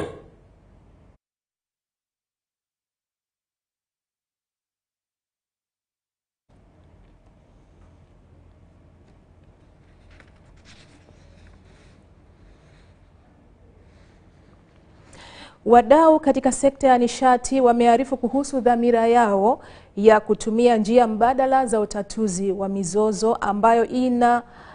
ambayo bila kuchukua hatua za kimahakama. Wakati ambapo sekta ya nishati inaendelea kukua, inakabiliwa na changamoto za hapa na pale ambazo zinaweza kuzorotesha maendeleo yake. Hii ni kulingana na mhandisi Irene Batebe, katibu wa kudumu katika Wizara ya Nishati na Maendeleo ya Madini. Haya yamesemwa kwenye kongamano lililoandaliwa na Mahakama ya Utatuzi wa Migogoro ya Umeme. Kongamano hilo liliwaleta pamoja watumishi mbalimbali wa mahakama na Wizara ya Nishati na Maendeleo ya Madini kujadili namna ya kumaliza mzozo bila kwenda mahakamani. Mfumo wa ADR ni mchakato unaotumika sana ambapo pande zinazozozana zinapewa fursa ya kujadiliana na kufikia suluhisho badala ya kupelekana mahakamani. Huku uzalishaji wa umeme nchini ukizidi kuongezeka, uwezekano wa mizozo kuongezeka pia ni mkubwa. Dennis Kagwa, meneja wa rasilimali watu katika Wizara ya Nishati na Maendeleo ya Madini, anaunga mkono njia ya utatuzi wa migogoro kwa kutumia mchakato wa ADR kwa kuwa ni wenye haraka na hauna gharama kubwa. Mchakato wa ADR umekuwa ukitumika katika sekta mbalimbali nchini na katika taasisi za kifedha, miundombinu na masoko.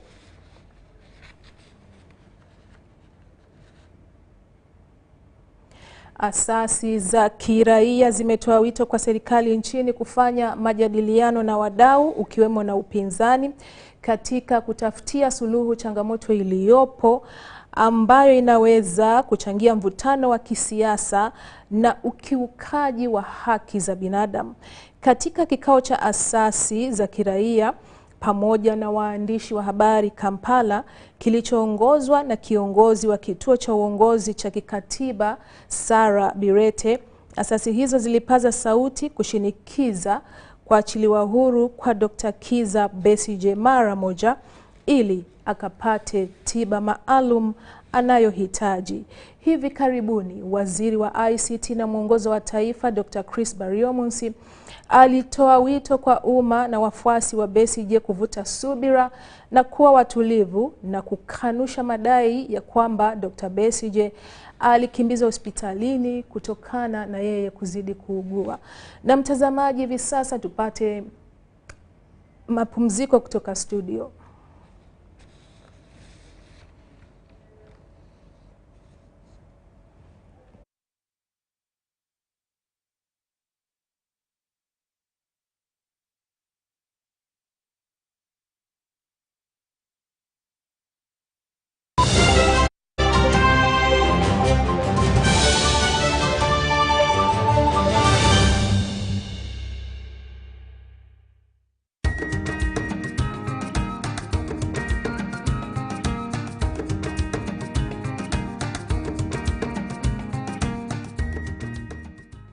Banyeta ko Muhangi Donata the chairperson wa group I am the chairperson of this group that got money. The group is called Kalsandala HIV/AIDS Craftswomen Group. UWEP gave us money in 2017 and they gave us 3.3 million Ugandan shillings. We used it in 1 year and got 23 million out of it.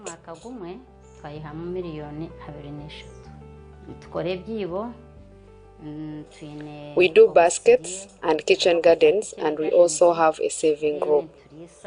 We thank UWEP because this money helped us as women.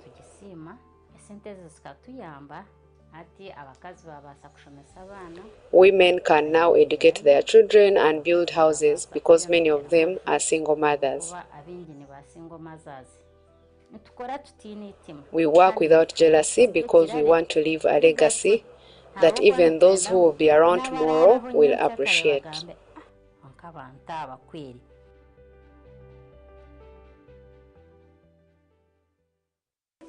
In a nation hungry for truth, a world where every story matters, there exists a beacon of trust and reliability. For decades, they've been our voice and our window to the world, holding the mirror of our history. With 4 TV stations and 11 radio channels spanning 27 languages, they stand as guardians of information, defenders of truth. With Mascari Heritage Advantage, they uphold every citizen's right to reliable and free information. Their archived stories shaped our past and illuminate our present. Yet now, as new challenges arise and the world evolves, their mission faces its greatest test yet. Be part of our journey and let's navigate the unknown, uncover the untold, and safeguard our future together. Tune into your public broadcaster, for it is the intersection of trust and truth. Because to UBC, your story, and every voice matters. UBC, inspiring Uganda.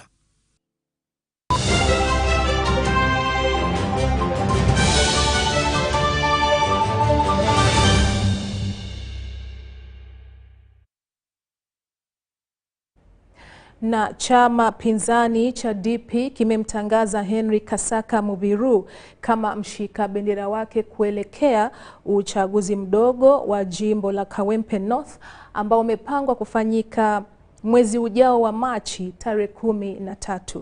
Akimtangaza mshika bendera huyo, Rais Norbert Mao katika ofisi za chama hicho Kampala amesema atafanya majadiliano na NRM ili mshika bendera wa NRM ambaye ni Hajat Farida Nambi aondoke katika kinyang'anyiro hicho ili bwana Mubiru abaki katika nafasi hiyo kwa kuwa ana vigezo vyote.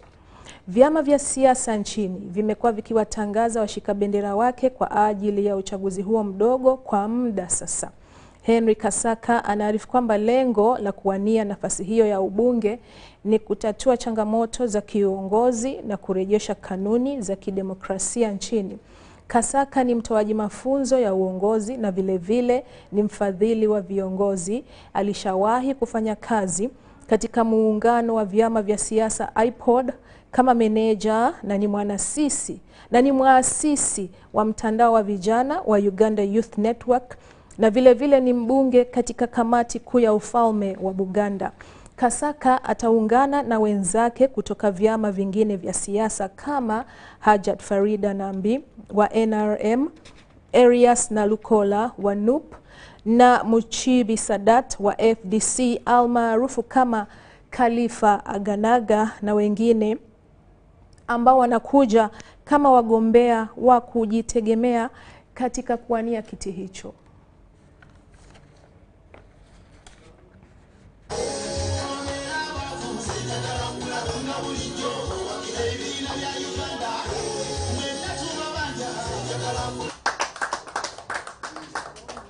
Era ebendera eno gikukwasiza kubanga kikoze mu linnya ly'abo abaatusooka. Siri nannyini kibiina, nze ndi musika waabo abaatandika ekibiina kino. Mulwalako. Na huo ndo mwisho wa taarifa hii ya habari kutoka hapa UBC TV. Asante sana kwa kutizama toka mwanzoni.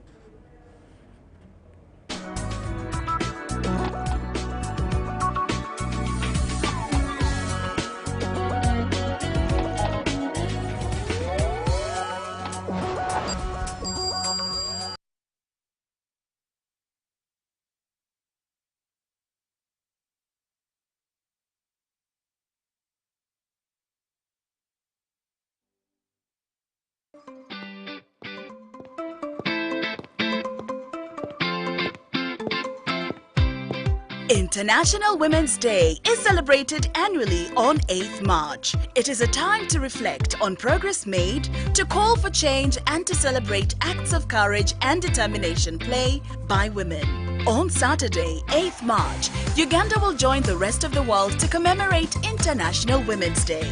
The national celebrations will be held in Changwanzi district under the theme Accelerate Action for Gender Equality. The President of the Republic of Uganda, Yoweri Kaguta Museveni, will be the chief guest. Join us for the live broadcast to witness outstanding women receive medals in recognition of their achievements and contributions to the country. Happy Women's Day. A new dawn on Behind the Headlines with me, Timothy Nyangweso, every Wednesday live in our studios in the heart of Kampala, we have conversations that have analysis, explanation, but not every truth is fact, and not every fact is truth. Every Wednesday, 10 p.m. on your public broadcaster. All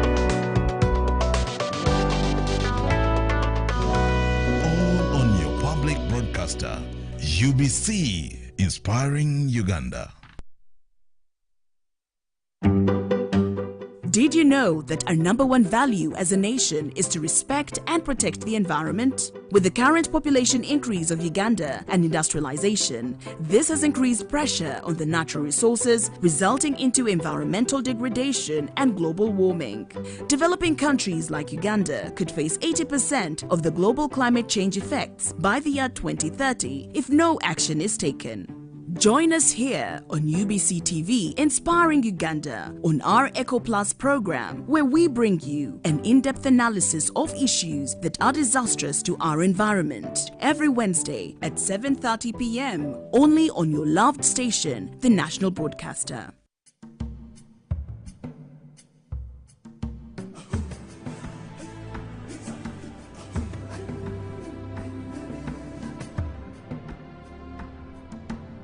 Welcome to Good Morning Uganda, your go-to morning show to kickstart your day with all the latest updates.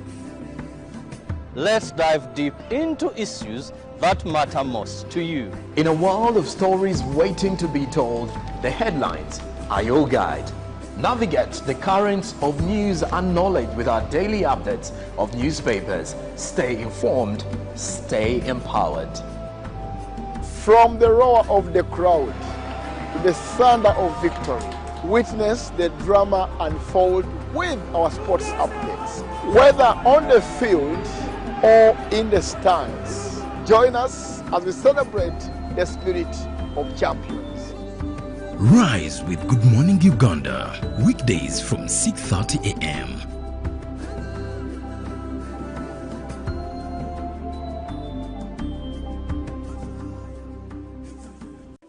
In a nation hungry for truth, a world where every story matters, there exists a beacon of trust and reliability. For decades, they've been our voice and our window to the world, holding the mirror of our history. With 4 TV stations and 11 radio channels spanning 27 languages, they stand as guardians of information, defenders of truth.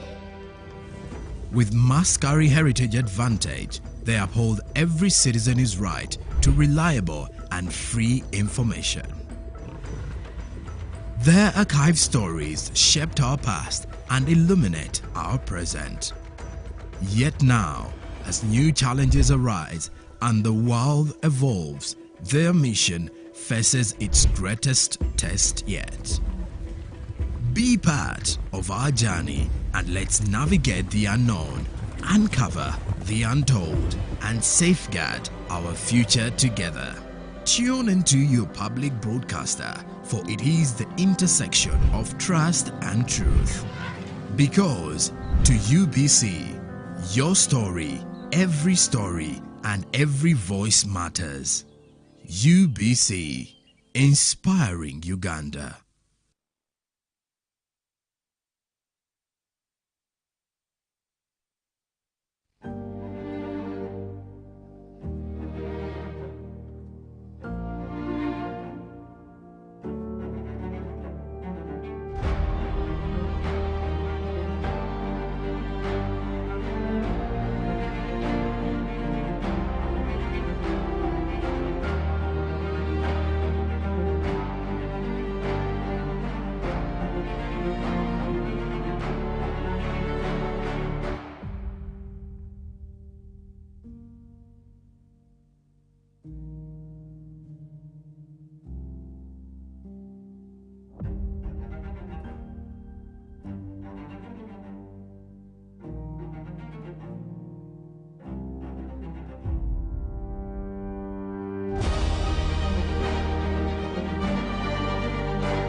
UBC, inspiring Uganda.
Ennaku z'omwezi 18 zimaze okweyawula ku mwezi ogwokubiri omwaka tuli mu 2025 nkwaniriza ku UBC TV amawulire oli ku ga UBC leero nze Shaidat Nasaku bingi byetusiibye tukufeffettera era ke kaseera tube nga tukutuusaako ke kanakadde ke twakulaganyisa kale nzikiriza tutandike ne Papa w'Abasodoksi Patriarch Theodorus owokubiri atuuse mu ggwanga ku bugenyi bw'ennaku 3 omwezi guno ogwa February ono ayaniziddwa Ssaabalabirizi w'Abasodoksi mu Uganda Geronimus Muzeeyi omubaka wa Misiri mu Uganda abalabirizi bafaaza ababaka ba Parliament n'abagoberezi abalala Papa ng'avudde ku kisaawe agenze butereevu mu maka g'omukulembeze w'eggwanga Entebbe okusisinkana President Museveni.